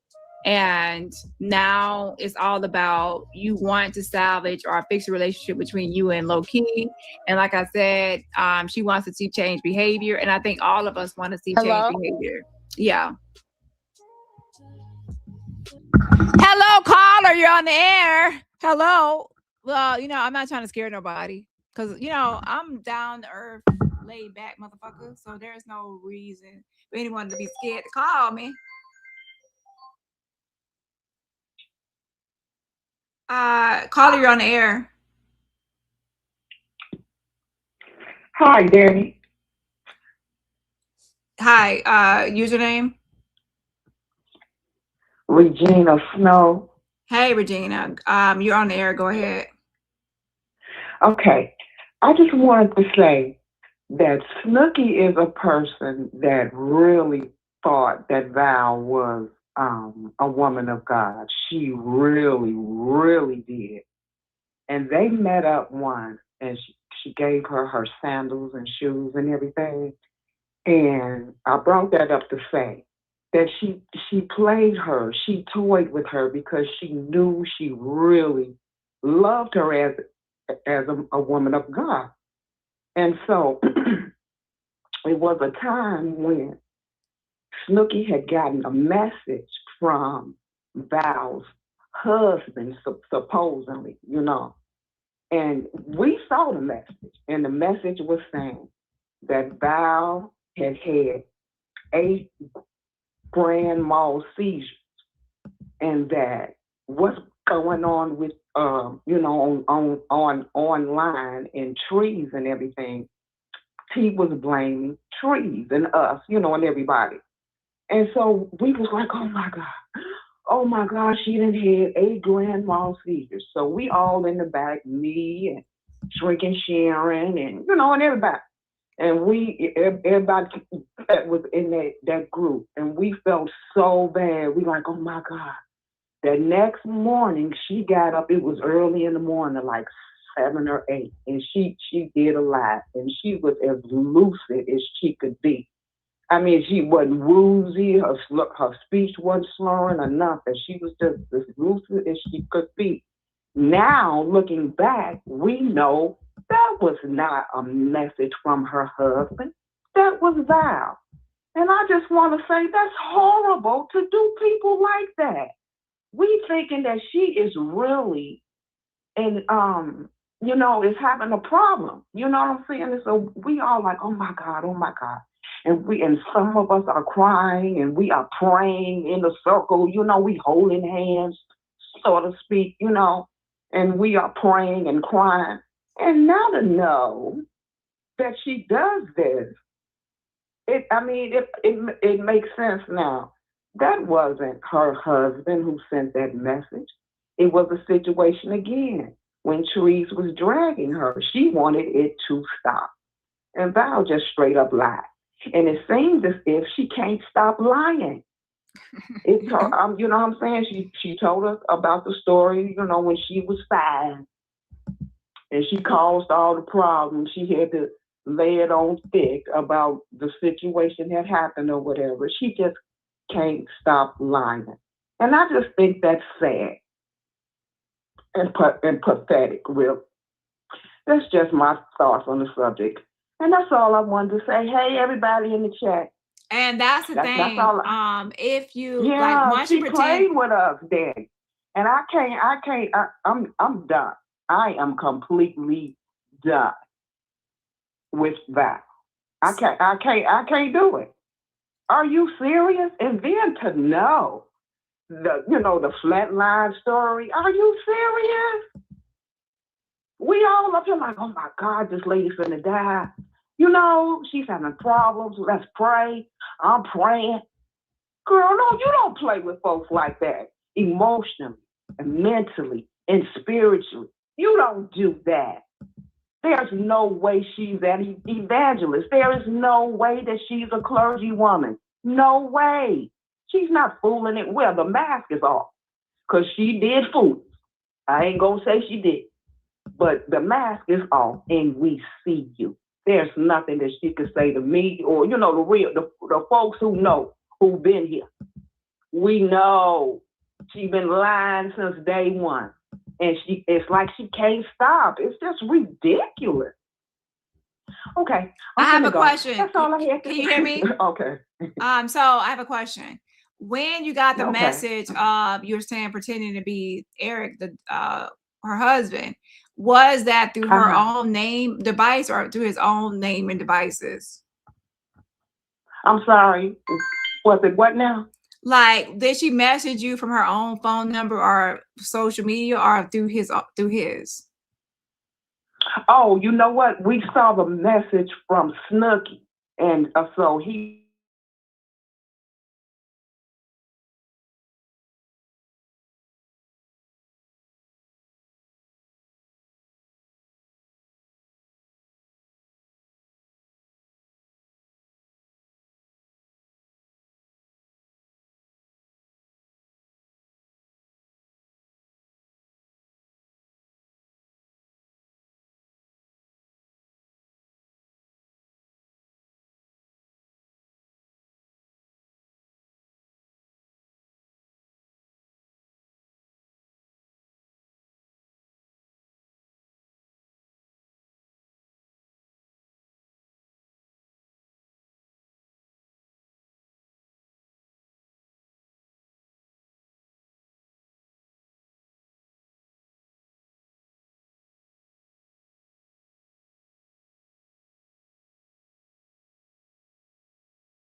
Okay, we're back.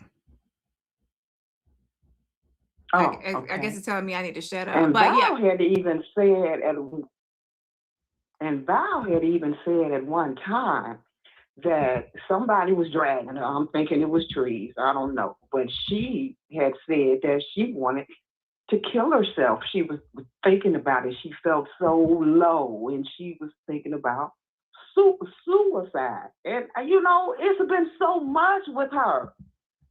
And the ones who've been here, we can't just let it ride. Okay, Val. Okay, we did that for years. We let shit go. We wasn't sure, and we didn't have any proof or anything. So we just and she seems like she's cool or whatever, and we just let it go. But now with everything, we know it. The mask is off. We see you, and it's not a pretty sight. It's ridiculous for your grown ass at 53 to be lying about your health like that.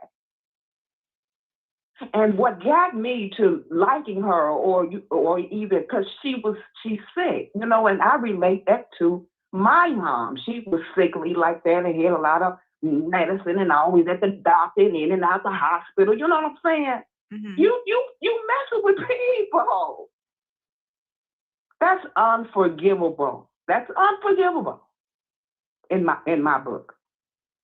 Okay, I ain't gonna stay up here no more. You know what? That reminds me of something too, because I remember one time, I can't remember, I have to talk to somebody about it, but Val was talking to, I think, Goodford, and telling Goodford that I talked to her son before.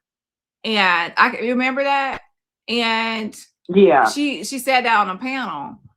But I have not talked to Val's son. I remember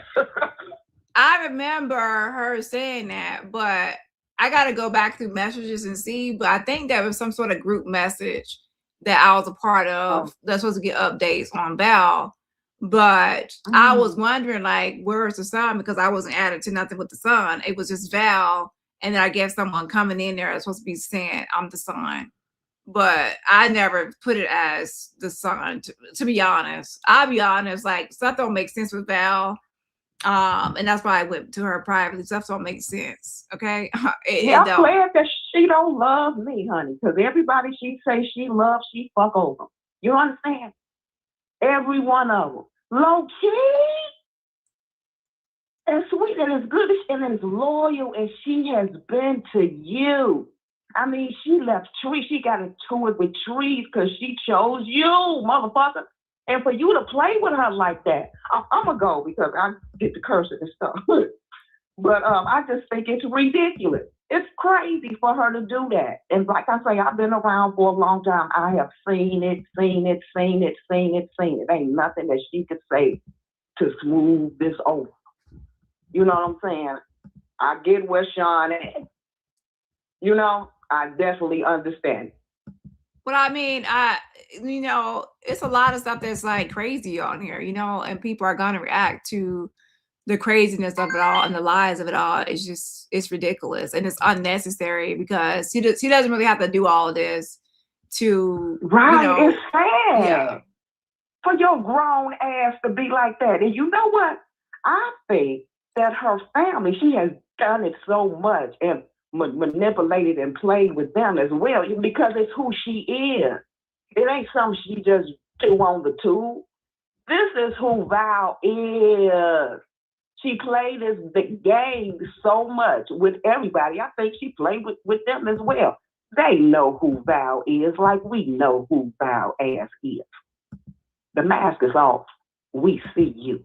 Right. And that's the good news from this whole thing is that a lot of times before we had speculation, but now with this confirmation, we can put an end to this. I know now. it. So, yes. It make me go all the way back. I'm thinking about everything now, everything. Exactly. You lying, phony, want you. Now I'm keeping it clean. I'm trying to keep it clean. Ooh, she's just a liar, and she can't stop. She's a habitual liar. That's so messed up. At this age, you looking foolish, like a damn fool. Yeah, I gotta Okay. go. I gotta go back to that. Thank you for calling in, Regina. I appreciate it. Okay, Dani, I love you. I love you too. I'll Bye. talk to y'all later, chatting everybody. Happy holidays. Okay, Yeah. bye-bye. Sharon, I have to go back to that, Sharon, because like I said, I have to go back and look at it, but I don't remember the son like actually talking from his profile. I remember just being in Val profile. You know what I'm saying? So to be honest, I never believed that, you know, that was somebody messaging as Val. I'll be honest, I didn't believe that shit. Y'all listen. It's like I don't believe shit, but I don't have no receipt. And everyone, you know, like, oh, that, you know, Val's son. Where's Val's son at? Because he added me to the group chat. That is if that's Val profile, to me, that's Val. I'm just being honest. Okay. And again, it's hard to do anything without a receipt. You can only speculate. And also you'll look crazy if it's actually true. That's the whole thing about medical stuff. If you actually say, oh, you're lying about this health issue, and then a person turn around and they got it, oh shit. You know what I'm saying? Then now you're gonna be looking crazy out here, saying somebody faking the illness, and it turns out they actually had it, and they actually do have it. It's like, oh, so people are gonna be cautious when it comes to health things. They are, especially without a receipt. And yes, there are a lot of people that were vocal and screaming it and going live, saying it out loud and like publicly broadcasting it. And guess what? Those people might look good now, but back then, they look crazy as hell. Okay, I went to Val privately, and I don't look crazy as hell out here, you know, screaming something at that time. Okay, child. That's the benefit of sometimes privately going to people, so then it can stay private that you're, you know, blasting something without a receipt is a whole different ball game. And to each their own, you know, if you want to blast something without a receipt, that's fine. But I'm not the type of person that want to do that. Happy holidays, everyone. Dani, I'm gonna get my belt on you, but yeah, happy. I forgot to say it, but happy. I think I forgot. I think I did shout you out already. Anyways, it's time for me to get off here. But I did see someone else trying to call just now. So go ahead and call. I know you're trying to get the call in. So whoever was just trying to call, hurry up and call, okay? Because I'm tired. I'm trying to make sure everyone has their time because I'm not going to keep on with the Val topic. I'm trying to make this my last live on the Val. Was there a number again? Let's see, 302-585-1375. Last call, because once this live wraps up, it wraps up. I hear you. Val, you're just muting and unmuting yourself. It's like that commercial. Can you hear me? Can you hear me now? I can hear you. And then you mute yourself and then I can't hear you.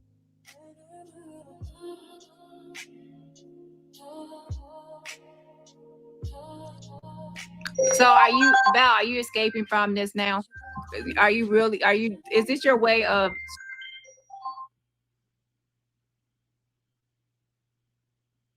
call you on the air?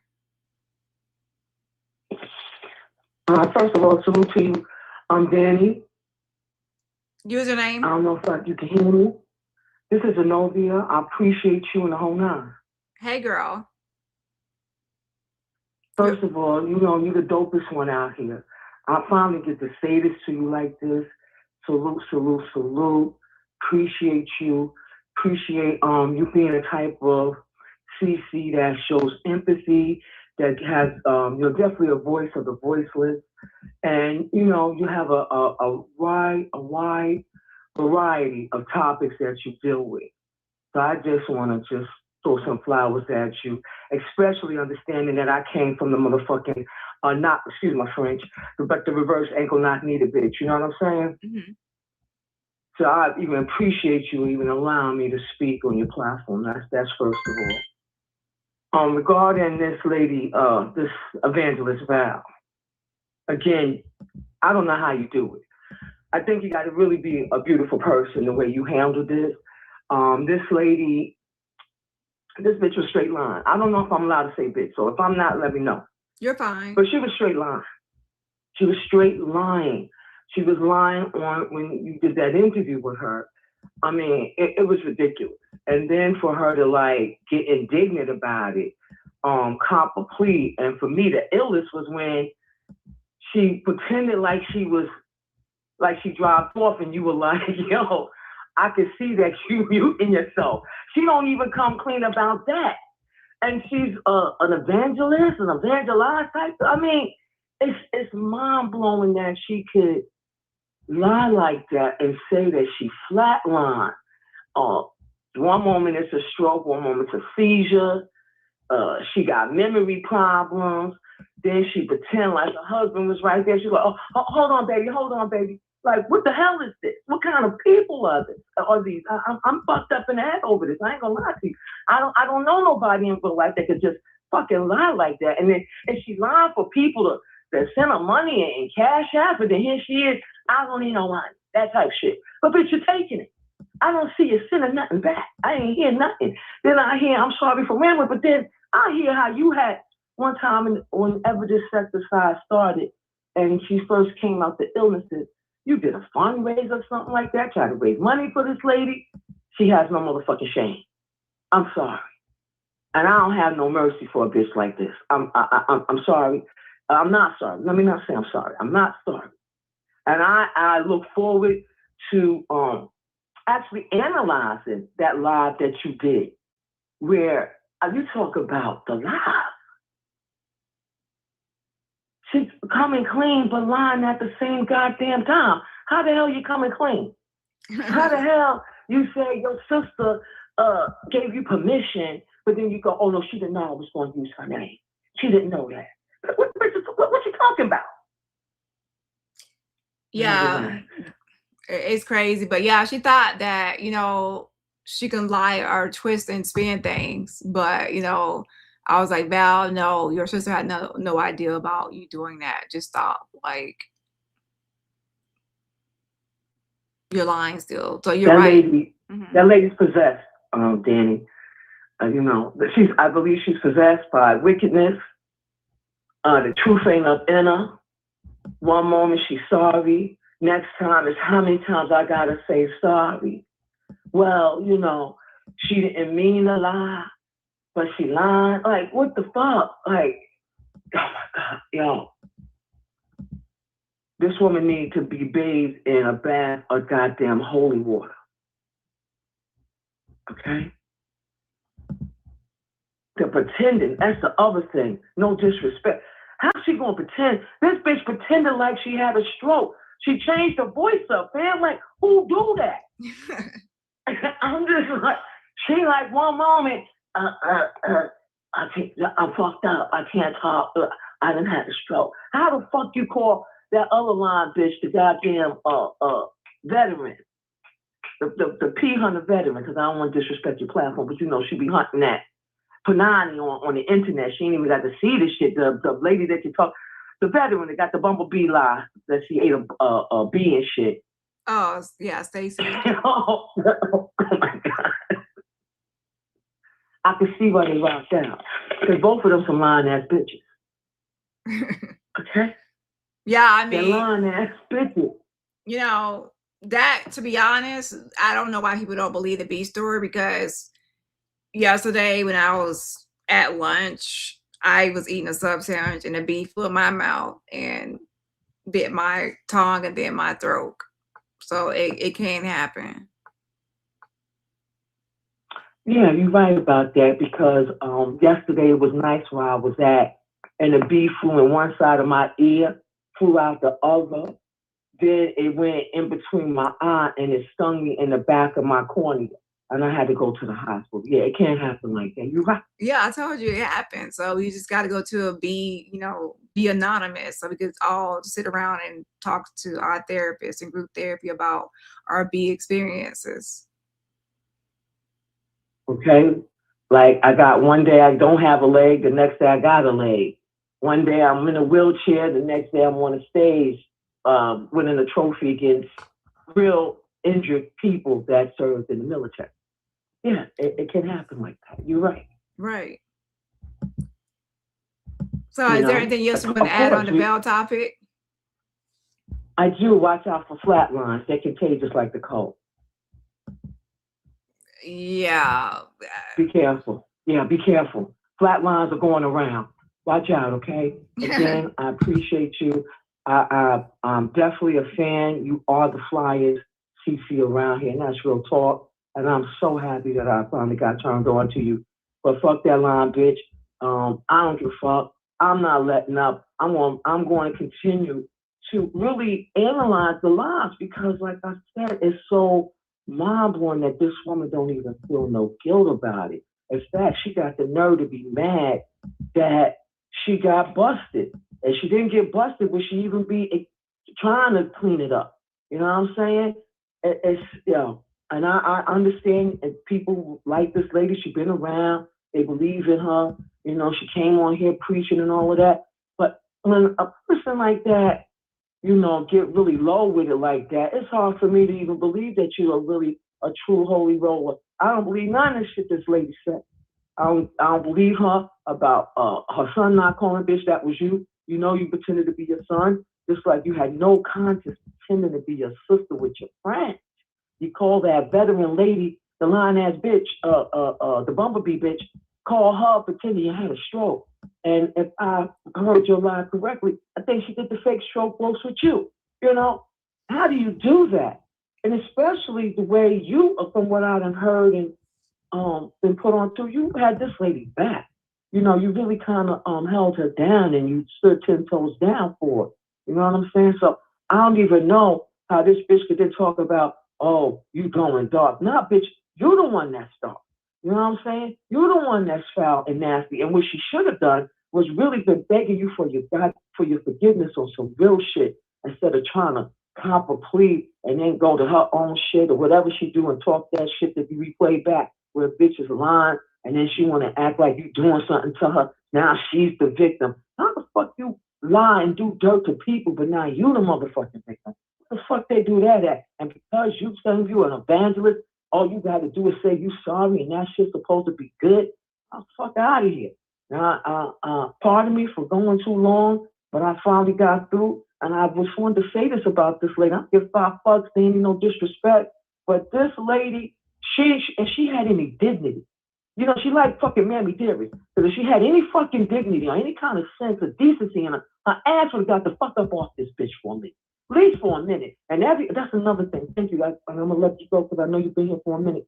But she always, when she came back, first she want to blame it on Sean saying, oh, she heard him say something about her. Then after that, this bitch want to talk about, oh, well, she heard you say that her confession or her apology sound like a confession, so she just had to go on somebody's panel.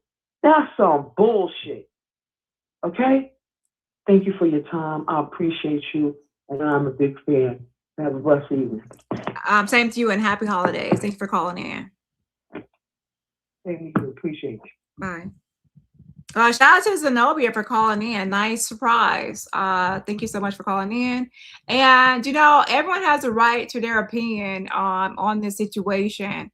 And not everyone is, you know, most people are, you know, this is actually, to be honest, Val, this whole thing is very sick and it's sadistic, it's crazy, it's just too much. It's too much. It is, you know, and these are not like small lies. These are big lies, pathological lies, and it also unnecessary.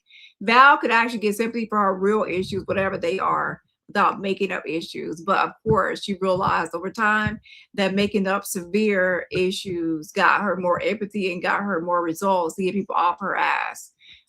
If you cannot handle the mess, then you just gotta just stay out of the mess. And that's why I said first stay out of the mess, because I realized early on that whenever there's messy situations or chaos and she's cornered or she's being held accountable or people are out there or she's in some sort of beef and she wants to escape, she makes up some sort of ailment or emergency crisis. But yeah, there was one more person calling in. I'm trying to hang in and hold on because I know there was someone else's Jess was calling in when Zenobia was on the phone. So make sure that you go ahead and call now. While you still have me here, okay? Because yeah, and for people that are wondering, I've been saying that once I reviewed this video on Val, I was not gonna really make more Val videos unless she's popping her gums and it's something related to me, then obviously I would. But this live that I said I was gonna review and I've been breaking up is almost gonna be over. So go ahead and call now. 302-585-1375. Again, that's 302-585-1375. To drop down and escape, to pretend like you can't hear, or there's technical difficulties.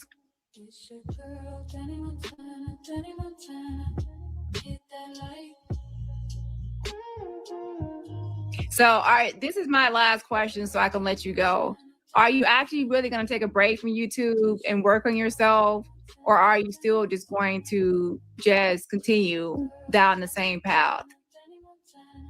Because now people are going to be watching for change. And for change, no one's perfect. No one's expecting anyone to be perfect. But people will be expecting change as far as whether they can trust you or not for telling the truth about your health predicaments and conditions.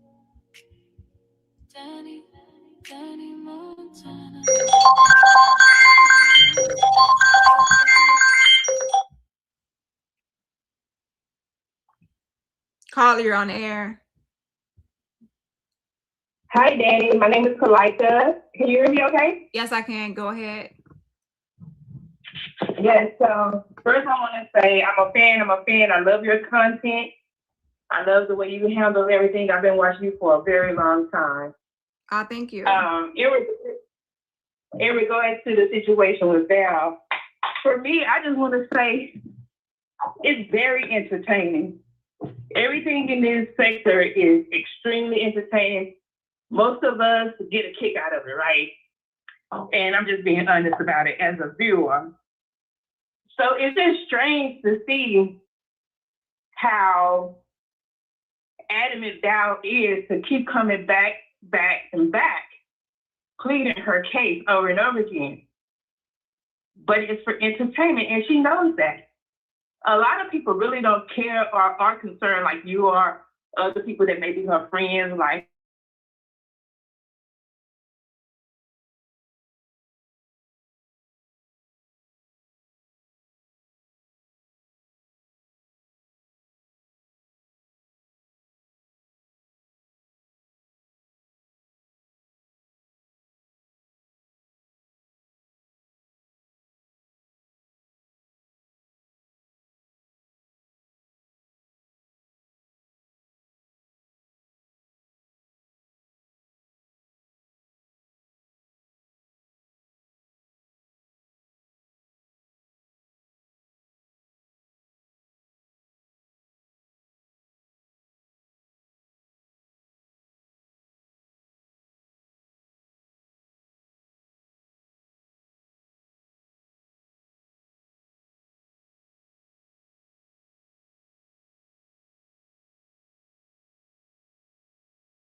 Okay, we're back.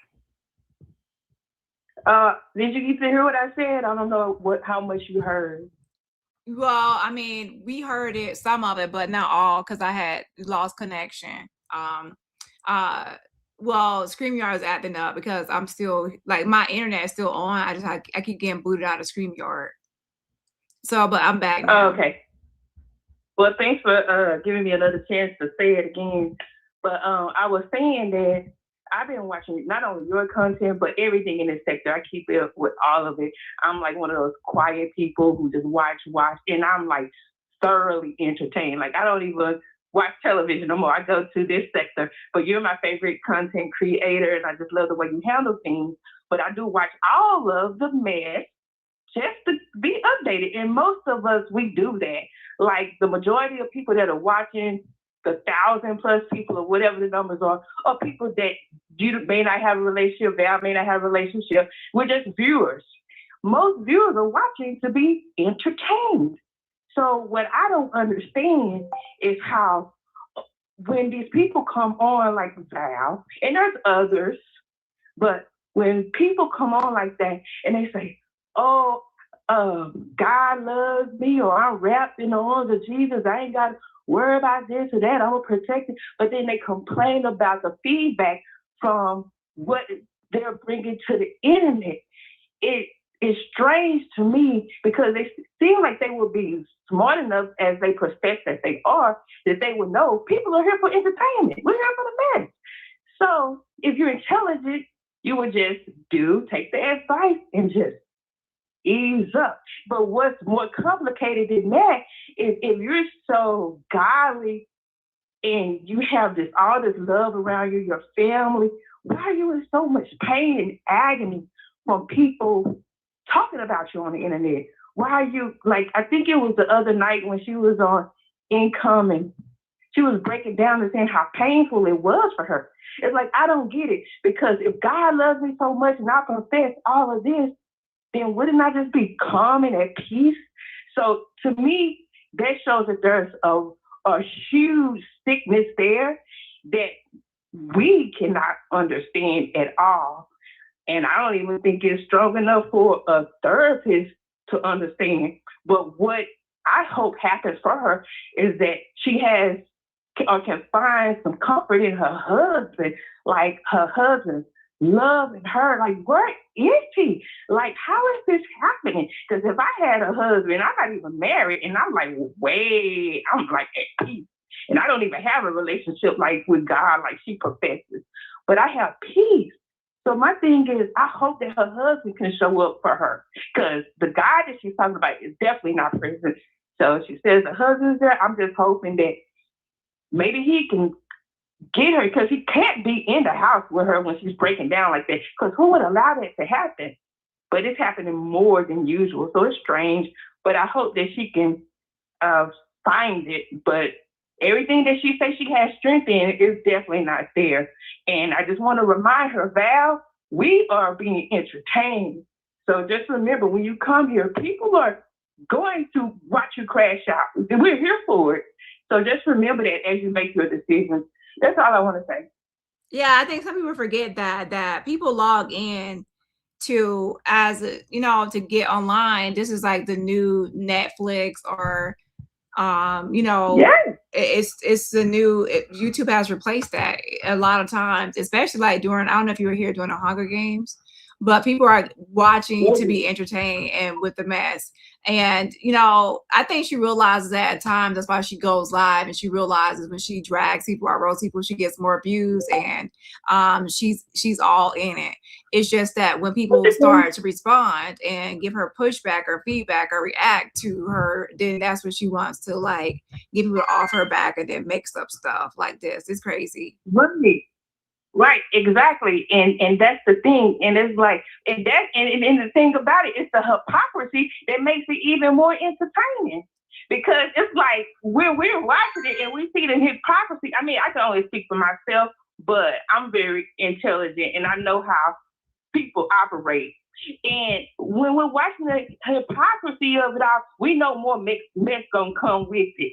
So we're gonna go and we're gonna see who's gonna say something about her crash out or this or that, and it just keep going. But how can we see that, but she can't see that? And if she does come back and she goes on her tirade of how she could handle it, but she don't see how she's contradicting herself when she start crying the next day about it. Like, that's the part that I don't get. Like, where is the attachment of this is what I did yesterday and this is what I'm doing today, and it's not matching up? You see what I'm saying?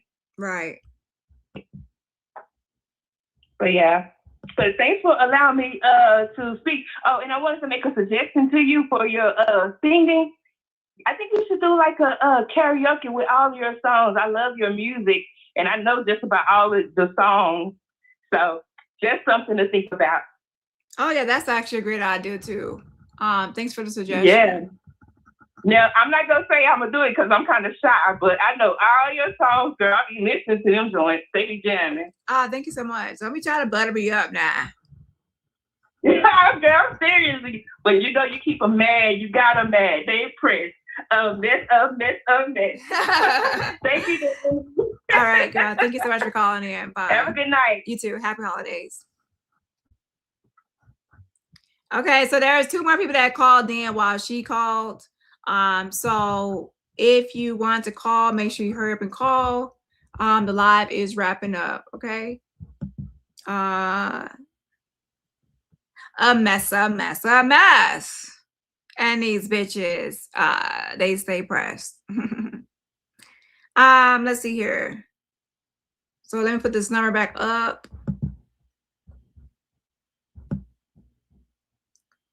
So we have a lot of callers today, right, y'all? So 302-585-1375. Remember, I can only take 1 call at a time. So there was 2 more people that called. So hurry up and call back in before time is up. Okay.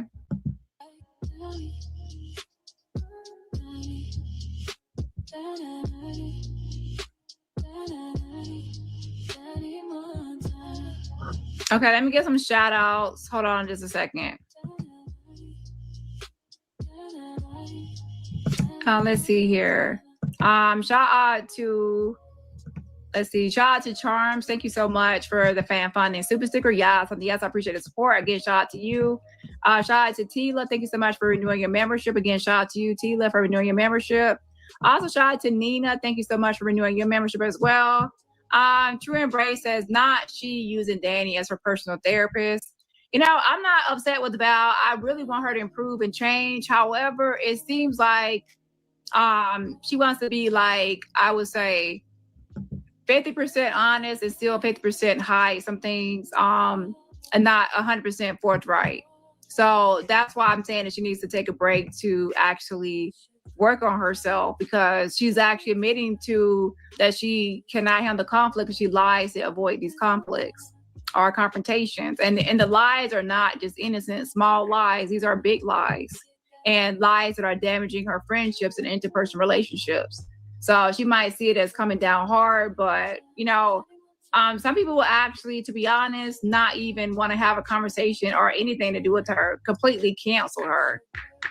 You know what I'm saying? The things that Val has done, people will actually want to completely 100% cancel her instead of just trying to see if she can actually improve. Because if you actually think about the magnitude and severity of the situation, it is actually serious things that she has been lying about. And to be honest, someone has already came in my inbox talking about like sending like money they send or gifts and packages they send and things like that. So then people are going to start going into that. You know what I'm saying? Like care packages are things they send out of concern. Are you there? Because now it's staticky. LaShawn says, how do you remember this shit or could not remember a stroke or a seizure? Now, Val did correct that, LaShawn, as far as the stroke or a seizure. She did actually admit that she lied about panel hopping. I was letting incoming know I was on Dani's panel and not in her chat anymore.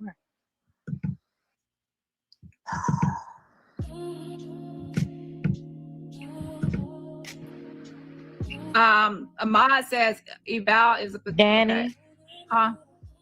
Let me actually, y'all, okay, don't do that while she's on the panel, because y'all gotta run her off. Go ahead. Oh my goodness gracious.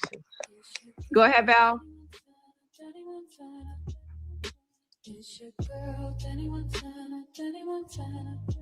Val, listen. I can't help myself.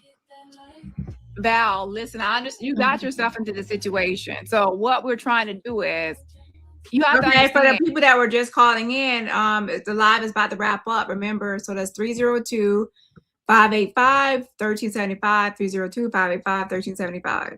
And you got into the situation because you lied, and the only way to get out is to be truthful. Dani, it's to be truthful, Val. I'm being honest with you. I'm being honest.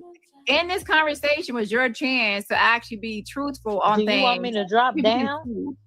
I'm not saying for you to drop down. I'm saying, Val, you have to be truthful, because lies got you into this, and only the truth can get you out. That's what I'm trying to get through to you. So if anyone feels that you're still being deceptive, they're still not going to feel. You could just drop me. She wanted me to drop her, so then she could say that she didn't try to escape. So I wasn't going to drop her because I wanted her to escape like she typically does. When you're confronted and there's conflict and you're called out or called to the carpet, you try to escape. You want to escape. So you wanted me to drop you, and yeah. Down. I don't want to just drop down. Well, I know you want to drop down, but I know that that's a way to escape. Like you typically escape from confrontation and conflicts. Oops, I called it.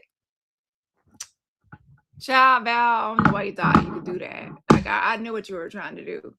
Instead of I'm just saying to, people want you. Are you upset about incoming? I was letting incoming know I was on your panel. No, I'm not. I didn't know anything about incoming. I don't care about. This has nothing to do with incoming. That's a deflection. This has nothing to do with incoming.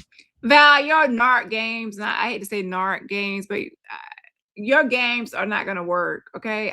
Every time you do something, I say, oh, you're trying to get me to drop you. Oh, you're trying to escape. Oh, this is deflection. Val wants to get away from me because I'm calling out every time she plays the game. I'm calling it out. I don't know, but I told y'all that before. I'm gonna call out y'all games, deflection, escape shit. I'm gonna call it out. If you want to go to incoming, that's fine. I'm just saying that's a deflection. I never even mentioned her name. This is about you, and you just disappeared. Thank you for having me. Good night. You disappeared. So I think now you're trying to so now when I didn't drop her to escape, when she tried to escape, that didn't work for me to drop her. So then she tried to, make up some shit, pick a fight, deflect to try to then, now to get away. She finally got away to escape by just dropping because she realized that I wasn't gonna just do the work for her. She wanted me to do it, deflect and make up something. Yeah, so that's a deflection. No one mentioned incoming or talking about incoming or anything else. Like total deflection. You were trying to escape and you've been trying to escape, and you wanted me to drop you, and I wasn't gonna drop you. I was gonna let you drop yourself or leave and escape like you run away and do. Okay, I'm not stupid.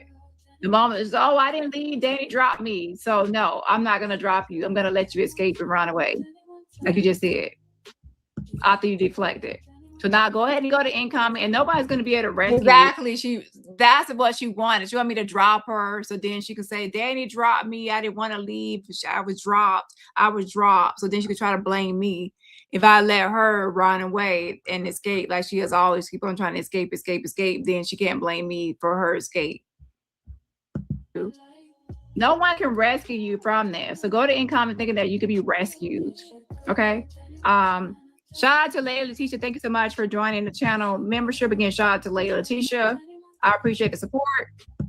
Hold on a second. But yeah, so with that being said, I don't see Val changing because she wants to be babied and coddled. And as soon as you start asking, the questions, then she, doesn't like to be healed to that. So then there's a escape plan. Okay. And then there's a lie. I never said nothing about incoming. I never even knew anything about no incoming. Then she starts mentioning incoming to deflect from the conversation, to start some stuff, something I didn't even mention or talk about or discuss. It's weird. Okay. It's a total deflection. Okay. With that being, yes, that incoming moment is textbook deflection. Because when you can't answer the question, you try to create a conflict or a problem. You start a side conflict or argument. So the pressure gets off you, and then you try to push it off onto someone else. And, that's why you keep on ending up alone, not because people really necessarily hate you, or some people do, but because people get tired of being used as your shield or your mouthpiece or protector, human shield, and as your escape plan, or a puppet in your game. Low key, like I said, became like the mouthpiece and the messenger for your games. You use your sister's name, and possibly even your son, or even your, I wouldn't say possibly, your son's name and your husband's name, got used, as well as shields and as escape plans and things. And then of course Incoming gets dragged into the story for no reason when she wasn't even mentioned or nothing. I didn't even know anything about what was going on with her at all. And I also wait for you to try to start a beef between me and Io on some stuff that was contrived. That's why if she decides to rebrand, that has to include something important, and that is she said that she called herself like the sacrificial lamb, when it's actually other people that she's always sacrificing. She's sacrificing other people all the time to protect herself, because that's who she really cares about, is protecting herself, no matter who she has to throw to the wolves or throw under the bus or use, dispose of, or play or toy with or puppeteer. It's all sacrificing others. So it's interesting. She said, I'm the sacrificial lamb, referring to herself, when she sacrifices everyone else to protect herself at all times. So you have to stop making other people the sacrificial lamb for your messes and your chaos and your confusion and your lies. And that's what, to be honest, has disrupted this community and caused your friendships to break apart and fall apart. It has. And to be honest, during times where this sector is entertaining, as the person said, or messy, and people are here for entertainment, there are times where you have put a dark shadow or dark cloud, should I say, over the sector. And if the story was true that you had 3 months left to live, then that dark cloud is just people are going to be like, we're here to support you, and in this dark period in your time or this time in your life. If that dark cloud happens to be fake, which it is fake and made up, at that time you put a dark cloud over the sector on some fake bullshit and some fake stuff, a flat line, a fake surgery, a fake stroke. You put all this darkness into this sector for no reason but to get people off your back. And in that, we have people that actually called in with their real stories of heart issues or flatlining or medical issues, losing a loved one, or your story is reminding them of someone they lost. All these games you're playing with real life issues. So yes, a lot of people do come here for entertainment, and while they're here for entertainment, you're bringing them into sadness, and not even real sadness, but fake sadness, just so you can win a beef. And to be honest, that's where it boils down to. Val, her way of playing chess in this sector to win beefs with people is to weaponize illnesses. Some people might dog, some people might drag or rose. Val is one of her weapons is to use sicknesses to win in a beef. So when someone is in a beef with her and they're coming at her, she'll throw the Bible at them. If that doesn't work, she'll roast them. If that doesn't work, she'll make up an illness or a sickness. And if that doesn't work, she'll try her next weapon. So that is just one of her weapons to be in this beef. If you're honest with yourself, Val is full on beef. She's in this beef sector. She beefs with people all the time. And that is just one of her weapons she beefs with. And it just so happens that most people in this sector don't beef with that. They beef with, a lot of people beef, but a lot of people don't make up illnesses to get people off them. That's one of Val's weapons. And it's actually a sick weapon to use. But I actually see Val as playing the YouTube game, YouTube wars, YouTube beef. And she's actually beefing with people. And her one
So yeah, I think that's my VPN acting stupid.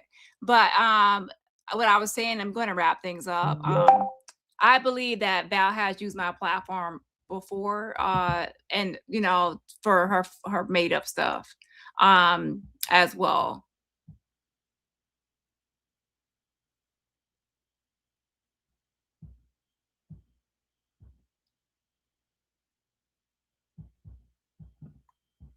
But yeah, so that's going to wrap up my live. I don't see anyone else calling in. The number is 302-585-1375. If that's going to be all the calls, I definitely will see y'all on my backup channel, the Author Show Cafe, for whatever I decide to do as the actual. Now, someone made a suggestion about the songs that what kind of songs, like who would know the most of my songs? I don't know. It's kind of short notice for that, but that is something I could possibly do in the future. But that actually would be kind of interesting, to be honest, to see, because I guess I don't really, to be honest, I did look at my stats, and it said I had like 55,000 streams. That means 55,000 listens. Which I can show y'all, whatever, but it said I had 55,000 listens. So some people are listening to my music, okay? It's on all streaming platforms. But yeah, what I was saying was that you use my platform to put out this live, and I believe that you use me in other ways to defend you for other purposes as well, for things that might not be true. And this is the part, people try to, soften up a little bit, and I'm not really going to keep softening it up.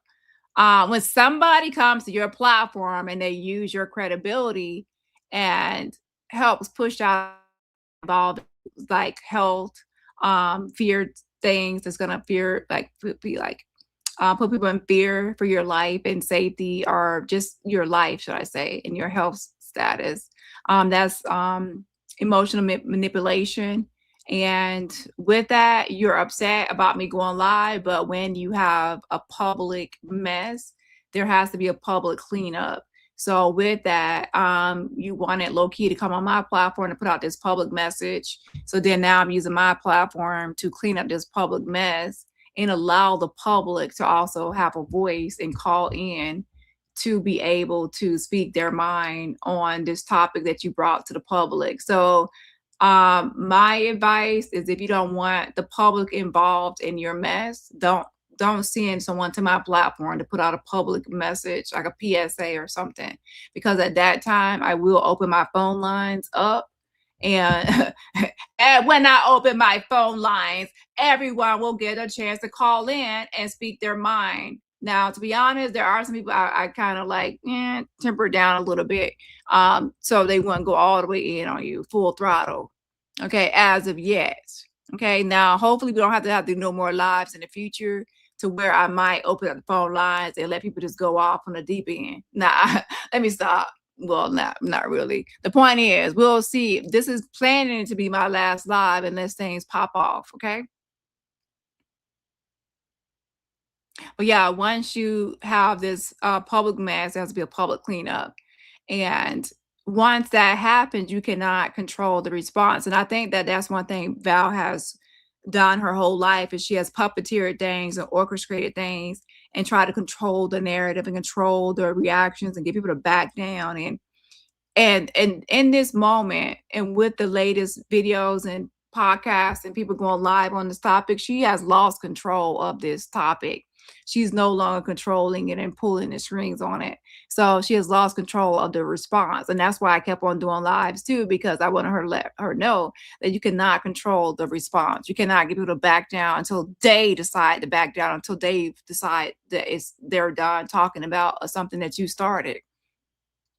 So you don't get to demand people to move on while you're still trying to, do public damage control, manage the narrative. So you cannot,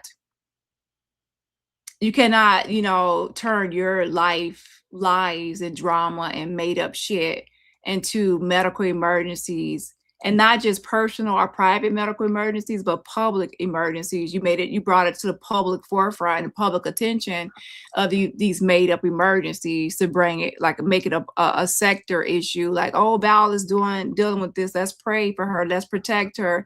Everyone leave her alone. Stay off Val. Who's messing with Val? Who's messaging Val? Let her heal. Let her get well. You brought the public in as protection. That's why you wanted everyone to know about your flatlining, because you wanted the public to say, leave Val alone, because that's what people normally do in this sector. Who's messaging Val? She's sick. She's in the hospital. Don't message her. Don't bother her. She's has enough stress. You wanted the public protection. Okay. And now you're mad at the public outcry, the public response. And now you're acting offended when everybody has an opinion on something that you brought public. It doesn't make any sense. But yeah, from now on, your credibility is pretty much shot. It's shot. You got a lot of work to do, Val. You do. And that's if you decide to do the work. At your age, you might decide you're not going to change. But to be honest, people could change at any age, in my opinion, if they want to. Key thing, if they want to. Okay. And that's the truth of this whole situation. You could do what you want, when you want it, how you want to. No one can control you. You know, Mel tried to triple dog dare you to say, don't go live, but you went live. We know you can do what you want to. It's your platform. You have freedom. It's America. But I'm just asking you to please stand in it. Stand in whatever you decide to do. If you want to be messy, then be messy. But also accept the backlash, without making up a fake emergency crisis or staging a crisis just to avoid the backlash of it. And if you decide you want to be an evangelist, then act like an evangelist, act like the title, or remove the title. Don't just like have it in your bio and things like that and not act on it. So don't put evangelist in your bio or your title or anywhere else if you're not going to have your behavior and your conduct behave like an evangelist. And if you decide to just do whatever you want to, then expect the backlash and the judgment, and don't get mad at the backlash and judgment, because it will come if you're the opposite of your title. Okay. I'm just being real. And it's not about people judging you because you're imperfect. No one is perfect. Even a pastor will curse, but it's not to the level of online what you're doing. The problem is that you keep on trying to be two people at once or multiple people at one time. Are you trying to be Jag? Depending on who's watching or what day it is. Okay. And then one version of yourself, you want grace, sympathy, protection, and things like that. And patience and things like that. And then the other version is like, you want to control, you want to roast, you want to create chaos, and in the mess, you get all into the deep end in the mud. And then when the heat arrives, you switch back to the other one that wants grace, sympathy, and all that other stuff. You switch based on what your goal is. If you think you're winning, you're doing the roasting. If you think you're losing, you're doing the sympathy bullshit. And I would just say pick a lane and stay in it, or just confuse people and stay in both. But stand in it. And like I said, if you keep the title, understand you will be judged by that title. I will judge you. Other people will judge you. You can say, oh, only God can judge me. Well, guess what? We're humans. Everyone will judge anyone by a title they're not living by. And it's not because people are trying to control you, but because, like I said before, 1,000,000 times, titles come with like expectations, Val. It does. And if you don't want the expectations, then you have to drop the title. And then, to be honest, that can actually set you free. Listen to my song, not trying to plug anything, but set yourself free from the title. The title, if you feel like you don't want to live by it, you can't live by it, and you're not ready to live by it, and you're not ready to give yourself fully to the ministry and live by the title, then drop it until you're ready. Drop it until you're ready. And that can be where you can say, you know what? I'm going to drop that title, and then y'all are going to see when I really change is when I'm going to put the title back. But in the meantime, I'm going to free myself of the title. And then at that moment, you're free. But maybe you don't want to free yourself of the title because it gives you privileges or advantages to appear to be above others in some capacity, and you want that title for that reason. I don't know. But dropping it will free you from being healed by it, and to those expectations which you're not actually living by, which leads to people judging you and leads to you being upset and mess. But like I said, if you decide to keep it, then you have to carry it like it's real and live by it, or just live with the judgment. And like I said, my last thing I want to say is, what's annoying to people, Val, is that if you want to be a messy evangelist, cursing evangelist, then stand in it. We don't want to hear you go live complaining about people talking about it. Stand in it. Don't be like, oh, Mel said I should take off evangelist, Dani said this and that. Stand in it. People are going to keep on saying it. So stand in it. Just live with it. Nobody got time to hear all the flip-floppy. Anyways, I love y'all, and I appreciate everybody for calling in. And we will have more call-ins for all the topics. For everyone on the replay, make sure you smash that like button on the replay, and I will see y'all in the next live. Bye. But yeah, I gotta go. Oh my God, it's 5 hours and 30 minutes. This is crazy. But yeah, I enjoyed the live. I hope y'all did too.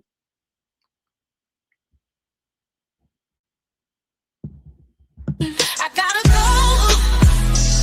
I gotta go. Don't ask me why. I gotta go. I should've left a long time ago.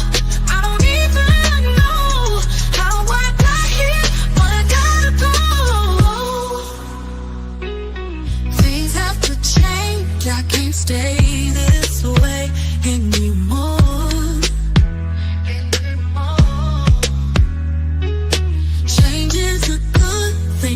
Good thing for me. I'm tired of the same old thing. So I'm trying something new, exploring something new.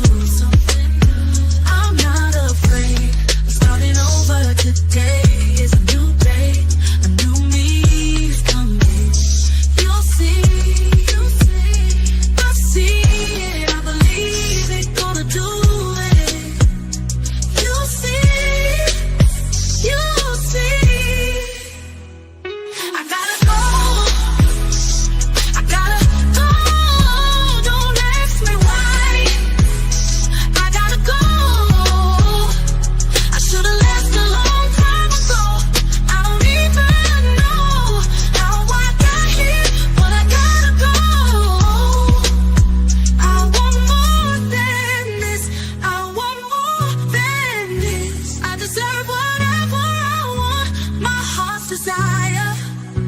I want more than this. What is this? This isn't it. What is this? This isn't how it's supposed to be. This isn't how my life's supposed to be. It's not how I imagined it would be. I gotta go. I gotta go. Don't ask me why. I gotta go. I should've left a long time ago. I don't even know how I got here, but I gotta go. I gotta go. I gotta go. Don't ask me why. I gotta go. I gotta go. I just want some time alone, I don't even know how some I got here, space. but I gotta go. Time to my. I just want some time alone, some space. Time to myself. This ain't about running away. It's about coming back to me. I'm putting me first. Putting me first. That don't mean I'm putting you last. Putting me first. I'm just loving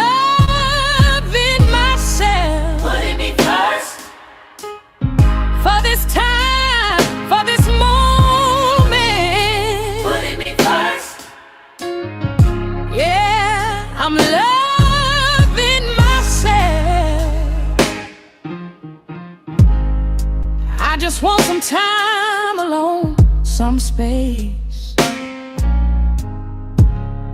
Time to think, clear my head, find my pace.